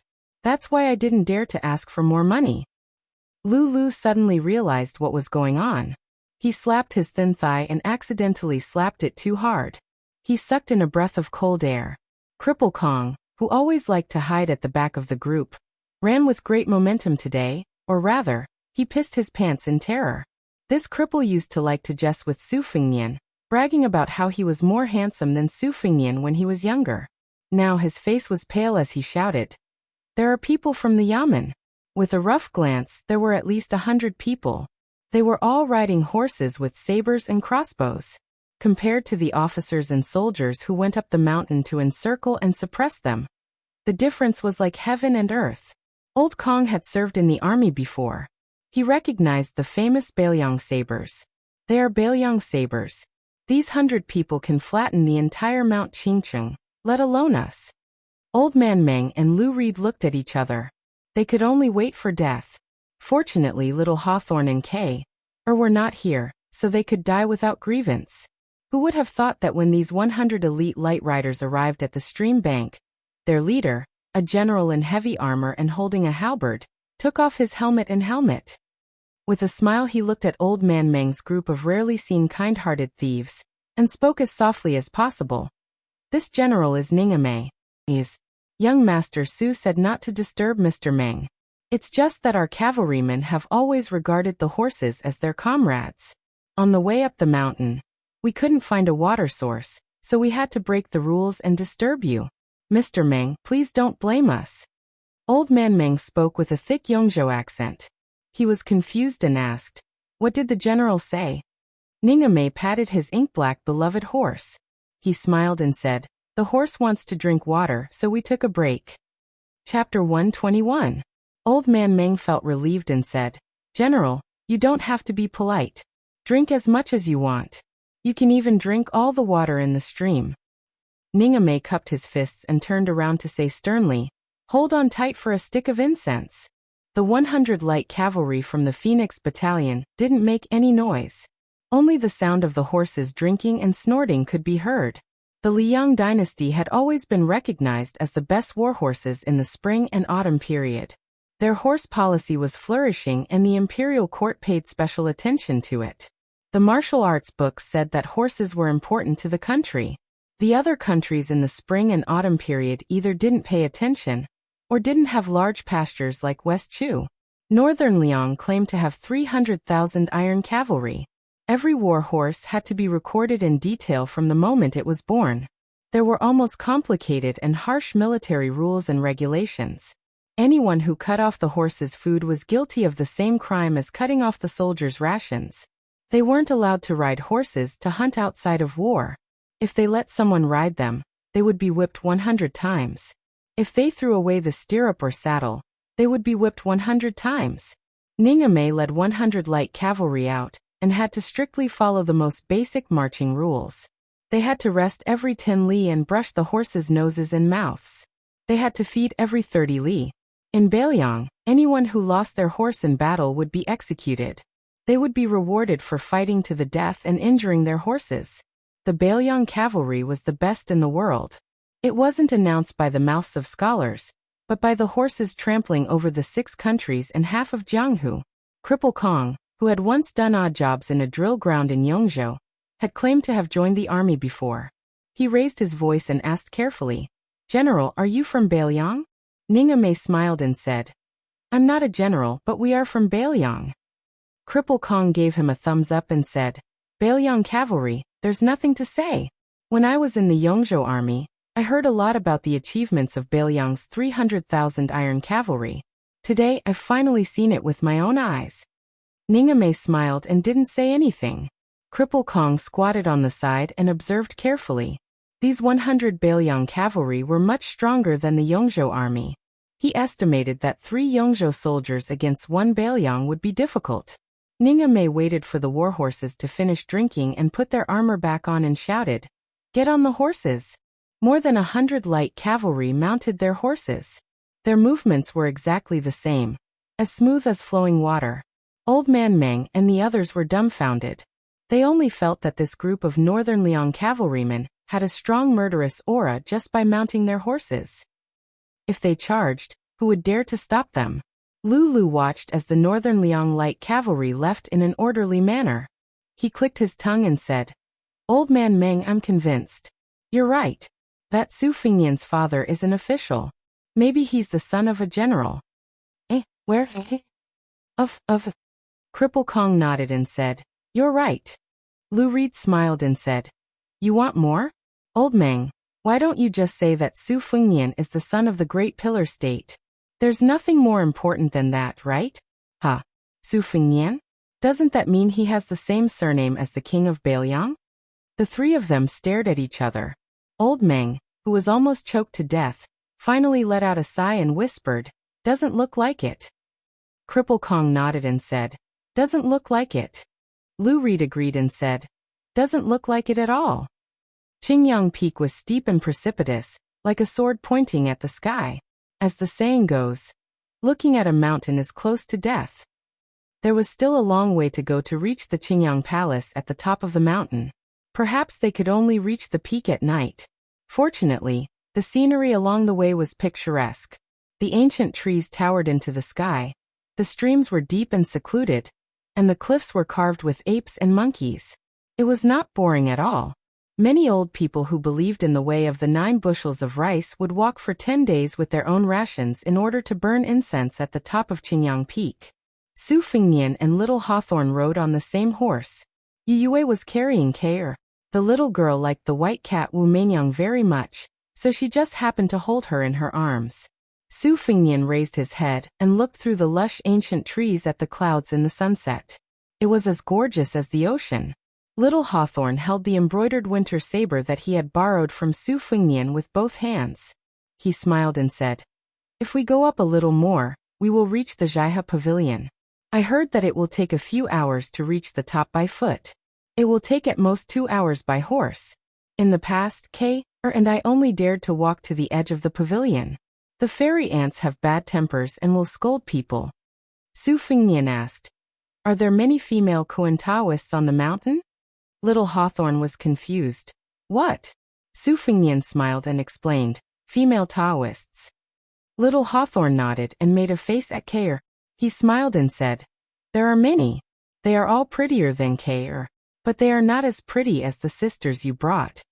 Su Fengnian knocked the young man's head and smiled as he lectured him. "Let me teach you a principle that I spent countless silver taels to buy. When you see a beautiful girl, you have to praise her with all your might. If she is not so beautiful, you have to praise her as extremely beautiful. If she is really ugly, you have to at least say that she is delicate and graceful." Little Hawthorne looked embarrassed and said honestly, "I can't learn this. Look at how black Kair is. I always say that she is as white as a piece of charcoal." Su Fengnian laughed and said, "Aren't you asking for a beating?" Yu Youwei's lips curled up as she touched the little braids of the girl in her arms. Kair also snickered. She did not care who Su Fengnian was. She only remembered that Su Fengnian was the one who taught her how to blow the leaf whistle. He said that he would come to see her, and would even take her to the Qingyang Temple to see the fairies. Chapter 122. Su Fengnian and his entourage got down from their horses to rest, but they did not even see a single pheasant. Instead, there were 6 or 7 female Koan Dao Taoist crowns surrounding a young man with an imposing appearance. He was wearing a Taoist robe, holding a Shunxiao-style peachwood sword with a fragrant wooden body. On his head was a much-criticized Xiaorao headband decorated with a cloud pattern. Behind the hat, there were 2 long sword head streamers, which swayed when he moved. However, the elderly great Jinren and old Taoist priests all agreed that it was not dignified. Not every young Taoist priest had the courage to wear it. The female Taoist crowns were beautiful and delicate, making the young Taoist priest even more unrestrained. This handsome Taoist priest reclined on the bench in the pavilion, while several female Taoist crowns beside him were peeling off green goat chestnuts and putting them into his mouth. If such an immortal mansion was seen by old Meng and his gang of thieves, wouldn't it be the demeanor of an immortal? When the young Taoist priest of Qingyang Palace saw Xu Xiu, he was delighted at first, but when he saw Yu Youwei with a white cat and white dress, he was stunned. When he saw Jiang and I who jumped down from the carriage, he could not hide the amazement in his eyes. He gently pushed away the female Taoist crowns, stood up, hung the peachwood sword on his waist, and took the lead to walk out of the Zhokrane pavilion. He bowed elegantly and politely to the end. After raising his head, he stood still and looked at Su Fengnian with a smile, slowly saying, "Qingyang Palace's little Taoist Wu Shizhen." Su Fengnian would not give this Taoist priest a chance to boast. He let Lu Qiantang open the way, and went straight to the Zhokrane pavilion. He rudely interrupted, "Wu Shizhen? Who is Prince of Qingqing Wu Lingsu to you?" Those female Taoist priests originally had a good impression of Su Fengnian. In terms of appearance, His Highness the Crown Prince, who was not like Su Xiao but was 80% similar to the princess consort, was a rare combination of a man and a woman. If it weren't for the past 4 years of travel and the sharpening of the knife, which wiped off a lot of cosmetics, he would be more pleasing to women. Of course, compared to Wu Shizhen, he was more presentable. Although Su Fengnian's physique was stronger now, he was not as sharp and feminine as before, but his yin qi was more vigorous. So far, he was only inferior to Bai Huer's face. Although the female Taoist priests of Qingyang Palace were surprised by the handsomeness of the rich and luxurious man in front of them, they had been with Wu Shizhen for a long time, and were used to speaking in a refined manner. They could not stand Su Fengnian's straightforwardness. Their faces immediately darkened. Where did this playboy come from? How dare he call Prince of Qingqing's name directly? Wu Shizhen glanced at Lu Qiantang and Xu Xiu, who were standing in a triangular formation. He could only see that Xu Xiu was a female fox with a soft body and charm on the inside. However, Lu Qiantong's red cloud sword seemed to be heavier than 10 peachwood swords added together. Wu Shizhen did not panic at all. He still greeted with a smile and calmly said, "Palace master is my father." Su Fingyan sneered. "Then you have a powerful father, Prince of Qingcheng. It sounds impressive. In our dynasty, there are only 2 princes with different surnames. You have reincarnated well." The female Taoist priests were all furious. They whispered and cursed. Obviously, they were annoyed by Su Fingyan's words. Wu Shizhen was indeed the son of Prince of Qingcheng. He just chuckled and said, "Judging from your accent, you are from Liangzhou?" Su Fingyan nodded arrogantly. He was a playboy who claimed to be second in Beiliang, and no one dared to claim to be third, let alone first. He did not need to put in any effort to pretend. He naturally had a domineering arrogance that made people's scalps numb. He pointed at Wu Shizhen, who had been smiling obsequiously, and said arrogantly, "My father is not much worse than Prince of Qingcheng. He is a general with a commander's seal. Over the years he has accumulated a large amount of wealth. I feel that there is too much gold and silver in the house. I heard that there are immortals in Mount Qingcheng, so I want to see if I can buy some longevity methods and live 100 more years. If I can succeed, I can even move 100 kilograms of gold to Qingyang Palace, let alone 1,000,000 taels of silver. At the very least, I can go to Qingyang Palace and get some good books on the art of sex. You, Taoist priest Wu Shizhen, since you are the son of Wu Lingsu who was crowned as king, take me to Qingyang Palace at the top of the mountain. If your father does not have the ability to be king, I will tear down your Qingyang Palace." Wu Shizhen squinted at Wei Shuyang, who was dressed in Taoist robes of 9 pecks of rice. He said, "Please follow me up the mountain. I am not boasting, but there are some unique Taoist books in Qingyang Palace that seek longevity. Since you have brought the old Taoist immortal of 9 pecks of rice, you will know at a glance." Su Fingyan said arrogantly, "Then why don't you hurry up and lead the way? If I am satisfied, all the gold and silver will be yours." Wu Shizhen led a group of furious Qingyang Palace female Taoist priests on foot. He abandoned the bamboo recliner in the corner of the crane pavilion. Su Fingyan, who was riding on the horse, knocked Wu Shizhen's head with the scabbard of embroidered winter and asked, "Wu Shizhen, tell me how your father is an immortal." Chapter 123. Wu Shizhen was already drenched in sweat. He panted as he replied, "My father was originally a hermit at Mount Longhu's alchemy cliff.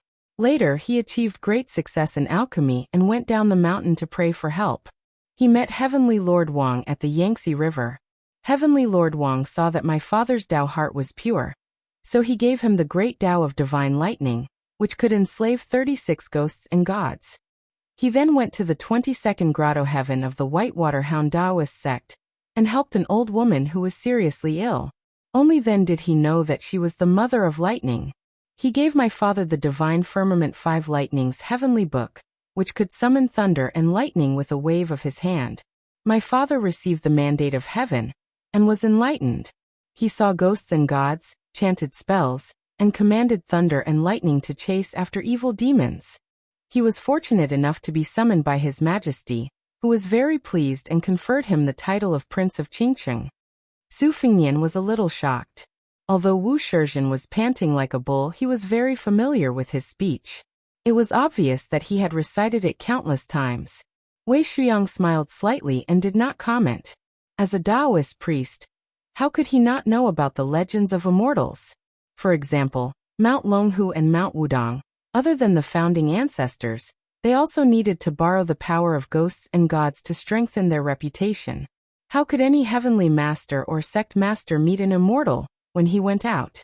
People would laugh their heads off if they heard about it. Jiang and I, who had poked his head out of the curtain and heard all this, believed it without a doubt. As for Wu Shizhen, he did not even look at him carefully. He did not know how he looked or how he was like. The old god of swords, Li Chungang, lowered his head and smelled the smell of his feet. He seemed to be disgusted by his own stench. He raised his head and waved his hand. "Don't listen to the nonsense of this overindulgent Taoist. It's all lies." Jiang and I was very respectful toward immortals and Buddhas. He said nervously, "Don't talk nonsense. We're not far from Qingyang Palace. Be careful of lightning." The old man laughed. So what if it does? This old man will shatter it with one sword. Jiang and I, who was on tenterhooks, said angrily, Will you die if you don't brag? Will you die? The old man laughed. Don't worry, listen. Su Fengnian, that brat. How would he let this little Taoist priest's endless bragging? As expected, Su Fengnian was like a reckless and ignorant hothead who came from a wealthy family. He exposed the truth and slapped his face hard. Who knows if your old man Wu Lingsu has met that fire master or lightning goddess? Wu Lingsu can boast however he wants. But I heard that Wu Lingsu came up with a book called Xinxiao's Spiritual Treasure Sutra, wanting to cut ties with Mount Longhu and Jingyi School and establish his own sect in Mount Qingcheng, a place with good feng shui. However, there were very few followers. Later, someone recommended Wu Lingsu, saying that your father's Taoist skills were sparse, but his bedroom skills were superb. So he was called to the palace by His Majesty. Your father was also tactful. He gave him elixirs and secret manuals, and even flattered him. He said that there were 9 clouds in the sky, and Shunxiao was the highest. The head of Shunxiao was the eldest son of the Jade Emperor, who was the reincarnation of the current emperor. His flattery was a bit good, but it was said that several Taoist ancestral halls in Mount Longhu and Wudong all scolded your father, Wu Lingsu, as Great Ox Wu. Even Prince Qingcheng, who occupied the 6th grotto heaven, didn't dare to say a few words back? He's a king after all. How did he do it? Yu Yue burst into laughter. Wei Shuyang was very cooperative with His Royal Highness. He pretended to be careful and nervous, and softly corrected him. Young master, Mount Qingcheng is the 5th grotto heaven. Su Fengnian snorted. Isn't the 5th and 6th grotto heaven about the same? Wu Shizhen's expression stiffened, but he still maintained a stiff smile. There was no anger, no irritation. He reached out to stop a female Taoist nun from wiping his sweat. He wiped his own sweat and looked ahead. The roof of the palace could already be vaguely seen. Wu Shizhen, who had never been angered since birth, raised his head and smiled. Young master, we're almost at the Qingyang Palace. Then he instructed one of the slightly older Taoist nun, Qing Shui, walk faster. First, go to the Qingyang Palace and tell them that we have an important guest. The nun twisted her alluring waist and hurried away. Wu Shizhen glanced at Yu Yue, who was holding an ugly girl, from the corner of his eyes. Su Fengnian looked indifferent on the surface. He thought that this young Taoist's composure was quite good. Was he really that determined to shut the door and beat the dog? After all, the Qingyang Palace was not the Bailiang army. After being an immortal in Mount Qingcheng for so long, they really thought of themselves as impenetrable immortals. They just didn't know that there were 100 light cavalry at the foot of the mountain. Su Fengnian saw the front hall of the Qingyang Palace from afar. He squinted his eyes and said, Wu Shizhen, does anyone call you Little Bull Wu? Wu Shizhen might have endured a lifetime of hardship, so he didn't mind enduring a little longer. In his heart, he had already scolded this ignorant son of Bailiang 100 times. He was just waiting to enter the Qingyang Palace to teach this guy a lesson. Since he could already see the Qingyang Palace with his father in charge, Wu Shizhen's smile became even brighter. He raised his head and said, Little Bull Wu? This is the first time I've heard of it. Su Fengnian pointed at Xu Xiu in front of him with embroidered clothes. He laughed with Wu Shizhen and said, If there's really a superior bedroom technique that can catch my eye, do you see? This woman is proficient in the art of seduction. She's a little old, but she's familiar with it. I guarantee that a Taoist like you will only envy Mandarin ducks and not immortals. I don't mind giving Aunt Xu to you. We hit it off, and I'm never a stingy person. Xu Xiu's delicate body trembled obviously. Wu Shizhen glanced at Xu Xiu's back. She was indeed a much more beautiful woman than the Taoist women in the palace. Looking at the curve of her body touching the saddle, she was really round. You just entered my Qingyang Palace. You called my father the Prince of Qingcheng, Wu Lingsu, Big Cow Skin Wu, and called me Little Cow Skin Wu. Is one stunner enough? What about the rest? It wasn't easy for Su Fengnian to finally see Wu Shizhen's smug look, and he was somewhat impressed. Wang Shizhen's patience and disguise were much better than most of the hedonistic sons of northern Liang. Su Fengnian said to himself, Well, let's enter the Qingyang Palace first. Chapter 124. Wu Shizhen pricked up his ears, but still couldn't hear Su Fengnian's mutterings. Seeing a large number of Taoists pouring out of the Qingyang Palace, he was suddenly filled with pride. He quickened his pace and distanced himself from Su Fengnian, who was carrying 2 blades. Only then did he point to a stone tablet outside the palace and chuckle. On it are the words Duke and Marquis dismount. It was bestowed by His Majesty the Emperor. Su Fengnian glanced at it and recognized the handwriting. It was indeed written by the Emperor. It was the same as the Tide Listening Pavilion's 9 dragons plaque. It was standard, but there was no charm. Su Fengnian ignored him and urged his horse up the palace. The horse stepped on the white jade steps, the sound of hooves exceptionally crisp. Wei Shuyang followed closely behind. Lu Qiantang and the other 2 followed suit. Especially Lu Qiantang, he was extremely pleased. Duke and Marquis dismount? I, Lu Qiantang, can turn a blind eye to a commoner of a fallen country. Xu Xiu, who was almost handed over to the Qingyang Palace by His Royal Highness, had an ugly expression. The sound of the horse's hooves was particularly heavy. Wu Shizhen didn't stop them. This most gentlemanly son of the Qingqing prince tidied up his headscarf and robe and slowly walked up the steps. All the masters of the Qingyang Palace poured out, no less than 50 people. His father, Wu Lingsu, established the Shenxiao sect, which was a glorious start to a sect. In addition, he was conferred the title of king. Although all the Taoists of 9 bushels of rice were driven out, he still attracted many capable people who came because of his fame. Finally, 36 people formed the Shenxiao sword formation. Once the formation was activated, the 36 swords whistled and thundered. When he was young, he saw countless old Taoists of 9 bushels of rice from Mount Qingqing come to the Qingyang Palace to reason. They were all defeated by the Yuxiao sword formation, which only had 18 people at that time.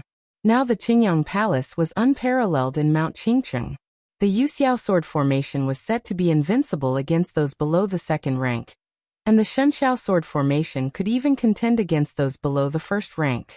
Wu Shizhen wasn't a frog in a well. He knew that there was a gap between these 2 sword formations and the 3 great sword formations, which had been famous for hundreds of years. However, could this group of people in front of him withstand it? The brawny man with the big sword was a little tricky to deal with. The bodyguard with snow-white hands might also have some strange skills. As for Taoist priest Mi, who was closest to the young master, Wu Shizhen had never taken him seriously. Wu Shizhen, who was confident of victory, was in a difficult position. Translator, Transin editor, Transin translator, Transin editor, Transin translator, Transin editor, Transin translator, Transin editor, Transin translator, Transin editor, Transin translator, Transin editor, Transin translator, Transin editor, Transin translator, Transin editor, Transin translator, Transin editor, Transin translator, Transin editor, Transin translator, Transin editor, Transin translator, Transin editor, Transin translator, Transin editor, Transin translator, Transin editor. Transin. Why would Wu Shizhen care about the annual offering of a few hundred taels of silver? These 2 female Taoists were a pair of aunts and nieces. At first, they resisted in every way possible, but after tasting the feeling of cultivating with a sheep and a goat, they were very obedient. Being happy immortals in the Qingyang Palace was much more pleasant and relaxing than being ordinary people at the foot of the mountain. Which secular woman didn't want to be able to retain her youth? His father said that even the imperial concubines couldn't avoid it. There were many ways to distinguish between people and horses. Wu Shizhen only chose the one he was most interested in, which was how to identify dual cultivations, tripod furnaces. He could tell at a glance that this tripod furnace's quality was very good.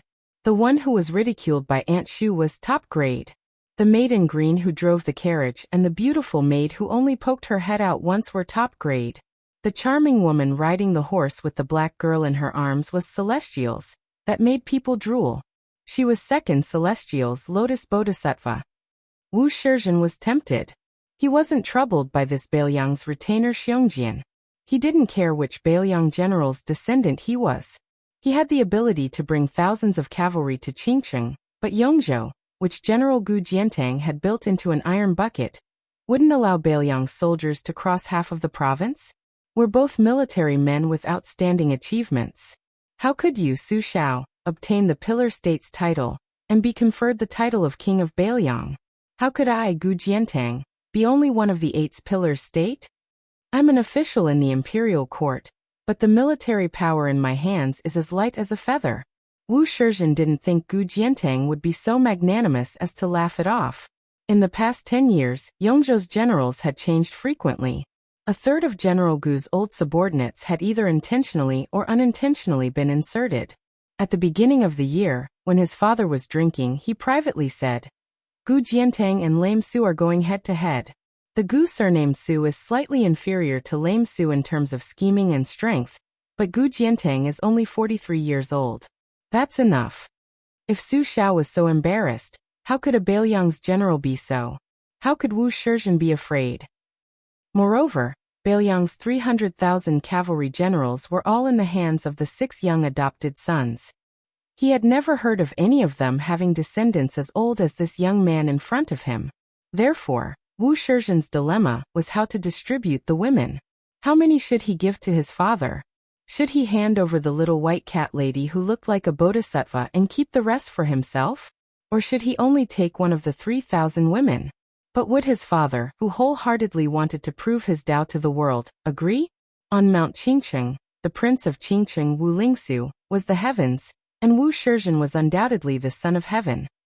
Whenever Wu Shizhen had a headache, he would habitually roll up the 2 swaying sword belts of the Xiaoyao scarf with his index fingers, dazzling the dozen or so Taoist nuns who had run out of the main hall to join in the fun. The Taoist nuns were infatuated with these little movements of Wu Shizhen's the most. As for in bed, of course they preferred his open and large movements. Compared to the strict rules of dual cultivation with Wu Shizhen's father, where every movement had to be done according to the book, not missing a single step, the Taoist nuns were, without exception, more willing to do it with Wu Shizhen. This little immortal who knew how to dote on others could wave the peach blossom beauty fan, play the suet white jade flute, and play the guqin, causing hundreds of birds to sing in unison. Even the couple who had been kidnapped into the Qingyang Palace were willing to not return home, let alone some female Taoist priests who had been brought up the mountain when they were young. Wu Shizhen looked up at Su Fengnian, who was sitting high on the big jujube horse, and said with a smile, "This horse is mine." Chapter 125. Su Fengnian glanced at the 18 people forming a sword formation and turned to ask Wei Shuyang, "Grandpa Wei, what's the name of this formation?" Wei Shuyang stroked his beard calmly and said, "If I'm not wrong, Wu Lingsu secretly learned a secret formation from Mount Longhu's Supreme Elder Pavilion. It's called the Jade Heaven Sword Formation, and it can be said that the student has surpassed the master. Wu Lingsu's talent is outstanding, and even the old celestial master of Mount Longhu admits it. Unfortunately, his heart is not in the right place, and he can't bear hardships." The old celestial master deliberately reprimanded Wu Lingsu and left him on the alchemy rock with the intention of letting the Qingqing prince train his heart. He didn't expect Wu Lingsu to leave Mount Longhu in a fit of anger. His life seems to be glorious, but his cleverness backfired on him. Otherwise, he might have become an external celestial master of Mount Longhu. Su Fengnian smiled and asked, "Let's not talk about the Qingqing prince." These 18 people formed a sword formation, and the 40 sword-wielding Taoist priests just stood by and watched? Wei Shuyang shook his head solemnly and said, "That's the Qingyang Palace's sword formation. Wu Lingsu calls himself the Divine Firmament Heavenly Lord, so he has some confidence. I don't know how he came up with a set of 36 Heavenly Firmament sword formation, and its power is not to be underestimated. At least, I don't dare to take it lightly. I'll most likely lose or even die. It's one of the most famous formations now. The busybodies close to the Qingyang Palace have been promoting it, saying that it's as powerful as the 3 great sword formations. 3 years ago, Wu Lingsu entered the palace again and brought the 36 sword-wielding Taoist priests with him. It's said that outside the Hall of Illustrious Talents, the sword light shone brightly. It was a sunny day, but it suddenly turned into thunder, competing with the sun and moon. Some even said that Celestial Master Zhao, who was watching from the side, lost his color. Su Fengnian sneered. "I believe that the Divine Firmament sword formation is not weak, But I don't believe that the second celestial master of Mount Longhu cried out in fear. Old Huang told me about the 3 great sword formations, but he said he had never been to the Wu family's sword tomb. Mount Longhu's sword formation is undoubtedly the best in the world. The second celestial master is a glutton who has eaten all kinds of delicacies. He would at most say that it's not bad. This is Wu Lingsu, who is the best at creating momentum, trying to blow her own trumpet. The Qingyang palaces of Wudao's sword formation was 100 sword-wielding sword formation. The Taiji sword formation of Wudong Mountain had 81 peachwood swordsmen. It was said that they could multiply and multiply endlessly. Their sword momentum was like rolling clouds. As long as the central swordsman did not die, none of them would die. They had never tasted defeat. The Wu family's sword tomb boasted that only 9 withered swords could defeat 10,000 cavalry. This was just a ridiculous legend. 200 years ago, 9 of the Wu family's swordsmen left the tomb to save 1 person. The 9 of them went to Beimang with 9 horses and 9 swords. The 9 of them risked their lives to defeat 10,000 of Beimang's most elite ghost-back heavy armor.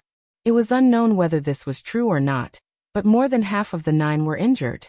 In the end, only 3 of them returned to the Wu family.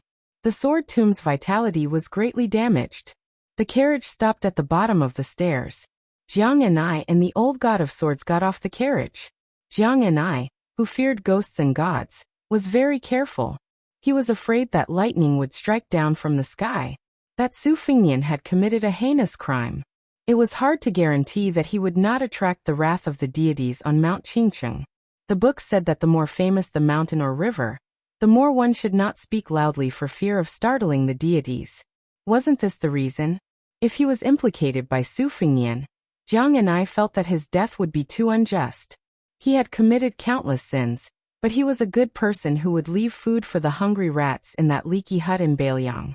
He was bitten by mosquitoes in the summer and couldn't sleep, but he didn't dare to kill them. He could only endure the heat and tightly wrap himself in the sheets. The one-armed old god of swords saw that Jiang and I would look up from time to time. His expression would change when he saw the clouds floating over his head. He couldn't help but tease. "Little Jiang, what are you afraid of?" This old man said that even if lightning strikes down, he can break it with 1 sword. It won't hurt you at all. Therefore, you can beg for the sky to change and the clouds to roll. It would be best if you could strike that evil man Su Fingnian to death. Jiang and I stood on the stone steps and chose a spot furthest away from Su Fingnian. He didn't dare to go forward. He said gloomily, "But you don't even have a sword." The leader of the older generation smiled conceitedly and said, "That day on the muddy path, this old man took a small umbrella and casually used 1 sword immortal kneeling." To this old man, is there anything in the world that can't be used as a sword? It's just that as long as he hasn't really held a sword, this old man doesn't have the thought of taking back half of the wooden horse ox. Naturally, he also doesn't have the peak sword will of the past. This is the agreement this old man made with Butcher before he walked out of the tide-listening pavilion. It can't be easily broken. "Little Jiang, do you know the origin of that 1 sword immortal kneeling?" Jiang and I was constantly on guard against the sky. He took the time to look at the square where swords were drawn and bows were drawn. As expected, he said, "I don't want to know." The old god of swords rolled his eyes. Su Fingnian and Wei Shuang were talking very loudly just now. Wu Shizhen heard them clearly. He crossed the square and retreated to the door of the main hall. He smiled and shouted, "You'll know if the 2 sword formations of the Qingyang Palace live up to their name." Su Fingnian laughed and said, "Not at all. I didn't bring enough people with me this time. The Qingyang Palace is the residence of immortals. Let's not fight and hurt the harmony. I'm here for immortality. I'll say it again. If you teach me the art of immortality, I'll give the Qingyang Palace thousands of pounds of gold. If you don't, you can teach me the art of sexual intercourse. You don't have to worry about Aunt Shu. I have countless of such goods in my residence.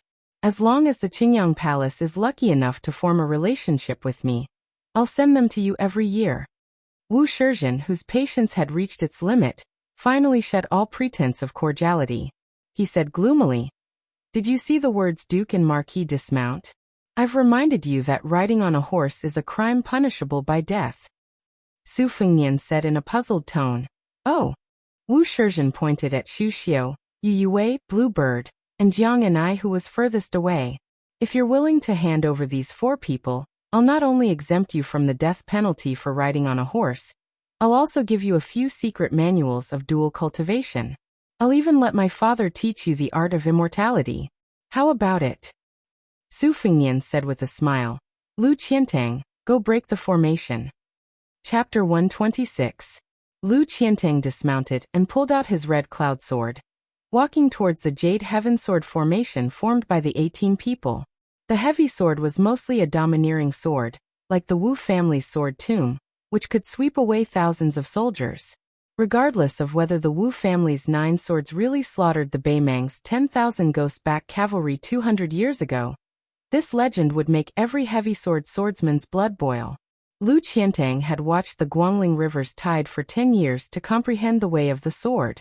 Every August, on the 18th day of the 8th lunar month, he would go against the flow of the river and slash his sword at the head of the tide until he was exhausted and fell into the river. He almost drowned several times. Fortunately, someone was watching him from the riverside and brought him back to the hut. Every time he practiced his huge sword in front of the tide, Lu Qiantang's swordsmanship and physique improved by a level. Therefore, facing the Jade Heaven 18 swords today, he was not afraid. Wu Shizhen frowned. Were they really going to break the formation? Where did that frivolous playboy get the courage to do so? The words Duke and Marquis dismount were written by the emperor himself, which was equivalent to a silent imperial edict to the Qingyang palace. His father, Wu Lingsu, had been conferred the title of king. Even the governor of Yongzhou did not dare to be arrogant on the mountain. The 2 sword formations were famous. Were these people short-sighted, or did they have nothing to fear?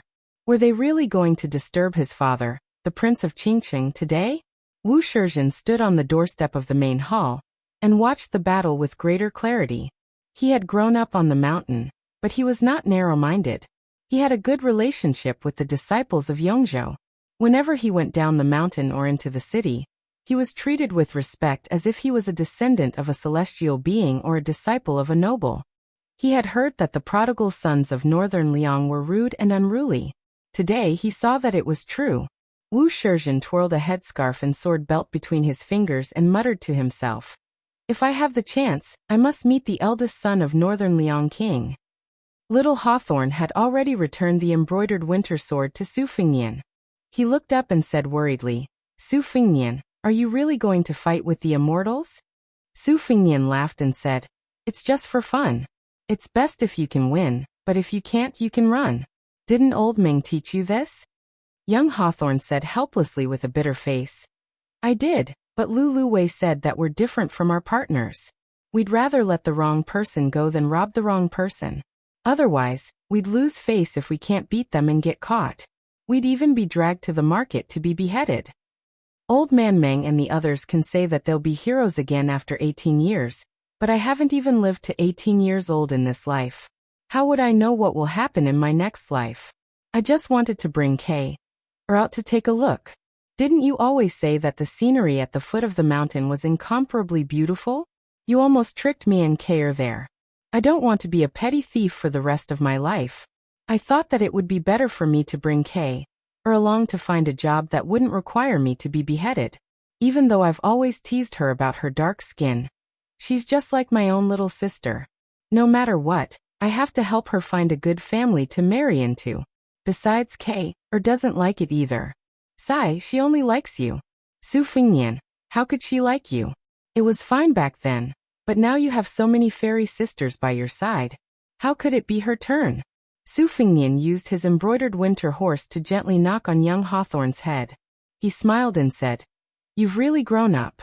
Why don't you go to Bailiang instead of the border, and find a stable position as a pawn? At least you can earn some dowry for Kay. Being a soldier is better than being a thief. There's no need to be afraid." Young Hawthorne lowered his head and bent over to stroke the horse's mane. Old Man Meng was unarmed and unarmed, so he was useless even as a thief. Young Hawthorne was extremely fond of Su Fengnian's mount. He sighed and said, "I'd like to, but what about Old Man Meng, Old Man Kong, Cripple Lu Reed Pole? If I just leave, they'll starve to death in a few years. Old Man Meng, the first master, is so stubborn. He says that it's not fun being a person at the foot of the mountain, and that he's worse than a dog. He refuses to leave the mountain to do proper work. Su Fengnian murmured, "It's worrying." In Yu Youwei's arms, Ke, who was holding Wu Meinyang, stared blankly at the immortals as they set up a terrifying battle array. Su Fengnian, on the other hand, had let the burly uncle, who was carrying a huge sword, fight. She was as worried as young Hawthorne. She turned her head and looked pitifully at her sister, who was more beautiful than the Taoist fairies on the mountain. She asked worriedly, "Sister Celestial Fish, can you stop Su Fengnian from fighting?" Yu Yue looked at Su Fengnian's arrogant back and tapped Ke's nose with her fingertip. She said gently, "He won't listen to me. Your brother Su is especially nice to you and young Hawthorne. Otherwise he wouldn't be nice to anyone. Little Ke, there aren't many little girls in this world who can be carried by him. I'm not as good as you." The little girl gasped in surprise. Her little brain really couldn't understand. Sister Celestial Fish was so beautiful, but Su Fengnian didn't know how to like her? Su Fengnian saw that the sword array and the formation-breaking array were about to affect the whole situation. He squeezed the horse's belly and the horse's hooves softly. He passed young Hawthorne to Wei Shuyang. Then he shouted softly to Yu Yue, "Bring Ke to the bottom of the steps. The square will be more bloody and it's not a scene you like. Stay further away from the horse carriage. Wait for me to call for you." Yu Yue and Wei Shuyang brought the two children out of the square on horseback. A martial artist breaking a formation by himself had to kill people in one go. It was a taboo to be sloppy, as one would often be dragged to death by the formation. It was similar to the principle of capturing the leader first to capture the bandits. Lu Qiantang swept into the square. He was trapped in the 18 Qinggang swords of the rotating sword array. He didn't hold back in the first sword of crimson afterglow. The sword momentum was like a rainbow piercing the sun. In the eyes of the layman, the sword momentum was only frightening. Unless one was scared out of their wits, the sword momentum was just a good-looking sword momentum. However, the sword moves under the sword momentum could kill. Lu Qiantang's crimson afterglow collided with a Qinggang sword that was meticulously refined by the Qingyang Palace. The Taoist priest in the sword array was sent flying. However, before his body could land on the ground, 3 swords were pressed against his back. The 3 swords curved in a beautiful arc and forcibly stabilized the Taoist priest. After the 3 swords were withdrawn, the Taoist priest's body floated to the ground. His expression was normal. Lu Qiantang's state of mind was as still as water. Defeating the enemy with one sword was the essence of the heavy sword's overbearing power. However, there were countless swordsmen in the world. How many of them could reach the level of a swordsman on land? Since they had not reached this level of swordsmanship, they should have a tenacious heart of the sword that was not afraid of danger. Lu Qiantang's body followed the sword like a long dragon, and directly swept towards a Taoist priest's head. The Taoist priest didn't need to use his sword. He just had to retreat again and again. There were several Taoist priests nearby who came to his rescue. The most wonderful part of the sword array was that every swordsman in the array was integrated into one. The sword in the array was like the cries of phoenixes and cranes. In an instant, 3 swords burst forth. One sword blocked the crimson afterglow.